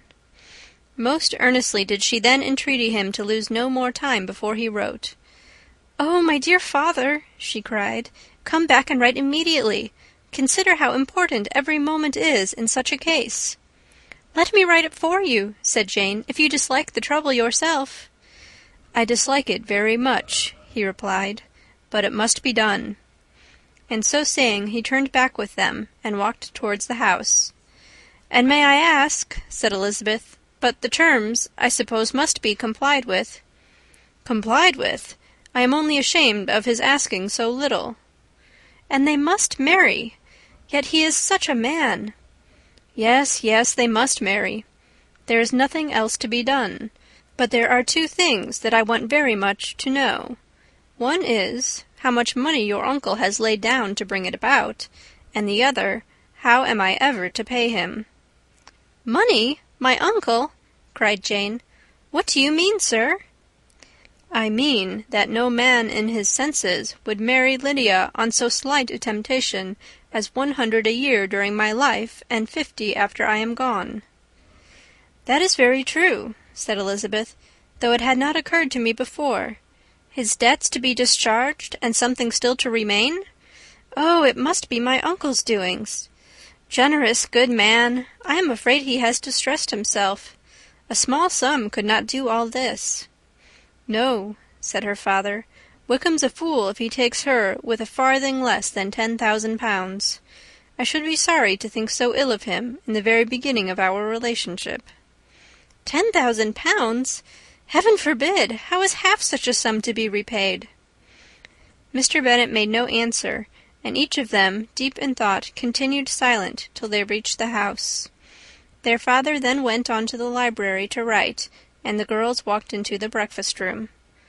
"And they are really to be married!" cried Elizabeth, as soon as they were by themselves. "How strange this is! And for this we are to be thankful! That they should marry, small as is their chance of happiness, and wretched as is his character, we are forced to rejoice. Oh, Lydia!" "I comfort myself with thinking," replied Jane, "that he certainly would not marry Lydia if he had not a real regard for her. Though our kind uncle has done something towards clearing him, I cannot believe that 10,000 pounds, or anything like it, has been advanced. He has children of his own, and may have more. How could he spare half 10,000 pounds? "If we were ever able to learn what Wickham's debts have been," said Elizabeth, "and how much is settled on his side on our sister, we shall exactly know what Mr. Gardiner has done for them, because Wickham has not 6 pence of his own. The kindness of my uncle and aunt can never be requited. Their taking her home and affording her their personal protection and countenance is such a sacrifice to her advantage as years of gratitude cannot enough acknowledge. By this time she is actually with them. If such goodness does not make her miserable now, she will never deserve to be happy. What a meeting for her when she first sees my aunt!" "We must endeavour to forget all that has passed on either side," said Jane. "I hope and trust they will yet be happy. His consenting to marry her is a proof, I believe, that he has come to a right way of thinking. Their mutual affection will steady them, and I flatter myself they will settle so quietly and live in so rational a manner as may in time make their past imprudence forgotten." "Their conduct has been such," replied Elizabeth, "as neither you nor I nor anybody can ever forget. It is useless to talk of it." It now occurred to the girls that their mother was in all likelihood perfectly ignorant of what had happened. They went to the library, therefore, and asked their father whether he would not wish them to make it known to her. He was writing, and without raising his head, coolly replied, "Just as you please." "May we take my uncle's letter to read to her?" "Take whatever you like, and get away." Elizabeth took the letter from his writing-table, and they went upstairs together. Mary and Kitty were both with Mrs. Bennet. One communication would, therefore, do for all. After a slight preparation for good news, the letter was read aloud. Mrs. Bennet could hardly contain herself. As soon as Jane had read Mr. Gardiner's hope of Lydia's being soon married, her joy burst forth, and every following sentence added to its exuberance.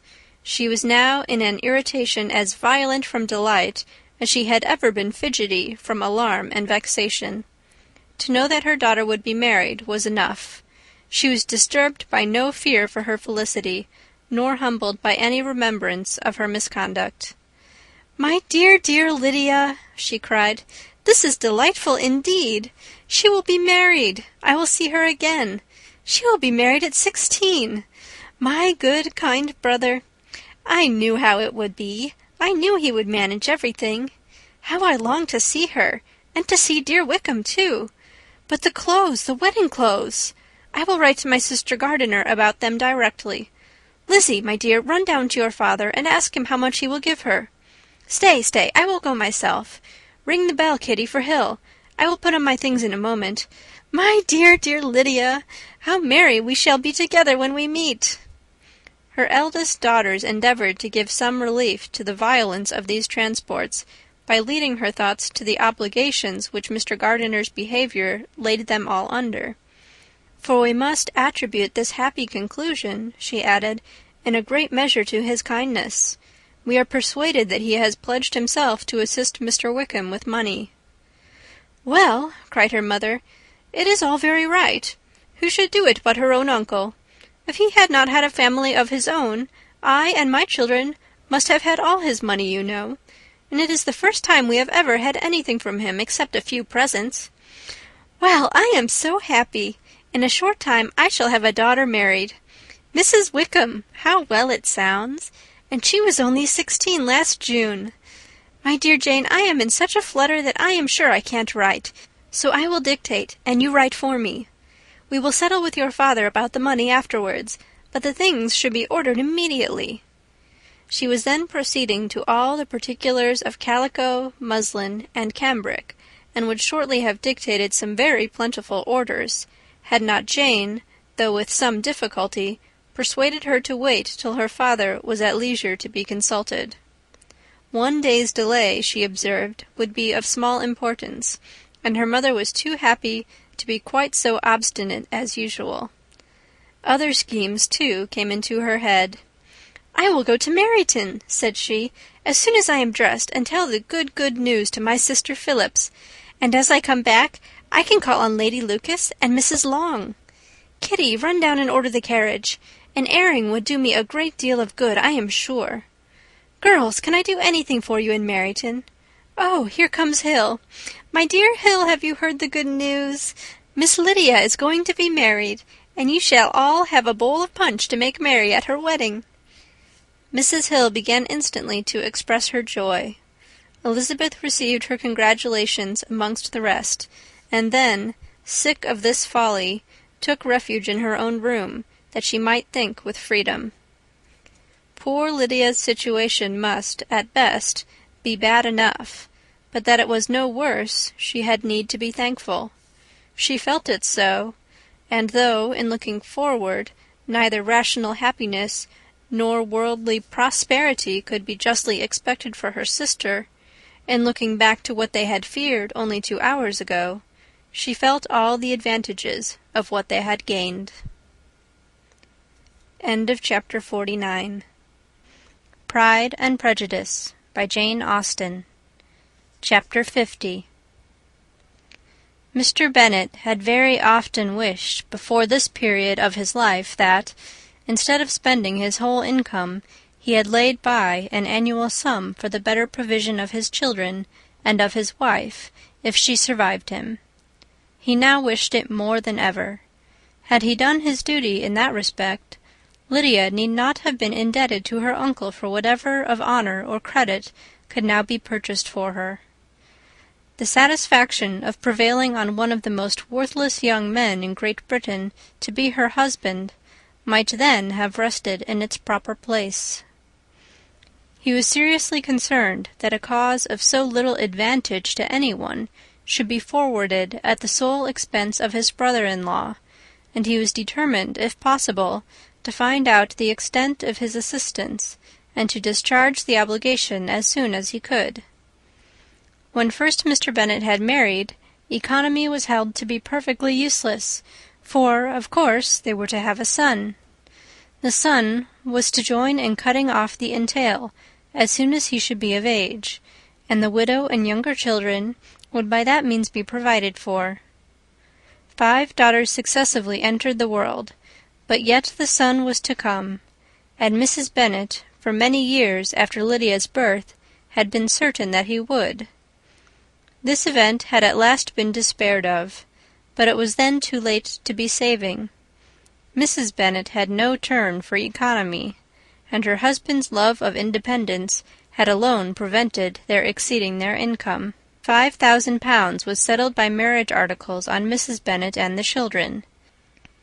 But in what proportions it should be divided amongst the latter depended on the will of the parents. This was one point, with regard to Lydia at least, which was now to be settled, and Mr. Bennet could have no hesitation in acceding to the proposal before him. In terms of grateful acknowledgment for the kindness of his brother, though expressed most concisely, he then delivered on paper his perfect approbation of all that was done, and his willingness to fulfill the engagements that had been made for him.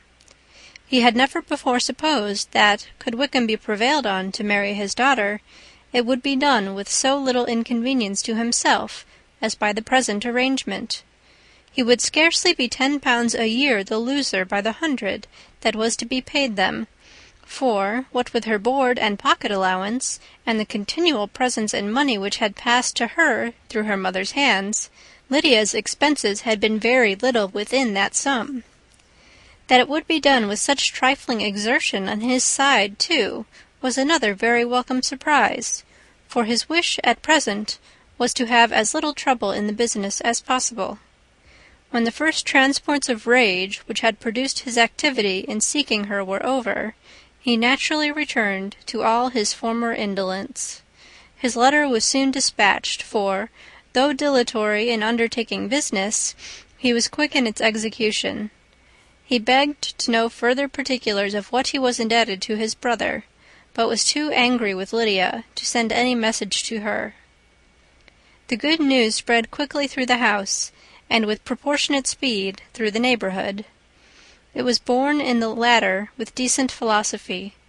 To be sure, it would have been more for the advantage of conversation had Miss Lydia Bennet come upon the town, or, as the happiest alternative, been secluded from the world in some distant farmhouse. But there was much to be talked of in marrying her, and the good-natured wishes for her well-doing, which had proceeded before from all the spiteful old ladies in Meryton, lost but a little of their spirit in this change of circumstances, because with such a husband her misery was considered certain.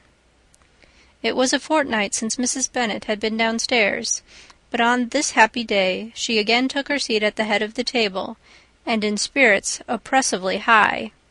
No sentiment of shame gave a damp to her triumph. The marriage of a daughter, which had been the first object of her wishes since Jane was 16, was now on the point of accomplishment, and her thoughts and her words ran wholly on those attendants of elegant nuptials, fine muslins, new carriages, and servants. She was busily searching through the neighbourhood for a proper situation for her daughter, and, without knowing or considering what their income might be, rejected many as deficient in size and importance. "Hay Park might do," said she, "if the Gouldings could quit it, or the great house at Stoke, if the drawing-room were larger. But Ashworth is too far off. I could not bear to have her 10 miles from me. And as for Pulvis Lodge, the attics are dreadful." Her husband allowed her to talk on without interruption while the servants remained, but when they had withdrawn, he said to her, "Mrs. Bennet, before you take any or all of these houses for your son and daughter, let us come to a right understanding. Into one house in this neighbourhood they shall never have admittance. I will not encourage the impudence of either by receiving them at Longbourn." A long dispute followed this declaration, but Mr. Bennet was firm. It soon led to another, and Mrs. Bennet found, with amazement and horror, that her husband would not advance a guinea to buy clothes for his daughter. He protested that she should receive from him no mark of affection whatever on the occasion. Mrs. Bennet could hardly comprehend it. That his anger could be carried to such a point of inconceivable resentment as to refuse his daughter a privilege without which her marriage would scarcely seem valid, exceeded all she could believe possible. She was more alive to the disgrace which her want of new clothes must reflect on her daughter's nuptials than to any sense of shame at her eloping and living with Wickham a fortnight before they took place. Elizabeth was now most heartily sorry that she had, from the distress of the moment, been led to make Mr. Darcy acquainted with their fears for her sister, for since her marriage would so shortly give the proper termination to the elopement, they might hope to conceal its unfavourable beginning from all those who were not immediately on the spot. She had no fear of its spreading farther through his means. There were few people on whose secrecy she would have more confidently depended, but at the same time there was no one whose knowledge of a sister's frailty would have mortified her so much, not, however, from any fear of disadvantage from it individually to herself, for, at any rate, there seemed a gulf impassable between them. Had Lydia's marriage been concluded on the most honourable terms, it was not to be supposed that Mr. Darcy would connect himself with a family where, to every other objection, would now be added an alliance and relationship of the nearest kind with a man whom he so justly scorned. From such a connection she could not wonder that he would shrink. The wish of procuring her regard, which she had assured herself of his feeling in Derbyshire, could not in rational expectation survive such a blow as this. She was humbled, she was grieved. She repented, though she hardly knew of what. She became jealous of his esteem, when she could no longer hope to be benefited by it. She wanted to hear of him, when there seemed the least chance of gaining intelligence. She was convinced that she could have been happy with him, when it was no longer likely they should meet. What a triumph for him, as she often thought, could he know that the proposals which she had proudly spurned only 4 months ago would now have been most gladly and gratefully received. He was as generous, she doubted not, as the most generous of his sex, but while he was mortal there must be a triumph. She began now to comprehend that he was exactly the man who, in disposition and talents, would most suit her. His understanding and temper, though unlike her own, would have answered all her wishes. It was a union that must have been to the advantage of both. By her ease and liveliness his mind might have been softened, his manners improved, and from his judgment, information, and knowledge of the world, she must have received benefit of greater importance. But no such happy marriage could now teach the admiring multitude what connubial felicity really was. A union of a different tendency, and precluding the possibility of the other, was soon to be formed in their family. How Wickham and Lydia were to be supported in tolerable independence she could not imagine. But how little of permanent happiness could belong to a couple who were only brought together because their passions were stronger than their virtue, she could easily conjecture. Mr. Gardiner soon wrote again to his brother. To Mr. Bennet's acknowledgments he briefly replied with assurance of his eagerness to promote the welfare of any of his family, and concluded with entreaties that the subject might never be mentioned to him again. The principal purport of his letter was to inform them that Mr. Wickham had resolved on quitting the militia. "It was greatly my wish that he should do so," he added, "as soon as his marriage was fixed on, and I think you will agree with me in considering the removal from that corps as highly advisable, both on his account and my niece's. It is Mr. Wickham's intention to go into the regulars, and among his former friends there are still some who are able and willing to assist him in the army. He has the promise of an insigniancy in General 's regiment, now quartered in the north. It is an advantage to have it so far from this part of the kingdom. He promises fairly, and I hope among different people, where they may each have a character to preserve, they will both be more prudent. I have written to Colonel Forster to inform him of our present arrangements, and to request that he will satisfy the various creditors of Mr. Wickham in and near Brighton with assurances of speedy payment, for which I have pledged myself.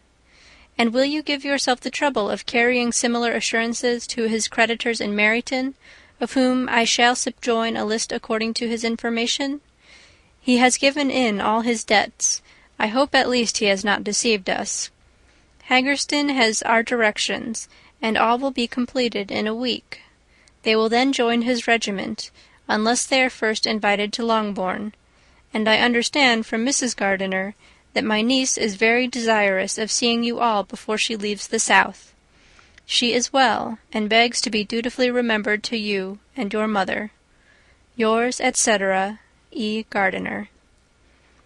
Mr. Bennet and his daughters saw all the advantages of Wickham's removal from the Blankshire as clearly as Mr. Gardiner could do.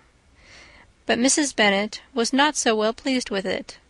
Lydia's being settled in the north, just when she had expected most pleasure and pride in her company, for she had by no means given up her plan of their residing in Hertfordshire, was a severe disappointment. And besides, it was such a pity that Lydia should be taken from a regiment where she was acquainted with everybody, and had so many favourites. "She is so fond of Mrs. Forster," said she. "It will be quite shocking to send her away. And there are several of the young men, too, that she likes very much. The officers may not be so pleasant in General Blank's regiment." His daughter's request, for such it might be considered, of being admitted into her family again before she set off for the north, received at first an absolute negative. But Jane and Elizabeth, who agreed in wishing, for the sake of their sister's feelings and consequence, that she should be noticed on her marriage by her parents, urged him so earnestly, yet so rationally and so mildly, to receive her and her husband at Longbourn, as soon as they were married, that he was prevailed on to think as they thought, and act as they wished. And their mother had the satisfaction of knowing that she would be able to show her married daughter in the neighbourhood before she was banished to the north. When Mr. Bennet wrote again to his brother, therefore, he sent his permission for them to come, and it was settled that as soon as the ceremony was over they should proceed to Longbourn. Elizabeth was surprised, however, that Wickham should consent to such a scheme, and had she consulted only her own inclination, any meeting with him would have been the last object of her wishes. Chapter 50. Chapter 51. Their sister's wedding day arrived, and Jane and Elizabeth felt for her probably more than she felt for herself. The carriage was sent to meet them at , and they were to return in it by dinner-time. Their arrival was dreaded by the elder Miss Bennets, and Jane more especially, who gave Lydia the feelings which would have attended herself, had she been the culprit, and was wretched in the thought of what her sister must endure. They came. The family were assembled in the breakfast-room to receive them. Smiles decked the face of Mrs. Bennet as the carriage drove up to the door. Her husband looked impenetrably grave, her daughters alarmed, anxious, uneasy. Lydia's voice was heard in the vestibule. The door was thrown open, and she ran into the room. Her mother stepped forwards, embraced her, and welcomed her with rapture, gave her hand with an affectionate smile to Wickham, who followed his lady, and wished them both joy with an alacrity which showed no doubt of their happiness. Their reception from Mr. Bennet, to whom they had turned, was not quite so cordial. His countenance rather gained in austerity, and he scarcely opened his lips. The easy assurance of the young couple, indeed, was enough to provoke him. Elizabeth was disgusted, and even Miss Bennet was shocked. Lydia was Lydia still, untamed, unabashed, wild, noisy, and fearless. She turned from sister to sister, demanding their congratulations, and when at length they all sat down, looked eagerly round the room, took notice of some little alteration in it, and observed with a laugh that it was a great while since she had been there. Wickham was not at all more distressed than herself, but his manners were always so pleasing that had his character and his marriage been exactly what they ought, his smiles and his easy address, while he claimed their relationship, would have delighted them all. Elizabeth had not before believed him quite equal to such assurance, but she sat down, resolving within herself to draw no limits in future to the impudence of an impudent man. She blushed, and Jane blushed, but the cheeks of the two who caused their confusion suffered no variation of colour. There was no want of discourse. The bride and her mother could neither of them talk fast enough, and Wickham, who happened to sit near Elizabeth, began inquiring after his acquaintance in that neighbourhood, with a good-humoured ease which she felt very unable to equal in her replies. They seemed each of them to have the happiest memories in the world. Nothing of the past was recollected with pain, and Lydia led voluntarily to subjects which her sisters would not have alluded to for the world. "Only think of its being 3 months," she cried, "since I went away! It seems but a fortnight, I declare, and yet there have been things enough happened in the time.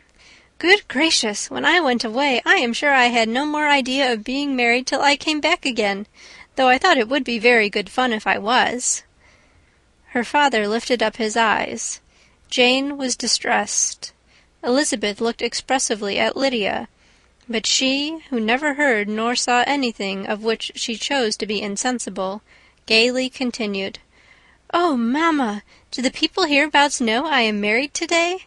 I was afraid they might not, and we overtook William Goulding in his curricle, so I was determined he should know it, and so I let down the side glass next to him, and took off my glove, and let my hand just rest upon the window frame, so that he might see the ring, and then I bowed and smiled like anything." Elizabeth could bear it no longer. She got up and ran out of the room, and returned no more, till she heard them passing through the hall to the dining-parlour. She then joined them soon enough to see Lydia, with anxious parade, walk up to her mother's right hand, and hear her say to her eldest sister, "Ah, Jane, I take your place now, and you must go lower, because I am a married woman." It was not to be supposed that time would give Lydia that embarrassment which from she had been so wholly free at first. Her ease and good spirits increased. She longed to see Mrs. Phillips, the Lucases, and all their other neighbours, and to hear herself called Mrs. Wickham by each of them, and in the meantime she went after dinner to show her ring, and boast of being married, to Mrs. Hill and the 2 housemaids. "Well, mamma," said she, when they were all returned to the breakfast-room, "and what do you think of my husband? Is not he a charming man? I am sure my sisters must all envy me. I only hope they may have half my good luck. They must all go to Brighton. That is the place to get husbands. What a pity it is, mamma, we did not all go." "Very true, and if I had my will, we should. But, my dear Lydia, I don't at all like your going such a way off. Must it be so?" "Oh, Lord, yes! There is nothing in that. I shall like it of all things. You and papa and my sisters must come down and see us. We shall be at Newcastle all the winter, and I dare say there will be some balls, and I will take care to get good partners for them all." "I should like it beyond anything," said her mother. "And then when you go away, you may leave 1 or 2 of my sisters behind you, and I dare say I shall get husbands for them before the winter is over." "I thank you for my share of the favour," said Elizabeth, "but I do not particularly like your way of getting husbands." Their visitors were not to remain above 10 days with them. Mr. Wickham had received his commission before he left London, and he was to join his regiment at the end of a fortnight. No one but Mrs. Bennet regretted that their stay would be so short, and she made the most of the time by visiting about with her daughter, and having very frequent parties at home. These parties were acceptable to all. To avoid a family circle was even more desirable to such as did think than such as did not. Wickham's affection for Lydia was just what Elizabeth had expected to find it, not equal to Lydia's for him. She had scarcely needed her present observation to be satisfied, from the reason of things, that their elopement had been brought on by the strength of her love rather than by his, and she would have wondered why, without violently caring for her, he chose to elope with her at all, had she not felt certain that his flight was rendered necessary by distress of circumstances, and if that were the case, he was not the young man to resist an opportunity of having a companion. Lydia was exceedingly fond of him. He was her dear Wickham on every occasion. No one was to be put in competition with him. He did everything best in the world, and she was sure he would kill more birds on the 1st of September than anybody else in the country. One morning, soon after their arrival, as she was sitting with her 2 elder sisters, she said to Elizabeth, "Lizzie, I never gave you an account of my wedding, I believe. You were not by when I told Mamma and the others all about it. Are not you curious to hear how it was managed?" "No, really," replied Elizabeth. "I think there cannot be too little said of the subject." "La, you are so strange! But I must tell you how it went off. We were married, you know, at St. Clement's, because Wickham's lodgings were in that parish, and it was settled that we should all be there by 11 o'clock. My uncle and aunt and I were to go together, and the others were to meet us at the church. Well, Monday morning came, and I was in such a fuss. I was so afraid, you know, that something would happen to put it off, and then I should have gone quite distracted. And there was my aunt, all the time I was dressing, preaching and talking away just as if she was reading a sermon. However, I did not hear above 1 word in 10, for I was thinking, you may suppose, of my dear Wickham. I longed to know whether he would be married in his blue coat. Well, and so we breakfasted at 10, as usual. I thought it would never be over, for by the by you are to understand that my uncle and aunt were horrid unpleasant all the time I was with them. If you'll believe me, I did not once put my foot out of doors, though I was there a fortnight. Not one party or scheme or anything. To be sure, London was rather thin, but, however, the little theatre was open. Well, and so just as the carriage came to the door, my uncle was called away upon business to that horrid man, Mr. Stone. And then, you know, when once they get together, there is no end of it. Well, I was so frightened I did not know what to do, for my uncle was to give me away, and if we were beyond the hour, we could not be married all day. But luckily he came back again in 10 minutes' time, and then we all set out.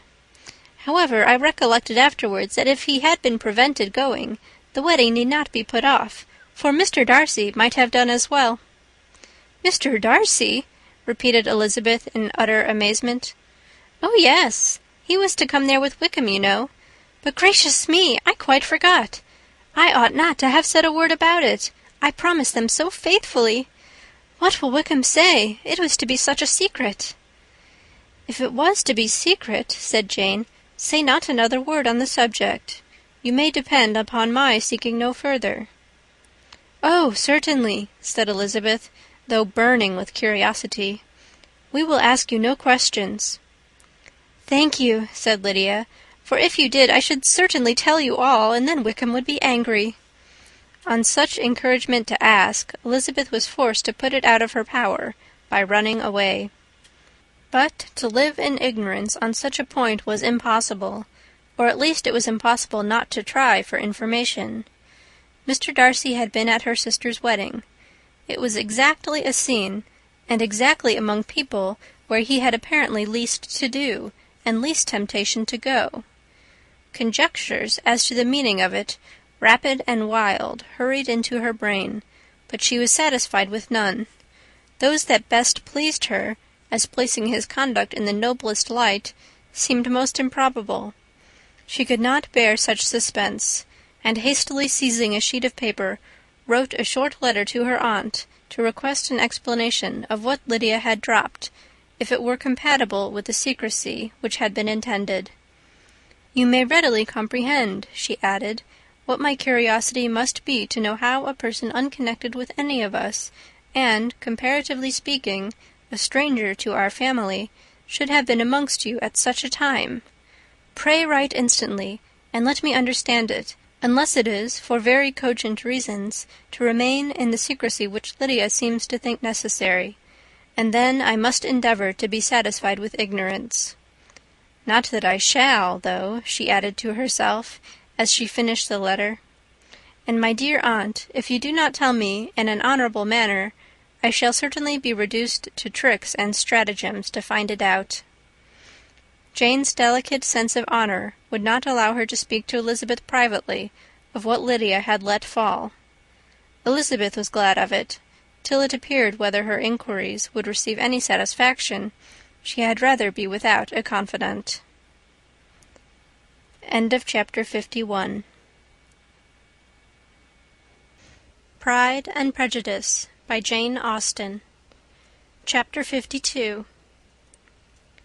Elizabeth had the satisfaction of receiving an answer to her letter as soon as she possibly could.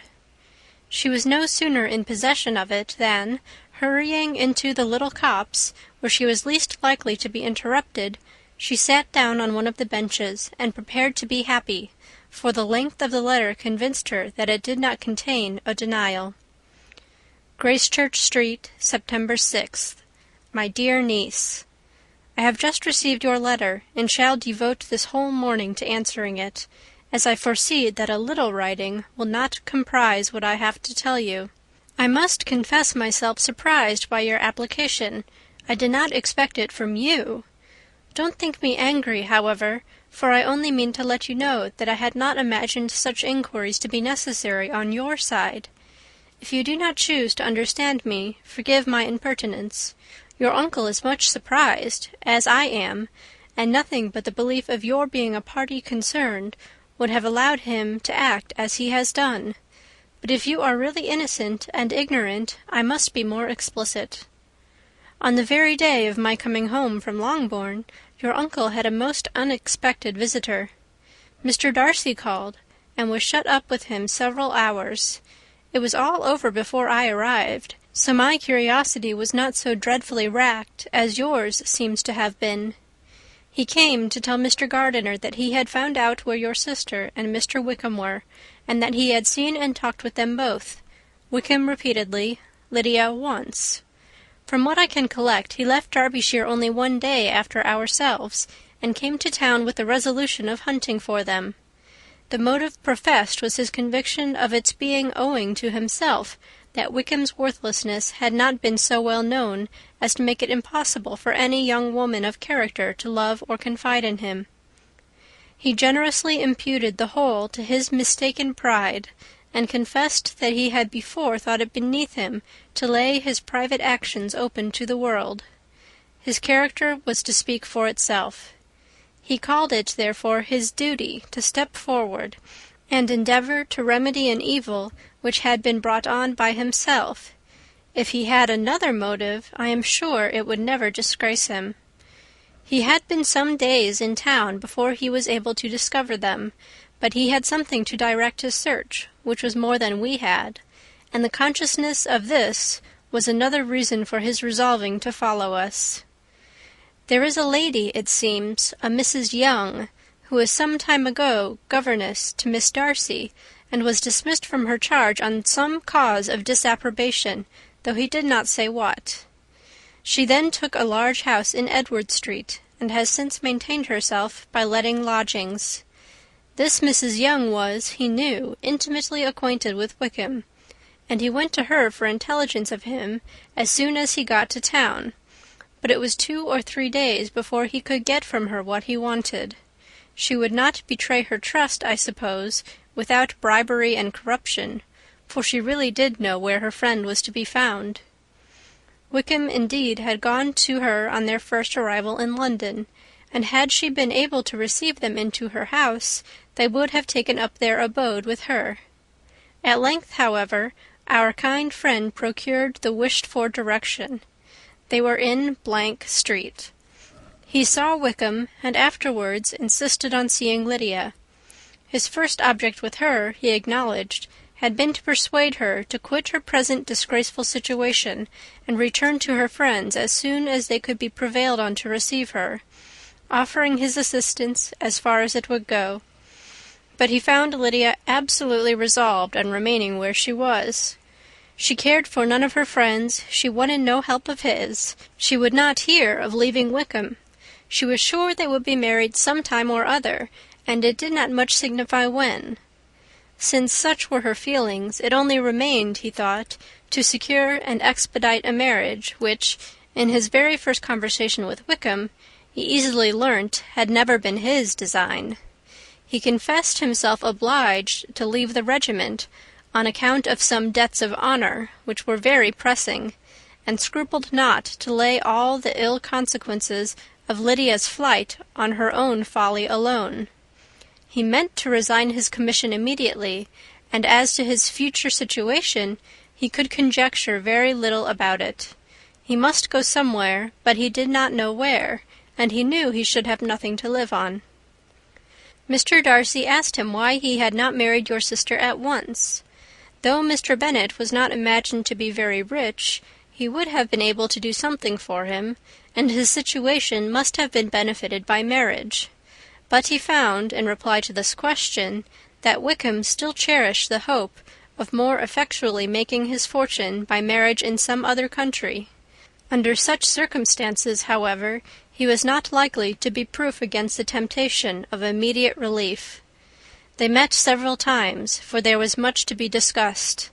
Wickham, of course, wanted more than he could get, but at length was reduced to be reasonable.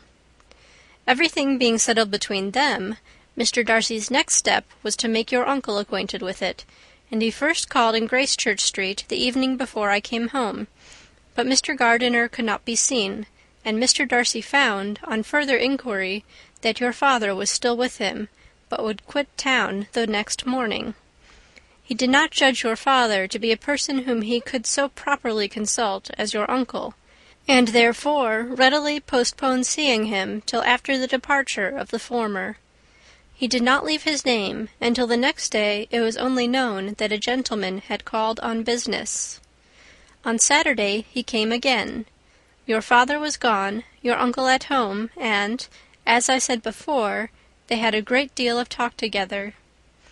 They met again on Sunday, and then I saw him too. It was not all settled before Monday. As soon as it was, the express was sent off to Longbourn. But our visitor was very obstinate. I fancy, Lizzie, that obstinacy is the real defect of his character after all. He has been accused of many faults at different times, but this is the true one. Nothing was to be done that he did not do himself, though I am sure, and I do not speak it to be thanked, therefore say nothing about it, your uncle would most readily have settled the whole. They battled it together for a long time, which was more than either the gentleman or lady concerned in it deserved. But at last your uncle was forced to yield, and instead of being allowed to be of use to his niece, was forced to put up with only having the probable credit of it, which went sorely against the grain. And I really believe your letter this morning gave him great pleasure, because it required an explanation that would rob him of his borrowed feathers, and give the praise where it was due. But, Lizzie, this must go no farther than yourself, or Jane at most. You know pretty well, I suppose, what has been done for the young people. His debts are to be paid, amounting, I believe, to considerably more than £1,000, another 1,000 in addition to her own settled upon her, and his commission purchased. The reason why all this was to be done by him alone was such as I have given above. It was owing to him, to his reserve and want of proper consideration, that Wickham's character had been so misunderstood, and consequently that he had been received and noticed as he was. Perhaps there was some truth in this, though I doubt whether his reserve, or anybody's reserve, can be answerable for the event. But in spite of all this fine talking, my dear Lizzie, you may rest perfectly assured that your uncle would never have yielded if we had not given him credit for another interest in the affair. When all this was resolved on, he returned again to his friends, who were still staying at Pemberley, but it was agreed that he should be in London once more when the wedding took place, and all money matters were then to receive the last finish. I believe I have now told you everything. It is a relation which you tell me is to give you great surprise.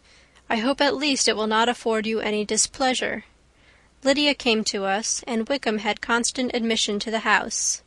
He was exactly what he had been when I knew him in Hertfordshire, but I would not tell you how little I was satisfied with her behaviour while she stayed with us, if I had not perceived, by Jane's letter last Wednesday, that her conduct on coming home was exactly of a piece with it, and therefore what I now tell you can give you no fresh pain. I talked to her repeatedly in the most serious manner, representing to her all the wickedness of what she had done, and all the unhappiness she had brought on her family. If she heard me, it was by good luck, for I am sure she did not listen. I was sometimes quite provoked, but then I recollected my dear Elizabeth and Jane, and for their sakes had patience with her. Mr. Darcy was punctual in his return, and, as Lydia informed you, attended the wedding. He dined with us the next day, and was to leave town again on Wednesday or Thursday. Will you be very angry with me, my dear Lizzy, if I take this opportunity of saying, what I was never bold enough to say before, how much I like him? His behaviour to us has, in every respect, been as pleasing as when we were in Derbyshire. His understanding and opinions all please me. He wants nothing but a little more liveliness, and that, if he marries prudently, his wife may teach him. I thought him very sly. He hardly ever mentioned your name, but slyness seems the fashion. Pray forgive me if I have been very presuming, or at least do not punish me so far as to exclude me from Pemberley. I shall never be quite happy till I have been all round the park. A low phaeton with a nice little pair of ponies would be the very thing. But I must write no more. The children have been wanting me this half-hour. Yours very sincerely, Mrs. Gardiner. The contents of this letter threw Elizabeth into a flutter of spirits, in which it was difficult to determine whether pleasure or pain bore the greatest share. The vague and unsettled suspicion which uncertainty had produced of what Mr. Darcy might have been doing to forward her sister's match, which she had feared to encourage as an exertion of goodness too great to be probable, and at the same time dreaded to be just, from the pain of obligation, were proved beyond their greatest extent to be true. He had followed them purposely to town. He had taken on himself all the trouble and mortification attendant on such a research, in which supplication had been necessary to a woman whom he must abominate and despise, and where he was reduced to frequently meet, reason with, persuade, and finally bribe the man whom he always most wished to avoid, and whose very name it was a punishment to him to pronounce. He had done all this for a girl whom he could neither regard nor esteem. Her heart did whisper that he had done it for her, but it was a hope shortly checked by other considerations, and she soon felt that even her vanity was insufficient when required to depend on his affection for her, for a woman who had already refused him, as able to overcome a sentiment so natural as abhorrence against relationship with Wickham. Brother-in-law of Wickham! Every kind of pride must revolt from the connection. He had, to be sure, done much. She was ashamed to think how much, but he had given a reason for his interference, which asked no extraordinary stretch of belief. It was reasonable that he should feel he had been wrong. He had liberality, and he had the means of exercising it, and though she would not place herself as his principal inducement, she could, perhaps, believe that remaining partiality for her might assist his endeavours in a cause where her peace of mind must be materially concerned. It was painful, exceedingly painful, to know that they were under obligations to a person who could never receive a return. They owed the restoration of Lydia, her character, everything to him. Oh, how heartily did she grieve over every ungracious sensation she had ever encouraged, every saucy speech she had ever directed towards him. For herself she was humbled, but she was proud of him, proud that in a cause of compassion and honour he had been able to get the better of himself. She read over her aunt's commendation of him again and again. It was hardly enough, but it pleased her. She was even sensible of some pleasure, though mixed with regret, on finding how steadfastly both she and her uncle had been persuaded that affection and confidence subsisted between Mr. Darcy and herself. She was roused from her seat and her reflections by some one's approach, and before she could strike into another path she was overtaken by Wickham. "I am afraid I interrupt your solitary ramble, my dear sister," said he, as he joined her. "You certainly do," she replied with a smile, "but it does not follow that the interruption must be unwelcome." I should be sorry indeed if it were. We were always good friends, and now we are better." "True. Are the others coming out?" "I do not know. Mrs. Bennet and Lydia are going in the carriage to Meryton. And so, my dear sister, I find from our uncle and aunt that you have actually seen Pemberley." She replied in the affirmative. "I almost envy you the pleasure, and yet I believe it will be too much for me, or else I could take it in my way to Newcastle. And you saw the old housekeeper, I suppose? Poor Reynolds! She was always very fond of me. But of course she did not mention my name to you." "Yes, she did." "And what did she say?" "That you were gone into the army, and that she was afraid had not turned out well. At such a distance as that, you know, things are strangely misrepresented." "Certainly," he replied, biting his lips. Elizabeth hoped she had silenced him, but he soon afterwards said, "I was surprised to see Darcy in town last month. We passed each other several times. I wonder what he can be doing there." "Perhaps preparing for his marriage with Miss de Bourgh," said Elizabeth. "It must be something particular to take him there at this time of year." "Undoubtedly. Did you see him while you were at Lambton? I thought I understood from the gardeners that you had." "Yes, he introduced us to his sister." "And do you like her?" "Very much." "I have heard, indeed, that she is uncommonly improved within this year or two. When I last saw her, she was not very promising. I am very glad you liked her. I hope she will turn out well." "I dare say she will. She has gotten over the most trying age." "Did you go by the village of Kympton?" "I do not recollect that we did." "I mention it because it is the living which I ought to have had. A most delightful place. Excellent parsonage house. It would have suited me in every respect." "How should you have liked making sermons?" "Exceedingly well. I should have considered it as part of my duty, and the exertion would soon have been nothing.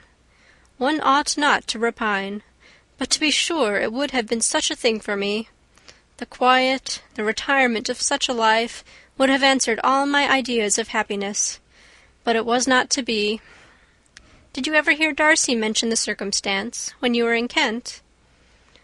"I have heard from authority, which I thought as good, that it was left you conditionally only, and at the will of the present patron." "You have? Yes. There was something in that. I told you so from the first, you may remember." "I did hear, too, that there was a time when sermon-making was not so palatable to you as it seems to be at present, that you actually declared your resolution of never taking orders, and that the business had been compromised accordingly." "You did, and it was not wholly without foundation. You may remember what I told you on that point when first we talked of it." They were now almost at the door of the house, for she had walked fast to get rid of him, and, unwilling, for her sister's sake, to provoke him, she only said in reply, with a good-humoured smile, "Come, Mr. Wickham, we are brother and sister, you know. Do not let us quarrel about the past. In future, I hope we shall be always of one mind." She held out her hand. He kissed it with affectionate gallantry, though he hardly knew how to look, and they entered the house. End of chapter 52. Pride and Prejudice by Jane Austen. Chapter 53. Mr. Wickham was so perfectly satisfied with this conversation that he never again distressed himself or provoked his dear sister Elizabeth by introducing the subject of it, and she was pleased to find that she had said enough to keep him quiet. The day of his and Lydia's departure soon came, and Mrs. Bennet was forced to submit to a separation which, as her husband by no means entered into her scheme of their all going to Newcastle, was likely to continue at least a 12-month. "Oh, my dear Lydia," she cried, "when shall we meet again?" "Oh, Lord, I don't know. Not these 2 or 3 years, perhaps. Write to me very often, my dear." "As often as I can. But you know married women have never much time for writing. My sisters may write to me. They will have nothing else to do." Mr. Wickham's adieus were much more affectionate than his wife's. He smiled, looked handsome, and said many pretty things. "He is as fine a fellow," said Mr. Bennet, as soon as they were out of the house, "as ever I saw. He simpers and smirks and makes love to us all. I am prodigiously proud of him. I defy even Sir William Lucas himself to produce a more valuable son-in-law." The loss of her daughter made Mrs. Bennet very dull for several days. "I often think," said she, "that there is nothing so bad as parting with one's friends. One seems so forlorn without them." "This is the consequence, you see, madam, of marrying a daughter," said Elizabeth. "It must make you better satisfied that your other 4 are single." "It is no such thing. Lydia does not leave me because she is married, but only because her husband's regiment happens to be so far off. If that had been nearer, she would not have gone so soon."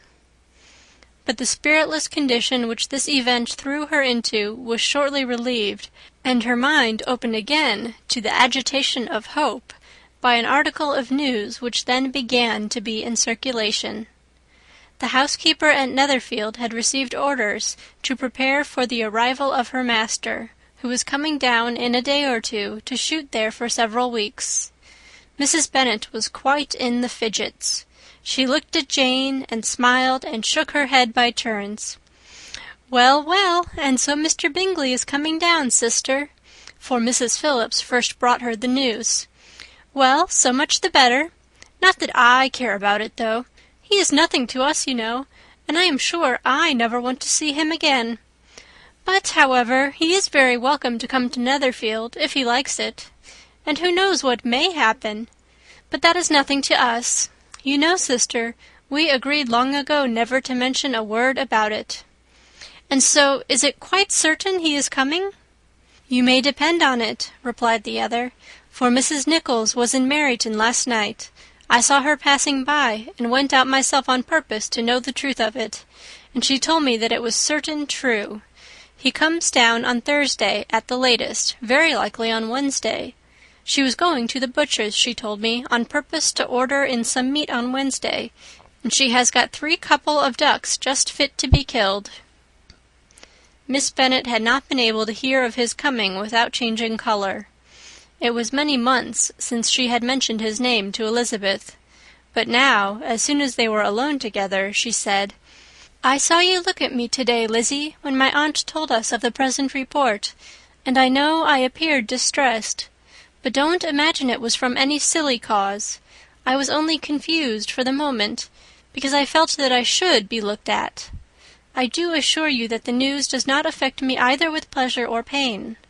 I am glad of one thing, that he comes alone, because we shall see the less of him. Not that I am afraid of myself, but I dread other people's remarks." Elizabeth did not know what to make of it. Had she not seen him in Derbyshire, she might have supposed him capable of coming there with no other view than what was acknowledged, but she still thought him partial to Jane, and she wavered as to the greater probability of his coming there with his friend's permission, or being bold enough to come without it. Yet it is hard, she sometimes thought, that this poor man cannot come to a house which he has legally hired without raising all this speculation. I will leave him to himself. In spite of what her sister declared, and really believed to be her feelings in the expectation of his arrival, Elizabeth could easily perceive that her spirits were affected by it. They were more disturbed, more unequal, than she had often seen them. The subject, which had been so warmly canvassed between their parents about a 12-month ago, was now brought forward again. "As soon as ever Mr. Bingley comes, my dear," said Mrs. Bennet, "you will wait on him, of course." "No, no.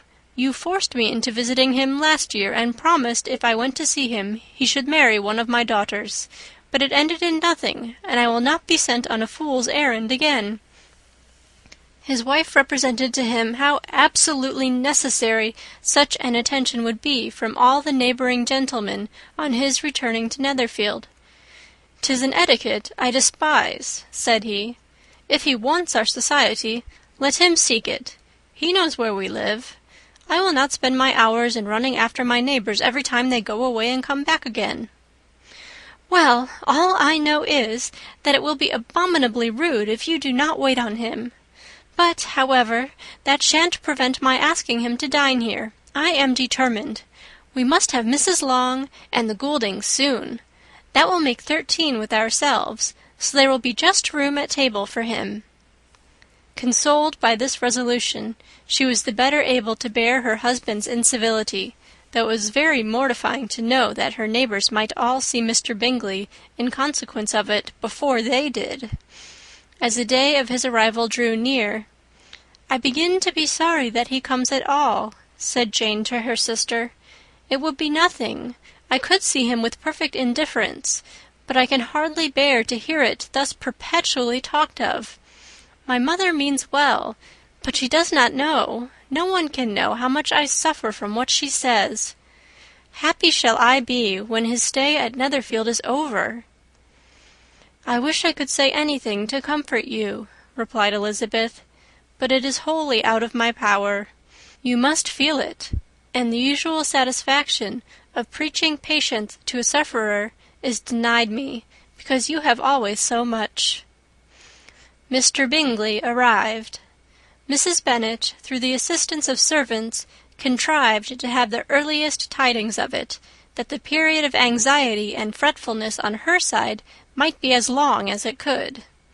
She counted the days that must intervene before their invitation could be sent, hopeless of seeing him before. But on the 3rd morning after his arrival in Hertfordshire, she saw him, from her dressing-room window, enter the paddock and ride towards the house. Her daughters were eagerly called to partake of her joy. Jane resolutely kept her place at the table, but Elizabeth, to satisfy her mother, went to the window. She looked. She saw Mr. Darcy with him, and sat down again by her sister. "There is a gentleman with him, mamma," said Kitty. "Who can it be?" "Some acquaintance or other, my dear, I supposed. I am sure I do not know." "La!" replied Kitty, "it looks just like that man that used to be with him before. Mr. What's-his-name, that tall, proud man." "Good gracious, Mr. Darcy! And so it does, I vow. Well, any friend of Bingley's will always be welcome here, to be sure, but else I must say that I hate the very sight of him." Jane looked at Elizabeth with surprise and concern. She knew but little of their meeting in Derbyshire, and therefore felt for the awkwardness which must attend her sister in seeing him almost for the first time after receiving his explanatory letter. Both sisters were uncomfortable enough. Each felt for the other, and of course for themselves, and their mother talked on, of her dislike of Mr. Darcy, and her resolution to be civil to him only as Mr. Bingley's friend, without being heard by either of them. But Elizabeth had sources of uneasiness which could not be suspected by Jane, to whom she had never yet had courage to show Mrs. Gardiner's letter, or to relate her own change of sentiment towards him. To Jane he could be only a man whose proposals she had refused, and whose merit she had undervalued. But to her own more extensive information, he was the person to whom the whole family were indebted for the first of benefits, and whom she regarded herself with an interest, if not quite so tender, at least as reasonable and just as what Jane felt for Bingley. Her astonishment at his coming to Netherfield, to Longbourn, and voluntarily seeking her again, was almost equal to what she had known on first witnessing his altered behaviour in Derbyshire. The colour which had been driven from her face returned for half a minute with an additional glow, and a smile of delight added lustre to her eyes, as she thought for that space of time that his affection and wishes must still be unshaken. But she would not be secure. "Let me first see how he behaves," said she. "It will then be early enough for expectation." She sat intently at work, striving to be composed, and without daring to lift up her eyes, till anxious curiosity carried them to the face of her sister as the servant was approaching the door. Jane looked a little paler than usual, but more sedate than Elizabeth had expected. On the gentleman's appearing, her colour increased, yet she received them with tolerable ease, and with a propriety of behaviour equally free from any symptom of resentment or any unnecessary complaisance. Elizabeth said as little to either as civility would allow, and sat down again to her work, with an eagerness which it did not often command. She had ventured only one glance at Darcy. He looked serious, as usual, and she thought more as he had been used to look in Hertfordshire than as she had seen him at Pemberley. But perhaps he could not in her mother's presence be what he was before her uncle and aunt. It was a painful, but not an improbable, conjecture. Bingley she had likewise seen for an instant, and in that short period saw him looking both pleased and embarrassed. He was received by Mrs. Bennet with a degree of civility which made her two daughters ashamed, especially when contrasted with the cold and ceremonious politeness of her curtsy and address to his friend. Elizabeth particularly, who knew that her mother owed to the latter the preservation of her favourite daughter from irremediable infamy, was hurt and distressed to a most painful degree by a distinction so ill applied. Darcy, after inquiring of her how Mr. and Mrs. Gardiner did, a question which she could not answer without confusion, said scarcely anything. He was not seated by her. Perhaps that was the reason of his silence, but it had not been so in Derbyshire. There he had talked to her friends when he could not to herself. But now several minutes elapsed without bringing the sound of his voice, and when occasionally, unable to resist the impulse of curiosity, she raised her eyes to his face, she as often found him looking at Jane as at herself, and frequently on no object but the ground. More thoughtfulness and less anxiety to please than when they last met were plainly expressed. She was disappointed, and angry with herself for being so. "Could I expect it to be otherwise?" said she. "Yet why did he come?" She was in no humour for conversation with anyone but himself, and to him she had hardly courage to speak. She inquired after his sister, but could do no more. "It is a long time, Mr. Bingley, since you went away," said Mrs. Bennet. He readily agreed to it. "I began to be afraid you would never come back again. People did say you meant to quit the place entirely at Michaelmas, but, however, I hope it is not true. A great many changes have happened in the neighbourhood since you went away. Miss Lucas is married and settled, and one of my own daughters. I suppose you have heard of it. Indeed, you must have seen it in the papers. It was in the Times and the Courier, I know, though it was not put in as it ought to be. It was only said, 'Lately George Wickham to Miss Lydia Bennet,' without there being a syllable said of her father, or the place where she lived, or anything. It was my brother Gardiner's drawing up, too, and I wonder how he came to make such an awkward business of it. Did you see it?" Bingley replied that he did, and made his congratulations. Elizabeth dared not lift up her eyes. How Mr. Darcy looked, therefore, she could not tell. "It is a delightful thing, to be sure, to have a daughter well married," continued her mother, "but at the same time, Mr. Bingley, it is very hard to have her taken such a way from me. They are gone down to Newcastle, a place quite northward, it seems, and there they are to stay, I do not know how long. His regiment is there, for I suppose you have heard of his leaving the shire, and of his being gone into the regulars. Thank heaven he has some friends, though perhaps not so many as he deserves." Elizabeth, who knew this to be levelled at Mr. Darcy, was in such misery of shame that she could hardly keep her seat. It drew from her, however, the exertion of speaking, which nothing else had so effectually done before, and she asked Bingley whether he meant to make any stay in the country at present. A few weeks, he believed. "When you have killed all your own birds, Mr. Bingley," said her mother, "I beg you will come here and shoot as many as you please on Mr. Bennet's manor. I am sure he will be vastly happy to oblige you, and will save all the best of the coveys for you." Elizabeth's misery increased at such unnecessary, such officious attention. Were the same fair prospect to arise at present as had flattered them a year ago, everything, she was persuaded, would be hastening to the same vexatious conclusion. At that instant she felt that years of happiness could not make Jane or herself amends for moments of such painful confusion. "The first wish of my heart," she said to herself, "is never more to be in company with either of them. Their society can afford no pleasure that will atone for such wretchedness as this. Let me never see either one or the other again." Yet the misery, for which years of happiness were to offer no compensation, received soon afterwards material relief from observing how much the beauty of her sister rekindled the admiration of her former lover. When first he came in, he had spoken to her but little, but every 5 minutes seemed to be giving her more of his attention.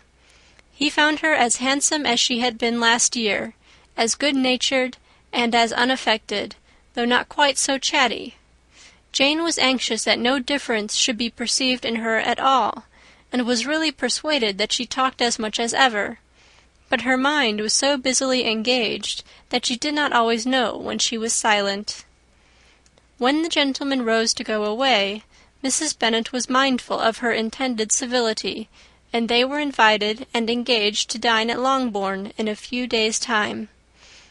"You are quite a visit in my debt, Mr. Bingley," she added, "for when you went to town last winter, you promised to take a family dinner with us as soon as you returned. I have not forgot, you see, and I assure you I was very much disappointed that you did not come back and keep your engagement." Bingley looked a little silly at this reflection, and said something of his concern at having been prevented by business. They then went away. Mrs. Bennet had been strongly inclined to ask them to stay and dine there that day, but, though she always kept a very good table, she did not think anything less than 2 courses could be enough for a man on whom she had such anxious designs, or satisfy the appetite and pride of one who had 10,000 a year. End of chapter 53. Chapter 54. As soon as they were gone, Elizabeth walked out to recover her spirits, or in other words, to dwell without interruption on those subjects that must deaden them more. Mr. Darcy's behaviour astonished and vexed her. "Why, if he came only to be silent, grave, and indifferent," said she, "did he come at all?" She could settle it in no way that gave her pleasure. "He could be still amiable, still pleasing to my uncle and aunt when he was in town, and why not to me? If he fears me, why come hither? If he no longer cares for me, why silent? Teasing man! I will think no more about him." Her resolution was for a short time involuntarily kept by the approach of her sister, who joined her with a cheerful look, which showed her better satisfied with their visitors than Elizabeth. "Now," said she, "that this first meeting is over, I feel perfectly easy. I know my own strength, and I shall never be embarrassed again by his coming. I am glad he dines here on Tuesday.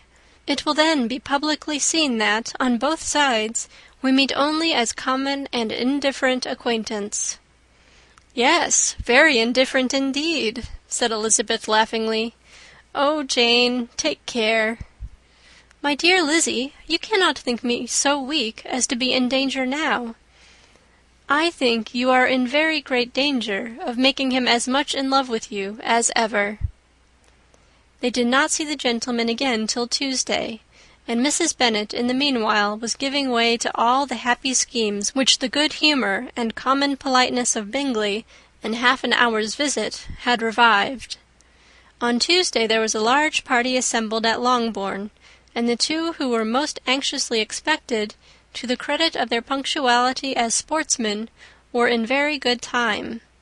When they repaired to the dining-room, Elizabeth eagerly watched to see whether Bingley would take the place which, in all their former parties, had belonged to him, by her sister. Her prudent mother, occupied by the same ideas, forbore to invite him to sit by herself. On entering the room, he seemed to hesitate, but Jane happened to look round, and happened to smile. It was decided. He placed himself by her. Elizabeth, with a triumphant sensation, looked towards his friend. He bore it with noble indifference, and she would have imagined that Bingley had received his sanction to be happy, had she not seen his eyes likewise turned towards Mr. Darcy, with an expression of half-laughing alarm. His behaviour to her sister was such, during dinner-time, as showed an admiration of her, which, though more guarded than formerly, persuaded Elizabeth that if left wholly to himself, Jane's happiness and his own would be speedily secured. Though she dared not depend upon the consequence, she yet received pleasure from observing his behaviour. It gave her all the animation that her spirits could boast, for she was in no cheerful humour. Mr. Darcy was almost as far from her as the table could divide them. He was on one side of her mother. She knew how little such a situation would give pleasure to either, or make either appear to advantage. She was not near enough to hear any of their discourse, but she could see how seldom they spoke to each other, and how formal and cold was their manner whenever they did. Her mother's ungraciousness made the sense of what they owed him more painful to Elizabeth's mind, and she would at times have given anything to be privileged to tell him that his kindness was neither unknown nor unfelt by the whole of the family. She was in hopes that the evening would afford some opportunity of bringing them together, that the whole of the visit would not pass away without enabling them to enter into something more of conversation than the mere ceremonious salutation attending his entrance. Anxious and uneasy, the period which passed in the drawing-room before the gentlemen came was wearisome and dull to a degree that almost made her uncivil. She looked forward to their entrance as the point on which all her chance of pleasure for the evening must depend. "If he does not come to me then," said she, "I shall give him up for ever." The gentleman came, and she thought he looked as if he would have answered her hopes. But, alas! the ladies had crowded round the table where Miss Bennet was making tea, and Elizabeth pouring out the coffee, in so close a confederacy that there was not a single vacancy near her which would admit of a chair. And on the gentleman's approaching, one of the girls moved closer to her than ever, and said in a whisper, "The men shan't come and part us, I am determined. We want none of them, do we?" Darcy had walked away to another part of the room. She followed him with her eyes, envied every one to whom he spoke, had scarcely patience enough to help anybody to coffee, and then was enraged against herself for being so silly. A man who has once been refused! How could I ever be foolish enough to expect a renewal of his love? Is there one among the sex who would not protest against such a weakness as a second proposal to the same woman? There is no indignity so abhorrent to their feelings. She was a little revived, however, by his bringing back his coffee-cup himself, and she seized the opportunity of saying, "Is your sister at Pemberley still?" "Yes, she will remain there till Christmas." "And quite alone? Have all her friends left her?" "Mrs. Annesley is with her. The others have been gone on to Scarborough these 3 weeks." She could think of nothing more to say, but if he wished to converse with her, he might have better success. He stood by her, however, for some minutes in silence, and at last, on the young lady's whispering to Elizabeth again, he walked away. When the tea things were removed and the card tables placed, the ladies all rose, and Elizabeth was then hoping to be soon joined by him, when all her views were overthrown by seeing him fall a victim to her mother's rapacity for whist-players, and in a few moments after seated with the rest of the party. She now lost every expectation of pleasure. They were confined for the evening at different tables, and she had nothing to hope but that his eyes were so often turned towards her side of the room as to make him play as unsuccessfully as herself. Mrs. Bennet had designed to keep the 2 Netherfield gentlemen to supper, but their carriage was unluckily ordered before any of the others, and she had no opportunity of detaining them. "Well, girls," said she, as soon as they were left to themselves, "what say you to the day? I think everything has passed off uncommonly well, I assure you. The dinner was as well dressed as any I ever saw. The venison was roasted to a turn, and everybody said they never saw so fat a haunch. The soup was 50 times better than what we had at the Lucases last week, and even Mr. Darcy acknowledged that the partridges were remarkably well done, and I suppose he has 2 or 3 French cooks at least. And my dear Jane, I never saw you look in greater beauty. Mrs. Long said so too, for I asked her whether you did not, and what do you think she said besides? 'Ah, Mrs. Bennet, we shall have her at Netherfield at last.' She did indeed. I do think Mrs. Long is as good a creature as ever lived, and her nieces are very pretty behaved girls, and not at all handsome. I like them prodigiously." Mrs. Bennet, in short, was in very great spirits. She had seen enough of Bingley's behaviour to Jane to be convinced that she would get him at last, and her expectations of advantage to her family, when in a happy humour, were so far beyond reason that she was quite disappointed at not seeing him there again the next day to make his proposals. "It has been a very agreeable day," said Miss Bennet to Elizabeth. "The party seemed so well selected, so suitable one with the other. I hope we may often meet again." Elizabeth smiled. "Lizzie, you must not do so. You must not suspect me. It mortifies me. I assure you that I have now learnt to enjoy his conversation as an agreeable and sensible young man, without having a wish beyond it. I am perfectly satisfied, from what his manners now are, that he never had any design of engaging my affection. It is only that he is blessed with greater sweetness of address and a stronger desire of generally pleasing than any other man." "You are very cruel," said her sister. "You will not let me smile, and are provoking me to it every moment." "How hard it is in some cases to be believed, and how impossible in others! But why should you wish to persuade me that I feel more than I acknowledge? That is a question which I hardly know how to answer. We all love to instruct, though we can teach only what is not worth knowing. Forgive me, and if you persist in indifference, do not make me your confidant." End of chapter 54. Pride and Prejudice by Jane Austen. Chapter 55. A few days after this visit, Mr. Bingley called again, and alone. His friend had left him that morning for London, but was to return home in 10 days' time. He sat with them above an hour, and was in remarkably good spirits. Mrs. Bennet invited him to dine with them, but, with many expressions of concern, he confessed himself engaged elsewhere. "Next time you call," said she, "I hope we shall be more lucky."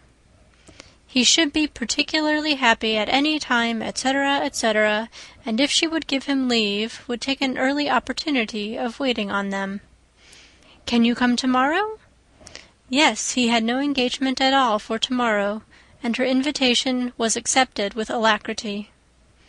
He came, and in such very good time that the ladies were none of them dressed. In ran Mrs. Bennet to her daughter's room, in her dressing-gown, and with her hair half finished, crying out, "My dear Jane, make haste and hurry down. He is come. Mr. Bingley is come. He is indeed. Make haste, make haste. Here, Sarah, come to Miss Bennet this moment and help her on with her gown. Never mind Miss Lizzie's hair." "We will be down as soon as we can," said Jane, "but I dare say Kitty is forwarder than either of us, for she went upstairs half an hour ago." "Oh, hang Kitty! What has she to do with it? Come, be quick, be quick! Where is your sash, my dear?" But when her mother was gone, Jane would not be prevailed on to go down without one of her sisters. The same anxiety to get them by themselves was visible again in the evening. After tea, Mr. Bennet retired to the library, as was his custom, and Mary went upstairs to her instrument. 2 obstacles of the 5 being thus removed, Mrs. Bennet sat looking and winking at Elizabeth and Catherine for a considerable time without making any impression on them. Elizabeth would not observe her, and when at last Kitty did, she very innocently said, "What is the matter, mamma? What do you keep winking at me for? What am I to do?" "Nothing, child, nothing. I did not wink at you." She then sat still 5 minutes longer, but, unable to waste such a precious occasion, she suddenly got up, and saying to Kitty, "Come here, my love, I want to speak to you," took her out of the room. Jane instantly gave a look at Elizabeth which spoke her distress at such premeditation, and her entreaty that she would not give in to it. In a few minutes Mrs. Bennet half opened the door and called out, "Lizzie, my dear, I want to speak with you." Elizabeth was forced to go. "We may as well leave them by themselves, you know," said her mother, as soon as she was in the hall. "Kitty and I are going upstairs to sit in my dressing-room." Elizabeth made no attempt to reason with her mother, but remained quietly in the hall till she and Kitty were out of sight, then returned into the drawing-room. Mrs. Bennet's schemes for this day were ineffectual. Bingley was everything that was charming, except the professed lover of her daughter. His ease and cheerfulness rendered him a most agreeable addition to their evening party, and he bore, with the ill-judged officiousness of the mother, and heard all her silly remarks with a forbearance and command of countenance particularly grateful to the daughter. He scarcely needed an invitation to stay supper, and before he went away an engagement was formed, chiefly through his own and Mrs. Bennet's means, for his coming next morning to shoot with her husband. After this day Jane said no more of her indifference. Not a word passed between the sisters concerning Bingley, but Elizabeth went to bed in the happy belief that all must speedily be concluded, unless Mr. Darcy returned within the stated time. Seriously, however, she felt tolerably persuaded that all this must have taken place with that gentleman's concurrence. Bingley was punctual to his appointment, and he and Mr. Bennet spent the morning together, as had been agreed on. The latter was much more agreeable than his companion expected. There was nothing of presumption or folly in Bingley that could provoke his ridicule, or disgust him into silence, and he was more communicative and less eccentric than the other had ever seen him. Bingley, of course, returned with him to dinner, and in the evening Mrs. Bennet's invention was again at work to get everybody away from him and her daughter. Elizabeth, who had a letter to write, went into the breakfast-room for that purpose soon after tea, for as the others were all going to sit down to cards, she could not be wanted to counteract her mother's schemes. But, on returning to the drawing-room, when her letter was finished, she saw, to her infinite surprise, there was reason to fear that her mother had been too ingenious for her. On opening the door, she perceived her sister and Bingley standing together over the hearth, as if engaged in earnest conversation, and had this led to no suspicion, the faces of both, as they hastily turned round and moved away from each other, would have told it all. Their situation was awkward enough, but hers, she thought, was still worse.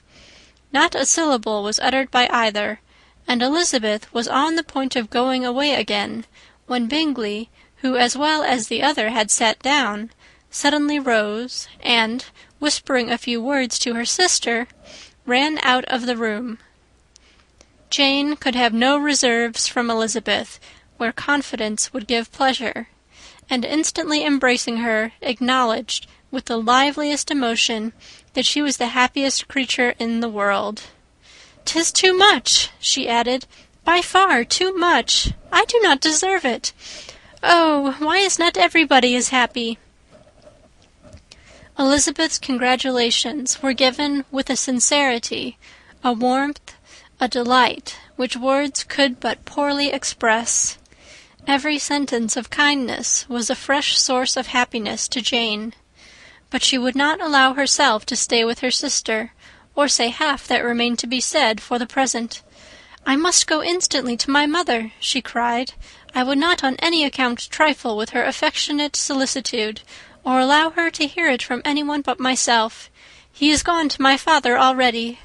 Oh, Lizzie, to know what I have to relate will give such pleasure to all my dear family. How shall I bear so much happiness?" She then hastened away to her mother, who had purposely broken up the card party, and was sitting upstairs with Kitty. Elizabeth, who was left by herself, now smiled at the rapidity and ease with which an affair was finally settled that had given them so many previous months of suspense and vexation. "And this," said she, "is the end of all his friend's anxious circumspection, of all his sister's falsehood and contrivance, the happiest, wisest, most reasonable end." In a few minutes she was joined by Bingley, whose conference with her father had been short and to the purpose. "Where is your sister?" said he hastily as he opened the door. "With my mother upstairs. She will be down in a moment, I dare say." He then shut the door, and, coming up to her, claimed the good wishes and affection of a sister. Elizabeth honestly and heartily expressed her delight in the prospect of their relationship. They shook hands with great cordiality, and then, till her sister came down, she had to listen to all he had to say of his own happiness and of Jane's perfections, and, in spite of his being a lover, Elizabeth really believed all his expectations of felicity to be rationally founded, because they had for basis the excellent understanding and super-excellent disposition of Jane, and the general similarity of feeling and taste between her and himself. It was an evening of no common delight to them all. The satisfaction of Miss Bennet's mind gave a glow of such sweet animation to her face as made her look handsomer than ever. Kitty simpered and smiled, and hoped her turn was coming soon. Mrs. Bennet could not give her consent or speak her approbation in terms warm enough to satisfy her feelings, though she talked to Bingley of nothing else for half an hour. And when Mr. Bennet joined them at supper, his voice and manner plainly showed how really happy he was. Not a word, however, passed his lips in allusion to it till their visitor took his leave for the night, but as soon as he was gone, he turned to his daughter and said, "Jane, I congratulate you. You will be a very happy woman." Jane went to him instantly, kissed him, and thanked him for his goodness. "You are a good girl," he replied, "and I have great pleasure in thinking you will be so happily settled. I have not a doubt of your doing very well together. Your tempers are by no means unlike. You are each of you so complying that nothing will ever be resolved on, so easy that every servant will cheat you, and so generous that you will always exceed your income." "I hope not so. Imprudence or thoughtlessness in money matters would be unpardonable in me." "Exceed their income, my dear Mr. Bennet!" cried his wife. "What are you talking of? Why, he has 4,000 or 5,000 a year, and very likely more." Then addressing her daughter, "Oh, my dear, dear Jane, I am so happy. I am sure I shan't get a wink of sleep all night. I knew how it would be. I always said it must be so at last. I was sure you could not be so beautiful for nothing. I remember as soon as ever I saw him, when he first came into Hertfordshire last year, I thought how likely it was that you should come together. Oh, he is the handsomest young man that ever was seen." Wickham, Lydia, were all forgotten. Jane was beyond competition her favourite child. At that moment she cared for no other. Her younger sisters soon began to make interest with her for objects of happiness which she might in future be able to dispense. Mary petitioned for the use of the library at Netherfield, and Kitty begged very hard for a few balls there every winter. Bingley from this time was of course a daily visitor at Longbourn, coming frequently before breakfast, and always remaining till after supper, unless when some barbarous neighbour, who could not be enough detested, had given him an invitation to dinner which he thought himself obliged to accept.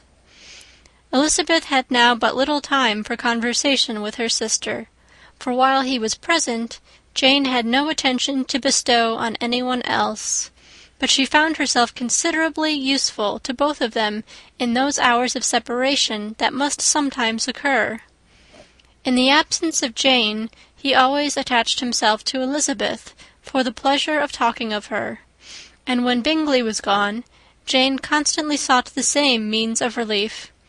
"He has made me so happy," said she one evening, "by telling me that he was totally ignorant of my being in town last spring. I had not believed it possible." "I suspected as much," replied Elizabeth. "But how did he account for it?" "It must have been his sister's doing. They were certainly no friends to his acquaintance with me, which I cannot wonder at, since he might have chosen so much more advantageously in many respects.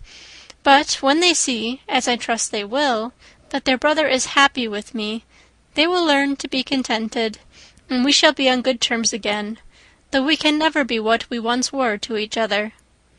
"That is the most unforgiving speech," said Elizabeth, "that I ever heard you utter. Good girl! It would vex me indeed to see you again the dupe of Miss Bingley's pretended regard." "Would you believe it, Lizzie, that when he went to town last November, he really loved me, and nothing but a persuasion of my being indifferent would have prevented his coming down again?" "He made a little mistake, to be sure, but it is to the credit of his modesty." This naturally introduced a panegyric from Jane on his diffidence and the little value he put on his own good qualities. Elizabeth was pleased to find that he had not betrayed the interference of his friend, for, though Jane had the most generous and forgiving heart in the world, she knew it was a circumstance which must prejudice her against him. "I am certainly the most fortunate creature that ever existed," cried Jane. "Oh, Lizzie, why am I thus singled from my family, and blessed above them all? If I could but see you as happy, if there were but such another man for you!" "If you were to give me 40 such men, I could never be so happy as you. Till I have your disposition, your goodness, I never can have your happiness. No, no, let me shift for myself, and perhaps, if I have very good luck, I may meet with another Mr. Collins in time." The situation of affairs in the Longbourn family could not be long a secret. Mrs. Bennet was privileged to whisper it to Mrs. Phillips, and she ventured, without any permission, to do the same by all her neighbours in Meryton. The Bennets were speedily pronounced to be the luckiest family in the world, though only a few weeks before, when Lydia had first run away, they had been generally proved to be marked out for misfortune. End of Chapter 55. Pride and Prejudice by Jane Austen.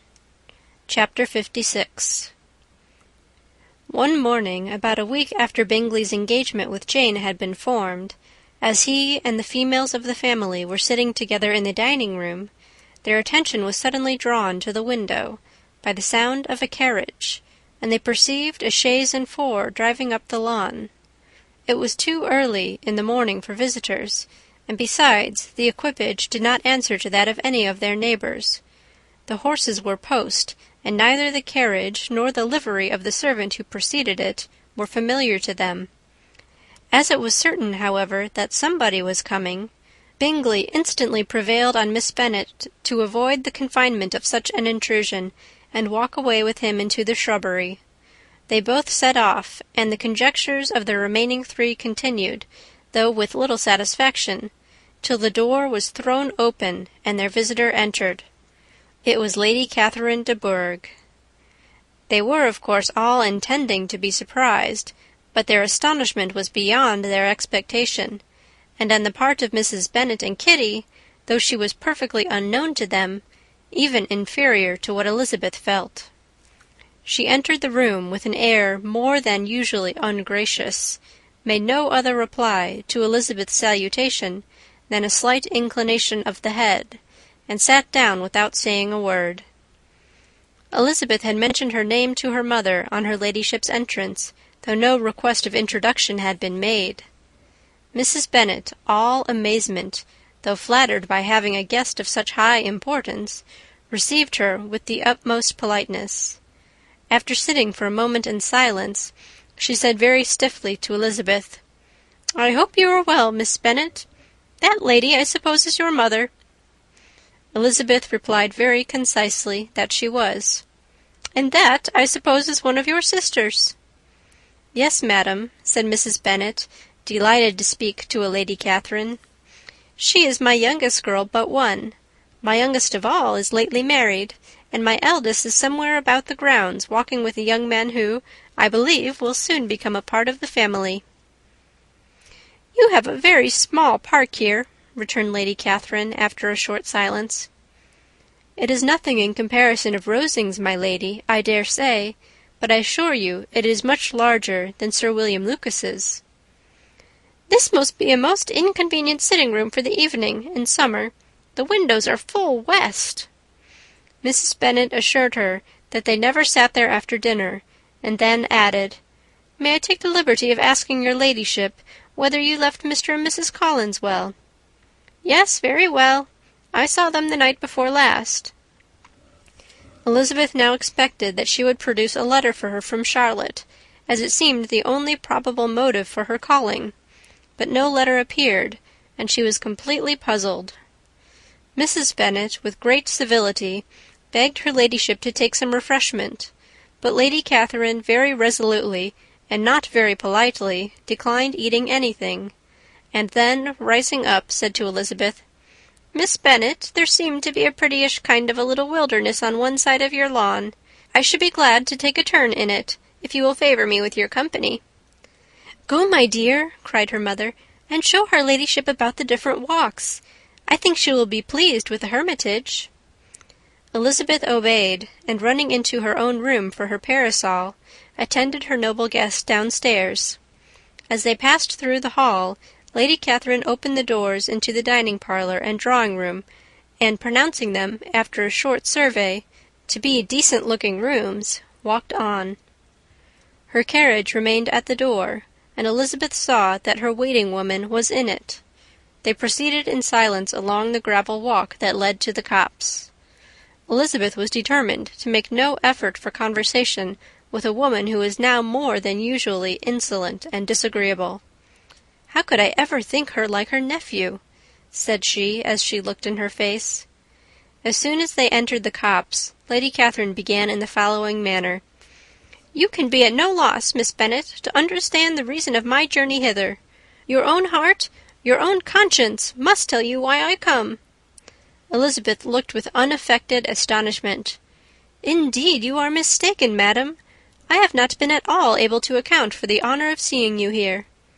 "Miss Bennet," replied her ladyship in an angry tone, "you ought to know that I am not to be trifled with. But however insincere you may choose to be, you shall not find me so. My character has ever been celebrated for its sincerity and frankness, and in a cause of such a moment as this, I shall certainly not depart from it. A report of a most alarming nature reached me 2 days ago. I was told that not only your sister was on the point of being most advantageously married, but that you, that Miss Elizabeth Bennet, would in all likelihood be soon afterwards united to my nephew, my own nephew, Mr. Darcy. Though I know it must be a scandalous falsehood, though I would not injure him so much as to suppose the truth of it possible, I instantly resolved on setting off for this place, that I might make my sentiments known to you." "If you believed it impossible to be true," said Elizabeth, colouring with astonishment and disdain, "I wonder you took the trouble of coming so far. What could your ladyship propose by it?" "At once to insist upon having such a report universally contradicted." "Your coming to Longbourn to see me and my family," said Elizabeth coolly, "will be rather a confirmation of it, if indeed such a report is in existence." "If! Do you then pretend to be ignorant of it? Has it not been industriously circulated by yourselves? Do you not know that such a report is spread abroad?" "I never heard that it was." "And you can likewise declare that there is no foundation for it?" "I do not pretend to possess equal frankness with your ladyship. You may ask questions which I shall not choose to answer." "This is not to be borne, Miss Bennet. I insist on being satisfied. Has my nephew made you an offer of marriage?" "Your ladyship has declared it to be impossible." "It ought to be so. It must be so, while he retains the use of his reason. But your arts and allurements may, in a moment of infatuation, have made him forget what he owes to himself and to all his family. You may have drawn him in." "If I have, I shall be the last person to confess it." "Miss Bennet, do you know who I am? I have not been accustomed to such language as this. I am almost the nearest relation he has in the world, and am entitled to know all his dearest concerns." "But you are not entitled to know mine, nor will such behaviour as this ever induce me to be explicit." "Let me be rightly understood. This match, to which you have the presumption to aspire, can never take place. No, never. Mr. Darcy is engaged to my daughter. Now what have you to say?" "Only this, that if he is so, you can have no reason to suppose he will make an offer to me." Lady Catherine hesitated for a moment, and then replied, "The engagement between them is of a peculiar kind. From their infancy they have been intended for each other. It was the favourite wish of his mother as well as of hers. While in their cradles we planned the union, and now, at the moment when the wishes of both sisters would be accomplished in their marriage, to be prevented by a young woman of inferior birth, of no importance in the world, and wholly unallied to the family. Do you pay no regard to the wishes of his friends, to his tacit engagement with Miss de Bourgh? Are you lost to every feeling of propriety and delicacy? Have you not heard me say that, from his earliest hours, he was destined for his cousin?" "Yes, I had heard it before. But what is that to me? If there is no other objection to my marrying your nephew, I shall certainly not be kept from it by knowing that his mother and aunt wished him to marry Miss de Bourgh. You both did as much as you could in planning the marriage. Its completion depended on others. If Mr. Darcy is neither by honour nor inclination confined to his cousin, why is not he to make another choice? And if I am that choice, why may not I accept him?" "Because honour, decorum, prudence, nay, interest, forbid it.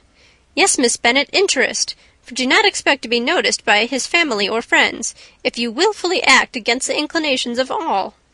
You will be censured, slighted, and despised by everyone connected with him. Your alliance will be a disgrace.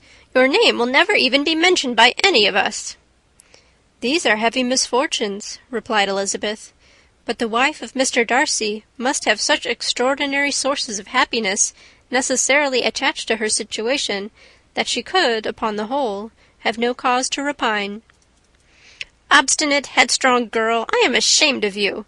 Is this your gratitude for my attentions to you last spring? Is nothing due to me on that score? Let us sit down. You are to understand, Miss Bennet, that I came here with the determined resolution of carrying my purpose, nor will I be dissuaded from it. I have not been used to submit to any person's whims. I have not been in the habit of brooking disappointment." "That will make your ladyship's situation at present more pitiable, but it will have no effect on me." "I will not be interrupted. Hear me in silence. My daughter and my nephew are formed for each other. They are descended on the maternal side from the same noble line, and on the father's from respectable, honourable, and ancient, though untitled, families. Their fortune on both sides is splendid. They are destined for each other by the voice of every member of their respective houses. And what is to divide them? The upstart pretensions of a young woman without family connections or fortune? Is this to be endured? But it must not, shall not be. If you were sensible of your own good, you would not wish to quit the sphere in which you have been brought up. In marrying your nephew, I should not consider myself as quitting that sphere. He is a gentleman. I am a gentleman's daughter. So far we are equal." "True, you are a gentleman's daughter. But who was your mother? Who are your uncles and aunts? Do not imagine me ignorant of their condition." "Whatever my connections may be," said Elizabeth, "if your nephew does not object to them, they can be nothing to you." "Tell me once and for all, are you engaged to him?" Though Elizabeth would not, for the mere purpose of obliging Lady Catherine, have answered this question, she could not but say, after a moment's deliberation, "I am not." Lady Catherine seemed pleased. "And will you promise me never to enter into such an engagement?" "I will make no promise of the kind." "Miss Bennet, I am shocked and astonished. I expected to find a more reasonable young woman. But do not deceive yourself into a belief that I will ever recede. I shall not go away till you have given me the assurance I require." "And I certainly never shall give it. I am not to be intimidated into anything so wholly unreasonable. Your ladyship wants Mr. Darcy to marry your daughter, but would my giving you the wished-for promise make their marriage at all more probable? Supposing him to be attached to me, would my refusing to accept his hand make him wish to bestow it on his cousin? Allow me to say, Lady Catherine, that the arguments with which you have supported this extraordinary application have been as frivolous as the application was ill-judged. You have widely mistaken my character, if you think I can be worked on by such persuasions as these. How far your nephew might approve of your interference in his affairs I cannot tell, but you have certainly no right to concern yourself in mine. I must beg, therefore, to be importuned no further on this subject." "Not so hasty, if you please. I have by no means done. To all the objections I have already urged, I have still another to add. I am no stranger to the particulars of your youngest sister's infamous elopement. I know it all, that the young man's marrying her was a patched-up business, at the expense of your father and uncles. And is such a girl to be my nephew's sister? Is her husband, is the son of his late father's steward, to be his brother? Heaven and earth, of what are you thinking? Are the shades of Pemberley to be thus polluted?" "You can now have nothing further to say," she resentfully answered. "You have insulted me in every possible method. I must beg to return to the house." And she rose as she spoke. Lady Catherine rose also, and they turned back. Her ladyship was highly incensed. "You have no regard, then, for the honour and credit of my nephew. Unfeeling, selfish girl! Do you not consider that a connection with you must disgrace him in the eyes of everybody?" "Lady Catherine, I have nothing further to say. You know my sentiments." "You are then resolved to have him?" "I have said no such thing. I am only resolved to act in that manner which will, in my own opinion, constitute my happiness, without reference to you, or to any person so wholly unconnected with me." "It is well. You refuse, then, to oblige me. You refuse to obey the claims of duty, honour, and gratitude. You are determined to ruin him in the opinion of all his friends, and make him the contempt of the world." "Neither duty, nor honour, nor gratitude," replied Elizabeth, "have any possible claim on me in the present instance. No principle of either would be violated by my marriage with Mr. Darcy, and with regard to the resentment of his family, or the indignation of the world, if the former were excited by his marrying me, it would not give me one moment's concern, and the world in general would have too much sense to join in the scorn." "And this is your real opinion? This is your final resolve? Very well. I shall now know how to act. Do not imagine, Miss Bennet, that your ambition will ever be gratified. I came to try you. I hoped to find you reasonable, but depend upon it, I will carry my point." In this manner Lady Catherine talked on till they were at the door of the carriage, when, turning hastily round, she added, "I take no leave of you, Miss Bennet. I send no compliments to your mother. You deserve no such attention. I am most seriously displeased." Elizabeth made no answer, and without attempting to persuade her ladyship to return into the house, walked quietly into it herself. She heard the carriage drive away as she proceeded upstairs. Her mother impatiently met her at the door of the dressing-room, to ask why Lady Catherine would not come in again and rest herself. "She did not choose it," said her daughter. "She would go." "She is a very fine-looking woman, and her calling here was prodigiously civil, for she only came, I suppose, to tell us the Collinses were well. She is on her road somewhere, I dare say, and so, passing through Meryton, thought she might as well call on you. I suppose she had nothing particular to say to you, Lizzie?" Elizabeth was forced to give into a little falsehood here, for to acknowledge the substance of their conversation was impossible. Chapter 56. Pride and Prejudice by Jane Austen. Chapter 57. The discomposure of spirits which this extraordinary visit threw Elizabeth into could not be easily overcome, nor could she, for many hours, learn to think of it less than incessantly. Lady Catherine, it appeared, had actually taken the trouble of this journey from Rosings for the sole purpose of breaking off her supposed engagement with Mr. Darcy. It was a rational scheme, to be sure, but from what the report of their engagement could originate, Elizabeth was at a loss to imagine, till she recollected that his being the intimate friend of Bingley, and her being the sister of Jane, was enough, at a time when the expectation of one wedding made everybody eager for another, to supply the idea. She had not herself forgotten to feel that the marriage of her sister must bring them more frequently together, and her neighbours at Lucas Lodge, therefore, for through their communication with the Collinses, the report, she concluded, had reached Lady Catherine, had only set that down as almost certain and immediate, which she had looked forward to as possible at some future time. In revolving Lady Catherine's expressions, however, she could not help feeling some uneasiness as to the possible consequence of her persisting in this interference. From what she had said of her resolution to prevent their marriage, it occurred to Elizabeth that she must meditate an application to her nephew, and how he might take a similar representation of the evils attached to a connection with her, she dared not pronounce. She knew not the exact degree of his affection for his aunt, or his dependence on her judgment, but it was natural to suppose that he thought much higher of her ladyship than she could do, and it was certain that, in enumerating the miseries of a marriage with one, whose immediate connections were so unequal to his own, his aunt would address him on his weakest side. With his notions of dignity, he would probably feel that the arguments, which to Elizabeth had appeared weak and ridiculous, contained much good sense and solid reasoning. If he had been wavering before as to what he should do, which had often seemed likely, the advice and entreaty of so near a relation might settle every doubt, and determine him at once to be as happy as dignity unblemished could make him. In that case he would return no more. Lady Catherine might see him in her way through town, and his engagement to Bingley of coming again to Netherfield must give way. If, therefore, an excuse for not keeping his promise should come to his friend within a few days, she added, I shall know how to understand it.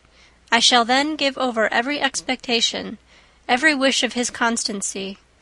If he is satisfied with only regretting me, when he might have obtained my affections and hand, I shall soon cease to regret him at all. The surprise of the rest of the family, on hearing who their visitor had been, was very great, but they obligingly satisfied it with the same kind of supposition which had appeased Mrs. Bennet's curiosity, and Elizabeth was spared from much teasing on the subject. The next morning, as she was going downstairs, she was met by her father, who came out of his library with a letter in his hand. "Lizzie," said he, "I was going to look for you. Come into my room." She followed him thither, and her curiosity to know what he had to tell her was heightened by the supposition of its being in some manner connected with the letter he held. It suddenly struck her that it might be from Lady Catherine, and she anticipated with dismay all the consequent explanations. She followed her father to the fireplace, and they both sat down. He then said, "I have received a letter this morning that has astonished me exceedingly. As it principally concerns yourself, you ought to know its contents. I did not know before that I had 2 daughters on the brink of matrimony. Let me congratulate you on a very important conquest." The colour now rushed into Elizabeth's cheeks in the instantaneous conviction of its being a letter from the nephew instead of the aunt, and she was undetermined whether most to be pleased that he explained himself at all, or offended that his letter was not rather addressed to herself, when her father continued, "You look conscious. Young ladies have great penetration in such matters as these, but I think I may defy even your sagacity to discover the name of your admirer. This letter is from Mr. Collins." "From Mr. Collins? And what can he have to say?" "Something very much to the purpose, of course. He begins with congratulations on the approaching nuptials of my eldest daughter, of which, it seems, he has been told by some of the good-natured gossiping Lucases. I shall not sport with your impatience by reading what he says on that point. What relates to yourself is as follows. Having thus offered you the sincere congratulations of Mrs. Collins and myself on this happy event, let me now add a short hint on the subject of another, of which we have been advertised by the same authority. Your daughter Elizabeth, it is presumed, will not long bear the name of Bennet, after her elder sister has resigned it, and the chosen partner of her fate may be reasonably looked up to as one of the most illustrious personages in the land. Can you possibly guess, Lizzie, who is meant by this? This young gentleman is blessed in a peculiar way with everything the heart of mortal can most desire, splendid property, noble kindred, and extensive patronage. Yet in spite of all these temptations, let me warn my cousin Elizabeth and yourself of what evils you may incur by a precipitate closure with this gentleman's proposals, which, of course, you will be inclined to take immediate advantage of. Have you any idea, Lizzie, who this gentleman is? But now it comes out. My motive for cautioning you is as follows. We have reason to imagine that his aunt, Lady Catherine de Bourgh, does not look on the match with a friendly eye. Mr. Darcy, you see, is the man. Now, Lizzie, I think I have surprised you. Could he or the Lucases have pitched on any man within the circle of our acquaintance whose name would have given the lie more effectually to what they related? Mr. Darcy, who never looks at any woman but to see a blemish, and who probably never looked at you in his life. It is admirable. Elizabeth tried to join in her father's pleasantry, but could only force one most reluctant smile. Never had his wit been directed in a manner so little agreeable to her. Are you not diverted? Oh, yes, pray read on. After mentioning the likelihood of this marriage to her ladyship last night, she immediately, with her usual condescension, expressed what she felt on the occasion. When it became apparent that on the score of some family objections on the part of my cousin, she would never give her consent to what she termed so disgraceful a match, I thought it my duty to give the speediest intelligence of this to my cousin, that she and her noble admirer may be aware of what they are about, and not run hastily into a marriage which has not been properly sanctioned. Mr. Collins, moreover, adds, I am truly rejoiced that my cousin Lydia's sad business has been so well hushed up, and am only concerned that their living together before the marriage took place should be so generally known. I must not, however, neglect the duties of my station, or refrain from declaring my amazement at hearing that you received the young couple into your house as soon as they were married. It was an encouragement of vice, and had I been the rector of Longbourn, I should very strenuously have opposed it. You ought certainly to forgive them as a Christian, but never to admit them in your sight, or allow their names to be mentioned in your hearing. That is his notion of Christian forgiveness. The rest of his letter is only about his dear Charlotte's situation and his expectation of a young olive branch. But, Lizzie, you look as if you did not enjoy it. You are not going to be missish, I hope, and pretend to be affronted at an idle report. For what do we live, but to make sport for our neighbours, and laugh at them in our turn? Oh, cried Elizabeth, I am excessively diverted, but it is so strange. Yes, that is what makes it amusing. Had they fixed on any other man, it would have been nothing. But his perfect indifference and your pointed dislike make it so delightfully absurd. Much as I abominate writing, I would not give up Mr. Collins's correspondence for any consideration. Nay, when I read a letter of his, I cannot help giving him the preference even over Wickham, much as I value the impudence and hypocrisy of my son-in-law. And pray, Lizzie, what said Lady Catherine about this report? Did she call to refuse her consent? To this question his daughter replied only with a laugh, and as it had been asked without the least suspicion, she was not distressed by his repeating it. Elizabeth had never been more at a loss to make her feelings appear what they were not. It was necessary to laugh when she would rather have cried. Her father had most cruelly mortified her by what he said of Mr. Darcy's indifference, and she could do nothing but wonder at such a want of penetration, or fear that perhaps, instead of his seeing too little, she might have fancied too much. End of chapter 57. Pride and Prejudice by Jane Austen. Chapter 58. Instead of receiving any such letter of excuse from his friend as Elizabeth half expected Mr. Bingley to do, he was able to bring Darcy with him to Longbourn before many days had passed after Lady Catherine's visit. The gentlemen arrived early, and before Mrs. Bennet had time to tell him of their having seen his aunt, of which her daughter sat in momentary dread, Bingley, who wanted to be alone with Jane, proposed their all walking out. It was agreed to. Mrs. Bennet was not in the habit of walking. Mary could never spare time, but the remaining 5 set off together. Bingley and Jane, however, soon allowed the others to outstrip them. They lagged behind, while Elizabeth, Kitty, and Darcy were to entertain each other. Very little was said by either. Kitty was too much afraid of him to talk. Elizabeth was secretly forming a desperate resolution, and perhaps he might be doing the same. They walked towards the Lucases, because Kitty wished to call upon Maria, and as Elizabeth saw no occasion for making it a general concern, when Kitty left them she went boldly on with him alone. Now was the moment for her resolution to be executed, and while her courage was high, she immediately said, "Mr. Darcy, I am a very selfish creature, and for the sake of giving relief to my own feelings, care not how much I may be wounding yours. I can no longer help thanking you for your unexampled kindness to my poor sister. Ever since I have known it, I have been most anxious to acknowledge to you how gratefully I feel it. Were it known to the rest of the family, I should not have merely my own gratitude to express." "I am sorry, exceedingly sorry," replied Darcy, in a tone of surprise and emotion, "that you have ever been informed of what may, in a mistaken light, have given you uneasiness. I did not think Mrs. Gardiner was so little to be trusted." "You must not blame my aunt. Lydia's thoughtlessness first betrayed to me that you had been concerned in the matter, and, of course, I could not rest till I knew the particulars.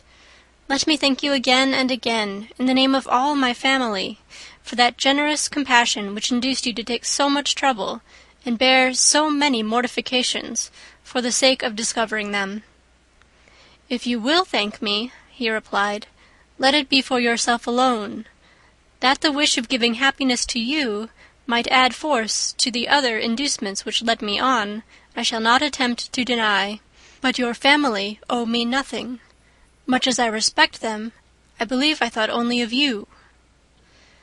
Elizabeth was too much embarrassed to say a word. After a short pause, her companion added, "You are too generous to trifle with me.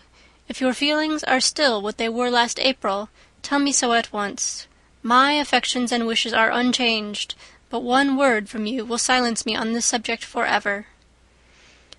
Elizabeth, feeling all the more than common awkwardness and anxiety of his situation, now forced herself to speak, and immediately, though not very fluently, gave him to understand that her sentiments had undergone so material a change since the period to which he alluded, as to make her receive with gratitude and pleasure his present assurances.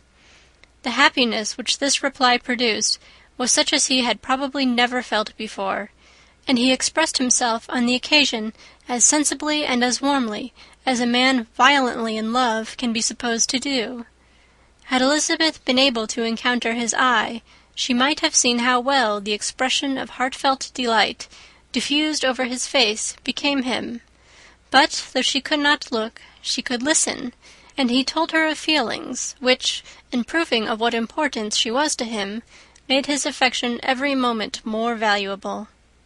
They walked on, without knowing in what direction. There was too much to be thought and felt and said for attention to any other objects. She soon learnt that they were indebted for their present good understanding to the efforts of his aunt, who did call on him in her return through London, and there relate her journey to Longbourn, its motive, and the substance of her conversation with Elizabeth, dwelling emphatically on every expression of the latter which, in her ladyship's apprehension, peculiarly denoted her perverseness and assurance, in the belief that such a relation must assist her endeavours to obtain that promise from her nephew which she had refused to give. But unluckily for her ladyship, its effect had been exactly contrariwise. "It taught me to hope," said he, "as I had scarcely ever allowed myself to hope before. I knew enough of your disposition to be certain that, had you been absolutely, irrevocably decided against me, you would have acknowledged it to Lady Catherine, frankly and openly." Elizabeth coloured and laughed as she replied, "Yes, you know enough of my frankness to believe me capable of that. After abusing you so abominably to your face, I could have no scruple in abusing you to all your relations. What did you say of me that I did not deserve? For, though your accusations were ill-founded, formed on mistaken premises, my behaviour to you at the time had merited the severest reproof. It was unpardonable. I cannot think of it without abhorrence." "We will not quarrel for the greater share of blame annexed to that evening," said Elizabeth. "The conduct of neither, if strictly examined, will be irreproachable. But since then we have both, I hope, improved in civility." "I cannot be so easily reconciled to myself. The recollection of what I then said, of my conduct, my manners, my expressions during the whole of it, is now, and has been many months, inexpressibly painful to me. Your reproof, so well applied, I shall never forget. Had you behaved in a more gentlemanlike manner. Those were your words. You know not, you can scarcely conceive how they have tortured me, though it was some time, I confess, before I was reasonable enough to allow their justice. I was certainly very far from expecting them to make so strong an impression. I had not the smallest idea of their being ever felt in such a way." "I can easily believe it. You thought me then devoid of every proper feeling. I am sure you did. The turn of your countenance I shall never forget, as you said that I could not have addressed you in any possible way that would induce you to accept me." "Oh, do not repeat what I then said. These recollections will not do at all. I assure you that I have long been most heartily ashamed of it." Darcy mentioned his letter. "Did it?" said he. "Did it soon make you think better of me? Did you, on reading it, give any credit to its contents?" She explained what its effect on her had been, and how gradually all her former prejudices had been removed. "I knew," said he, "that what I wrote must give you pain, but it was necessary. I hope you have destroyed the letter. There was one part especially, the opening of it, which I should dread your having the power of reading again. I can remember some expressions which might justly make you hate me." "The letter shall certainly be burnt, if you believe it essential to the preservation of my regard. But, though we have both reason to think my opinions not entirely unalterable, they are not, I hope, quite so easily changed as that implies." "When I wrote that letter," replied Darcy, "I believed myself perfectly calm and cool, but I am since convinced that it was written in a dreadful bitterness of spirit." "The letter perhaps began in bitterness, but it did not end so. The adieu is charity itself. But think no more of the letter. The feelings of the person who wrote and the person who received it are now so widely different from what they were then, that every unpleasant circumstance attending it ought to be forgotten. You must learn some of my philosophy. Think only of the past, as its remembrance gives you pleasure." "I cannot give you credit for any philosophy of the kind. Your retrospections must be so totally void of reproach that the contentment arising from them is not of philosophy, but, what is much better, of innocence. But with me it is not so. Painful recollections will intrude, which cannot, which ought not, to be repelled. I have been a selfish being all my life, in practice, though not in principle.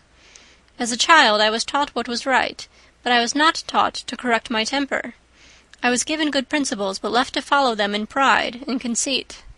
Unfortunately, an only son, for many years an only child, I was spoilt by my parents, who, though good themselves, my father particularly all that was benevolent and amiable, allowed, encouraged, almost taught me to be selfish and overbearing, to care for none beyond my own family circle, to think meanly of all the rest of the world, to wish at least to think meanly of their sense and worth compared with my own.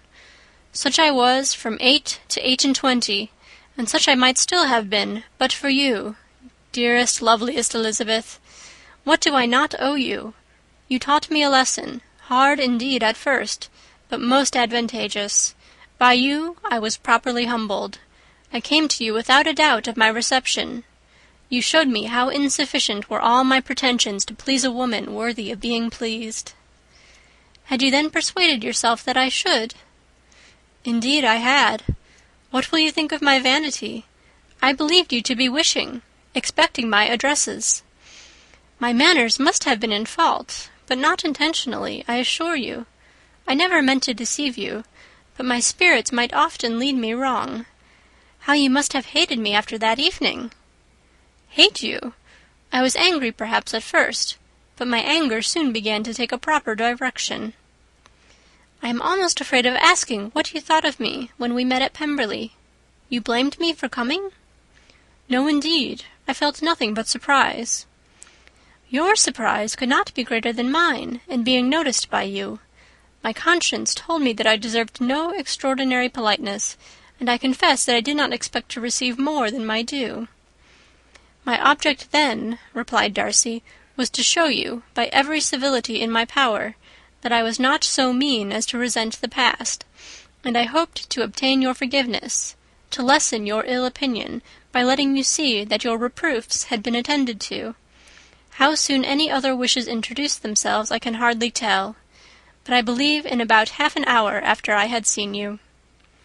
He then told her of Georgiana's delight in her acquaintance, and of her disappointment at its sudden interruption, which naturally leading to the cause of that interruption, she soon learnt that his resolution of following her from Derbyshire in quest of her sister had been formed before he quitted the inn, and that his gravity and thoughtfulness there had arisen from no other struggles than what such a purpose must comprehend.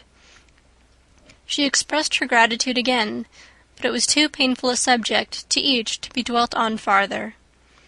After walking several miles in a leisurely manner, and too busy to know anything about it, they found at last, on examining their watches, that it was time to be at home. What would become of Mr. Bingley and Jane? Was a wonder which introduced the discussion of their affairs. Darcy was delighted with their engagement. His friend had given him the earliest information of it. "I must ask whether you were surprised?" said Elizabeth. "Not at all. When I went away I felt that it would soon happen." "That is to say, you had given your permission. I guessed as much." And though he exclaimed at the term, she found that it had been pretty much the case. "On the evening before my going to London," said he, "I made a confession to him, which I believe I ought to have made long ago.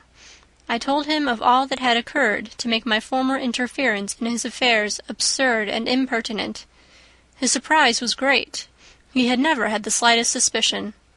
I told him, moreover, that I believed myself mistaken in supposing, as I had done, that your sister was indifferent to him, and as I could easily perceive that his attachment to her was unabated, I felt no doubt of their happiness together." Elizabeth could not help smiling at his easy manner of directing his friend. "Did you speak from your own observation," said she, "when you told him that my sister loved him, or merely from my information last spring?" "From the former. I had narrowly observed her during the 2 visits which I had lately made here, and I was convinced of her affection." "And your assurance of it, I suppose, carried immediate conviction to him?" "It did. Bingley is most unaffectedly modest. His diffidence had prevented his depending on his own judgment in so anxious a case, but his reliance on mine made everything easy. I was obliged to confess one thing, which for a time, and not unjustly, offended him. I could not allow myself to conceal that your sister had been in town 3 months last winter, that I had known it and purposely kept it from him. He was angry, but his anger, I am persuaded, lasted no longer than he remained in any doubt of your sister's sentiments. He has heartily forgiven me now." Elizabeth longed to observe that Mr. Bingley had been a most delightful friend, so easily guided that his worth was invaluable, but she checked herself. She remembered that he had yet to learn to be laughed at, and it was rather too early to begin. In anticipating the happiness of Bingley, which of course was to be inferior only to his own, he continued the conversation till they reached the house. In the hall they parted. End of chapter 58. Pride and Prejudice by Jane Austen. Chapter 59. "My dear Lizzie, where can you have been walking to?" was a question which Elizabeth received from Jane as soon as she entered their room, and from all the others when they sat down to the table. She had only to say in reply that they had wandered about till she was beyond her own knowledge. She coloured as she spoke, but neither that nor anything else awakened a suspicion of the truth. The evening passed quietly, unmarked by anything extraordinary. The acknowledged lovers talked and laughed. The unacknowledged were silent. Darcy was not of a disposition in which happiness overflows in mirth, and Elizabeth, agitated and confused, rather knew that she was happy than felt herself to be so, for besides the immediate embarrassment, there were other evils before her. She anticipated what would be felt in the family when her situation became known. She was aware that no one liked him but Jane, and even feared that with the others it was a dislike which not all his fortune and consequence might do away. At night she opened her heart to Jane. Though suspicion was very far from Miss Bennet's general habits, she was absolutely incredulous here. "You are joking, Lizzie. This cannot be. Engaged to Mr. Darcy? No, no, you shall not deceive me. I know it to be impossible." "This is a wretched beginning indeed. My sole dependence was on you, and I am sure nobody else will believe me if you do not. Yet indeed I am in earnest. I speak nothing but the truth. He still loves me, and we are engaged." Jane looked at her doubtingly. "Oh, Lizzie, it cannot be. I know how much you dislike him." "You know nothing of the matter. That is all to be forgot. Perhaps I did not always love him so well as I do now. But in such cases as these, a good memory is unpardonable. This is the last time I shall ever remember it myself." Miss Bennet still looked all amazement. Elizabeth again, and more seriously, assured her of its truth. "Good heaven! Can it really be so? Yet now I must believe you," cried Jane. "My dear, dear Lizzie, I do congratulate you. But are you certain? Forgive the question. Are you quite certain that you can be happy with him?" "There can be no doubt of that. It is settled between us already that we are to be the happiest couple in the world. But are you pleased, Jane? Shall you like to have such a brother?" "Very, very much. Nothing could give either Bingley or myself more delight. But we considered it. We talked of it as impossible. And do you really love him quite well enough? Oh, Lizzie, do anything rather than marry without affection. Are you quite sure that you feel what you ought to do?" "Oh, yes. You will only think I feel more than I ought to do when I tell you all." "What do you mean?" "Why, I must confess that I love him better than I do Bingley. I am afraid you will be angry." "My dearest sister, now be serious. I want to talk very seriously. Let me know everything that I am to know without delay. Will you tell me how long you have loved him?" "It has been coming on so gradually that I hardly know when it began. But I believe I must date it from my first seeing his beautiful grounds at Pemberley." Another entreaty that she would be serious, however, produced the desired effect, and she soon satisfied Jane by her solemn assurances of attachment. When convinced on that article, Miss Bennet had nothing further to wish. "Now I am quite happy," said she, "for you will be as happy as myself. I always had a value for him. Were it for nothing but his love of you, I must always have esteemed him. But now, as Bingley's friend and your husband, there can be only Bingley and yourself more dear to me. But, Lizzie, you have been very sly, very reserved with me. How little did you tell me of what passed at Pemberley and Lambton! I owe all that I know of it to another, not to you." Elizabeth told her the motives of her secrecy. She had been unwilling to mention Bingley, and the unsettled state of her own feelings had made her equally avoid the name of his friend. But now she would no longer conceal from her his share in Lydia's marriage. All was acknowledged, and half the night spent in conversation. "Good gracious!" cried Mrs. Bennet, as she stood at a window the next morning. "If that disagreeable Mr. Darcy is not coming here again with our dear Bingley! What can he mean by being so tiresome as to be always coming here? I had no notion but he would go a-shooting or something or other, and not disturb us with his company. What shall we do with him? Lizzie, you must walk out with him again, that he may not be in Bingley's way." Elizabeth could hardly help laughing at so convenient a proposal, yet was really vexed that her mother should be always giving him such an epithet. As soon as they entered, Bingley looked at her so expressively and shook hands with such warmth as left no doubt of his good information, and he soon afterwards said aloud, "Mrs. Bennet, have you no more lanes hereabouts in which Lizzie may lose her way again to-day?" "I advise Mr. Darcy and Lizzie and Kitty," said Mrs. Bennet, "to walk to Oakham Mount this morning. It is a nice long walk, and Mr. Darcy has never seen the view." "It may do very well for the others," replied Bingley, "but I am sure it will be too much for Kitty. Won't it, Kitty?" Kitty owned that she had rather stay at home. Darcy professed a great curiosity to see the view from the Mount, and Elizabeth silently consented. As she went upstairs to get ready, Mrs. Bennet followed her, saying, "I am quite sorry, Lizzie, that you should be forced to have that disagreeable man all to yourself, but I hope you will not mind it. It is all for Jane's sake, you know, and there is no occasion for talking to him except just now and then, so do not put yourself to inconvenience." During their walk, it was resolved that Mr. Bennet's consent should be asked in the course of the evening. Elizabeth reserved to herself the application for her mother's.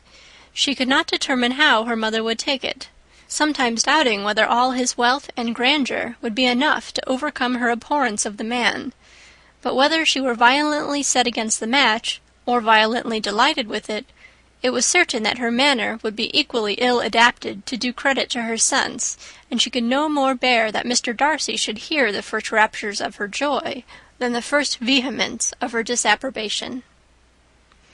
In the evening, soon after Mr. Bennet withdrew to the library, she saw Mr. Darcy rise also and follow him, and her agitation on seeing it was extreme.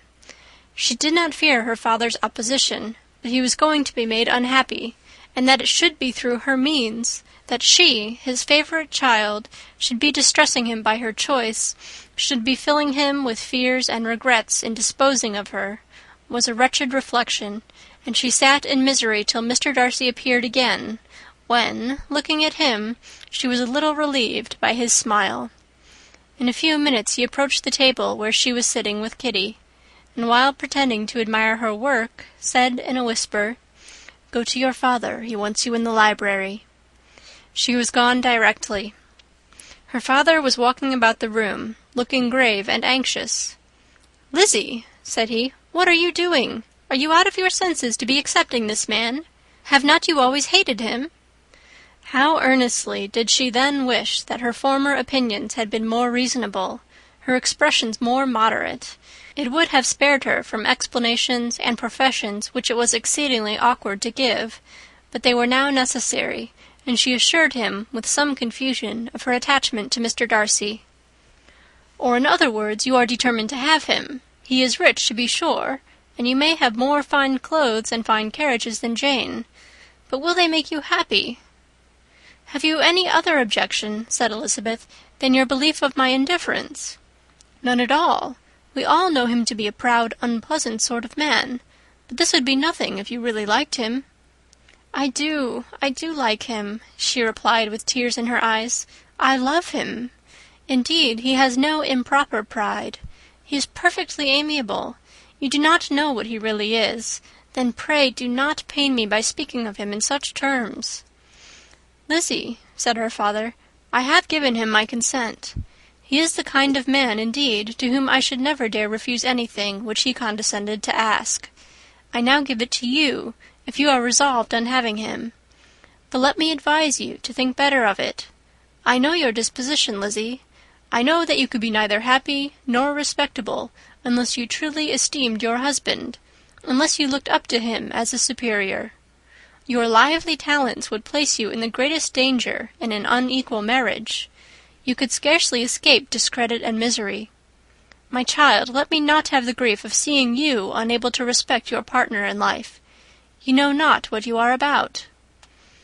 Elizabeth, still more affected, was earnest and solemn in her reply, and at length, by repeated assurances that Mr. Darcy was really the object of her choice, by explaining the gradual change which her estimation of him had undergone, relating her absolute certainty that his affection was not the work of a day, but had stood the test of many months' suspense, and enumerating with energy all his good qualities, she did conquer her father's incredulity, and reconcile him to the match. "Well, my dear," said he, when she ceased speaking, "I have no more to say. If this be the case, he deserves you. I could not have parted with you, my Lizzie, to any one less worthy." To complete the favourable impression, she then told him what Mr. Darcy had voluntarily done for Lydia. He heard her with astonishment. "This is an evening of wonders indeed. And so Darcy did everything, made up the match, gave them money, paid the fellow's debts, and got him his commission. So much the better. It will save me a world of trouble and economy. Had it been your uncle's doing, I must and would have paid him. But these violent young lovers carry everything their own way. I shall offer to pay him to-morrow. He will rant and storm about his love for you, and there will be an end of the matter." He then recollected her embarrassment a few days before on his reading Mr. Collins's letter, and after laughing at her some time, allowed her at last to go, saying as she quitted the room, "If any young men come for Mary or Kitty, send them in, for I am quite at leisure." Elizabeth's mind was now relieved from a very heavy weight, and after half an hour's quiet reflection in her own room, she was able to join the others with tolerable composure. Everything was too recent for gaiety, but the evening passed tranquilly away. There was no longer anything material to be dreaded, and the comfort of ease and familiarity would come in time. When her mother went up to her dressing-room at night, she followed her, and made the important communication. Its effect was most extraordinary, for on first hearing it, Mrs. Bennet sat quite still, and unable to utter a syllable. Nor was it under many, many minutes that she could comprehend what she heard, though not in general backward to credit what was for the advantage of her family, or that came in the shape of a lover to any of them. She began at length to recover, to fidget about in her chair, get up, sit down again, wonder and bless herself. "Good gracious! Lord bless me! Only think! Dear me! Mr. Darcy! Who would have thought it? And is it really true? Oh, my sweetest Lizzie! How rich and how great you will be! What pin money! What jewels! What carriages you will have! Jane's is nothing to it, nothing at all. I am so pleased, so happy. Such a charming man, so handsome, so tall. Oh, my dear Lizzie, pray apologize for my having disliked him so much before. I hope he will overlook it. Dear, dear Lizzie, a house in town, everything that is charming. 3 daughters married, 10,000 a year. Oh, Lord, what will become of me? I shall go distracted." This was enough to prove that her approbation need not be doubted, and Elizabeth, rejoicing that such an effusion was heard only by herself, soon went away. But before she had been 3 minutes in her own room, her mother followed her. "My dearest child," she cried, "I can think of nothing else. 10,000 a year, and very likely more. 'Tis as good as a lord, and a special license. You must and shall be married by a special license. But, my dearest love, tell me what dish Mr. Darcy is particularly fond of, that I may have it to-morrow." This was a sad omen of what her mother's behaviour to the gentleman himself might be, and Elizabeth found that, though in the certain possession of his warmest affection, and secure of her relations' consent, there was still something to be wished for. But the morrow passed off much better than she expected, for Mrs. Bennet luckily stood in such awe of her intended son-in-law that she ventured not to speak to him, unless it was in her power to offer him any attention or mark her deference for his opinion. Elizabeth had the satisfaction of seeing her father taking pains to get acquainted with him, and Mr. Bennet soon assured her that he was rising every hour in his esteem. "I admire all my 3 son-in-laws highly," said he. Wickham, perhaps, is my favourite, but I think I shall like your husband quite as well as Jane's. End of chapter 59. Pride and Prejudice by Jane Austen. Chapter 60. Elizabeth's spirits soon rising to playfulness again, she wanted Mr. Darcy to account for his having ever fallen in love with her. "How could you begin?" said she. "I can comprehend your going on charmingly, when you had once made a beginning, but what could set you off in the first place?" "I cannot fix on the hour, or the spot, or the look, or the words which laid the foundation. It is too long ago. I was in the middle before I knew that I had begun. My beauty you had early withstood, and as for my manners, my behaviour to you was at least always bordering on the uncivil, and I never spoke to you without rather wishing to give you pain than not. Now be sincere.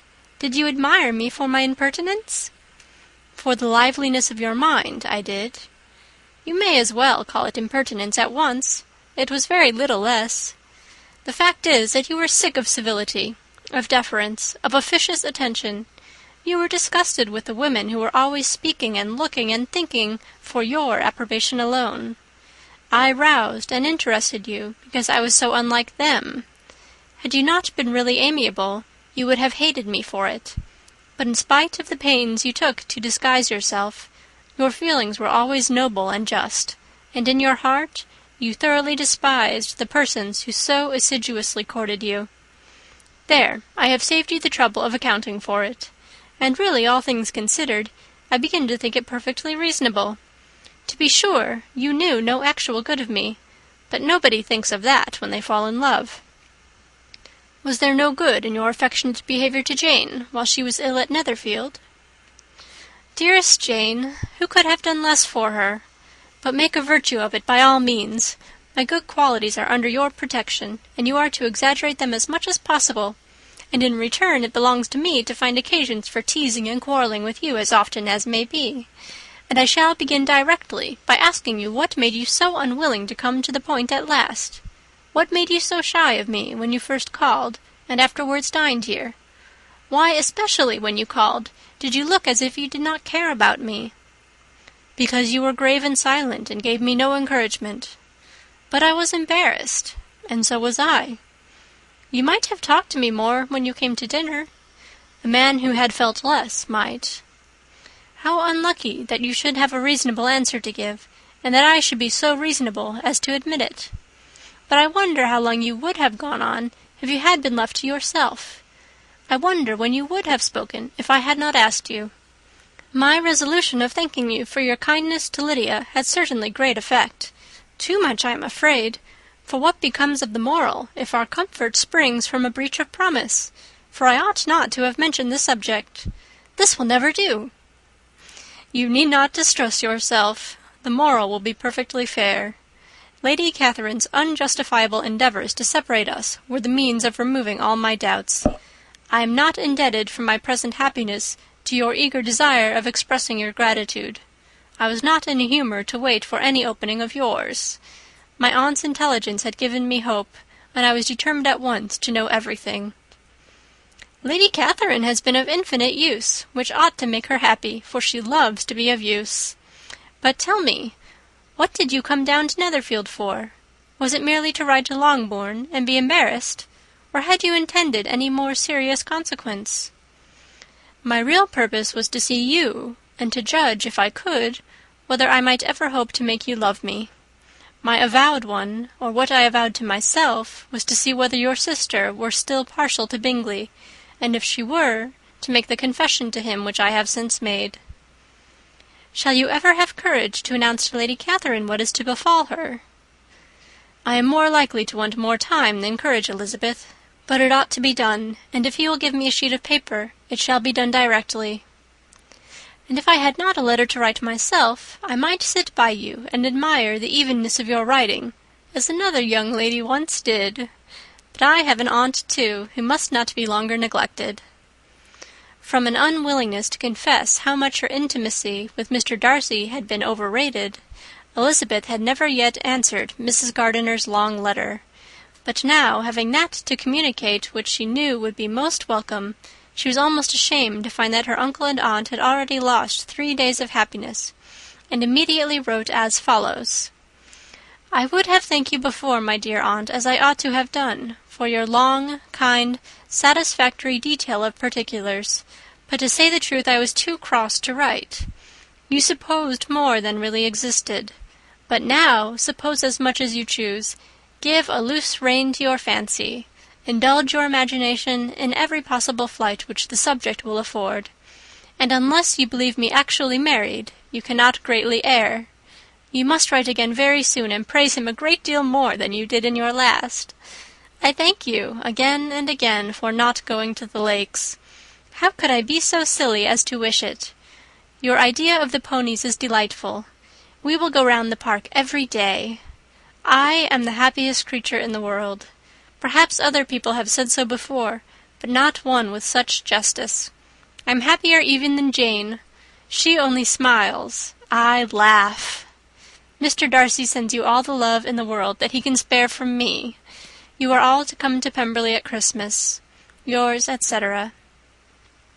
Mr. Darcy's letter to Lady Catherine was in a different style, and still different from either was what Mr. Bennet sent to Mr. Collins in reply to his last. "Dear Sir, I must trouble you once more for congratulations. Elizabeth will soon be the wife of Mr. Darcy. Console Lady Catherine as well as you can, but if I were you, I would stand by the nephew. He has more to give. Yours sincerely, etc." Miss Bingley's congratulations to her brother on his approaching marriage were all that was affectionate and insincere. She wrote even to Jane on the occasion to express her delight and repeat all her former professions of regard. Jane was not deceived, but she was affected, and though feeling no reliance on her, could not help writing her a much kinder answer than she knew she deserved. The joy which Miss Darcy expressed on receiving similar information was as sincere as her brother's in sending it. 4 sides of paper were insufficient to contain all her delight, and her earnest desire of being loved by her sister. Before any answer could arrive from Mr. Collins, or any congratulations to Elizabeth from his wife, the Longbourn family heard that the Collinses were coming themselves to Lucas Lodge. The reason of this sudden removal was soon evident. Lady Catherine had been rendered so exceedingly angry by the contents of her nephew's letter that Charlotte, really rejoicing in the match, was anxious to get away till the storm was blown over. At such a moment the arrival of her friend was a sincere pleasure to Elizabeth, though in the course of their meetings she must sometimes think the pleasure dearly bought when she saw Mr. Darcy exposed to all the parading and obsequious civility of her husband. He bore it, however, with admirable calmness. He could even listen to Sir William Lucas when he complimented him on carrying away the brightest jewel of the country, and expressed his hopes of their all meeting frequently at St. James's with very decent composure. If he did shrug his shoulders, it was not till Sir William was out of sight. Mrs. Phillips's vulgarity was another, and perhaps a greater, tax on his forbearance, and though Mrs. Phillips, as well as her sister, stood in too much awe of him to speak with the familiarity which Bingley's good humour encouraged, yet whenever she did speak she must be vulgar. Nor was her respect for him, though it made her more quiet, at all likely to make her more elegant.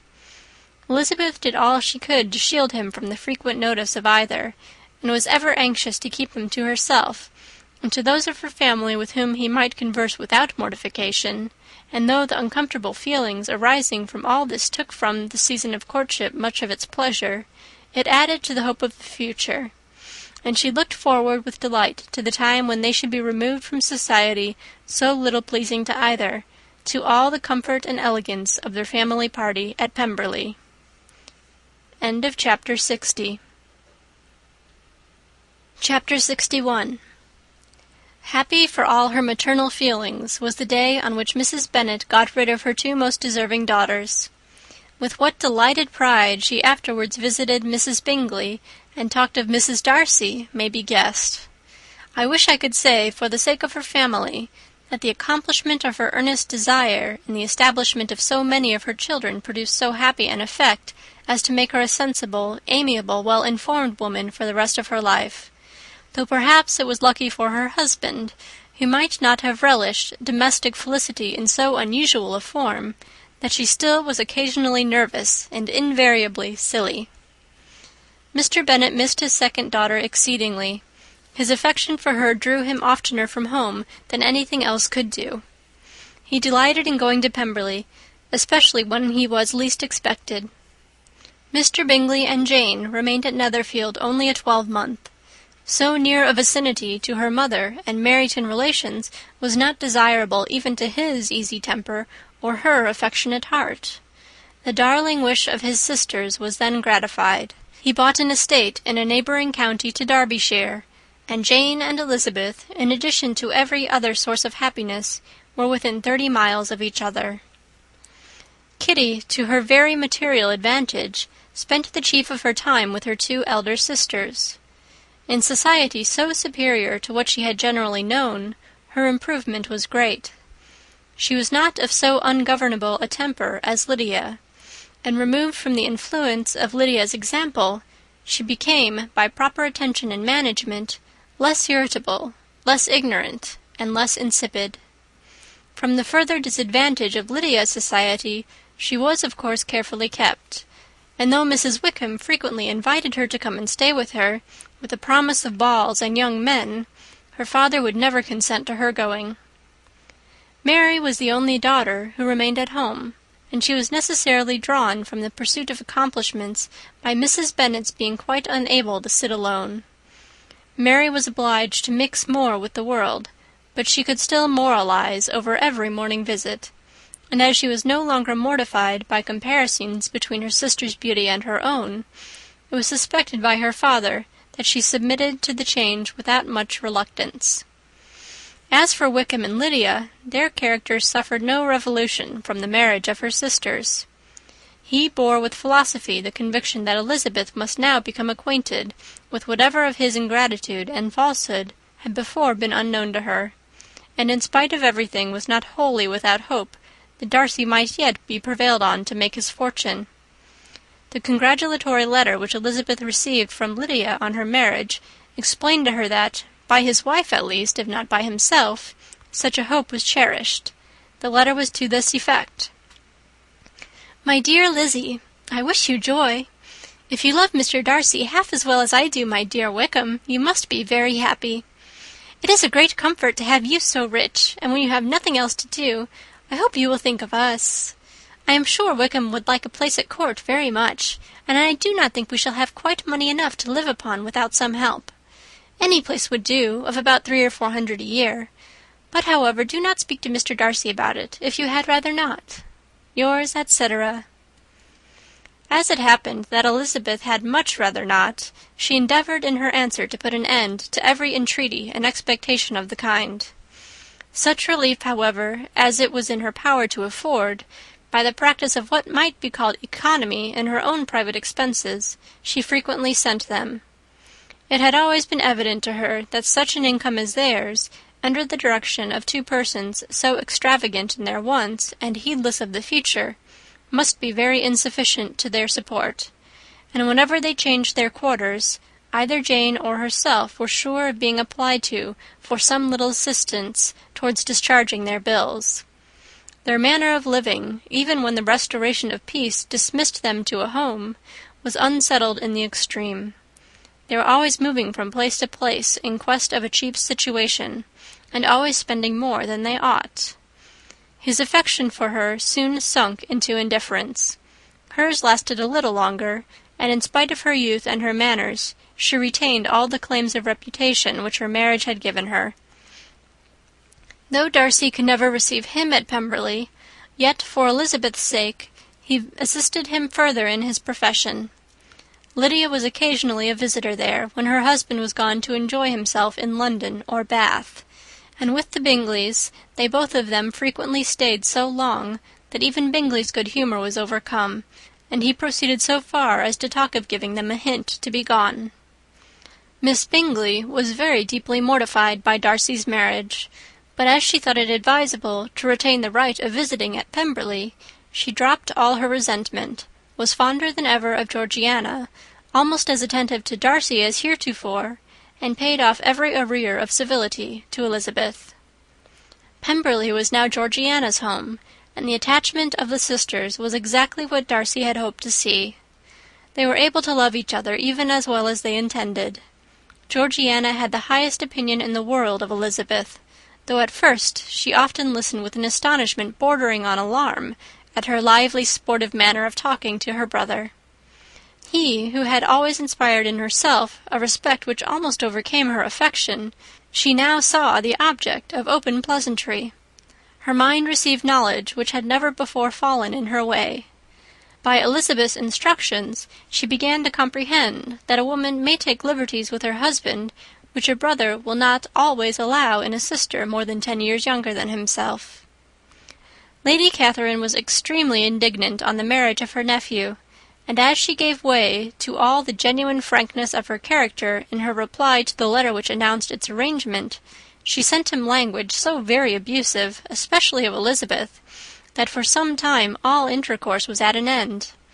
But at length, by Elizabeth's persuasion, he was prevailed on to overlook the offence, and seek a reconciliation, and, after a little further resistance on the part of his aunt, her resentment gave way, either to her affection for him, or her curiosity to see how his wife conducted herself, and she condescended to wait on them at Pemberley, in spite of that pollution which its woods had received, not merely from the presence of such a mistress, but the visits of her uncle and aunt from the city. With the Gardiners they were always on the most intimate terms. Darcy, as well as Elizabeth, really loved them, and they were both ever sensible of the warmest gratitude towards the persons who, by bringing her into Derbyshire, had been the means of uniting them. End of chapter 61, and end of Pride and Prejudice by Jane Austen.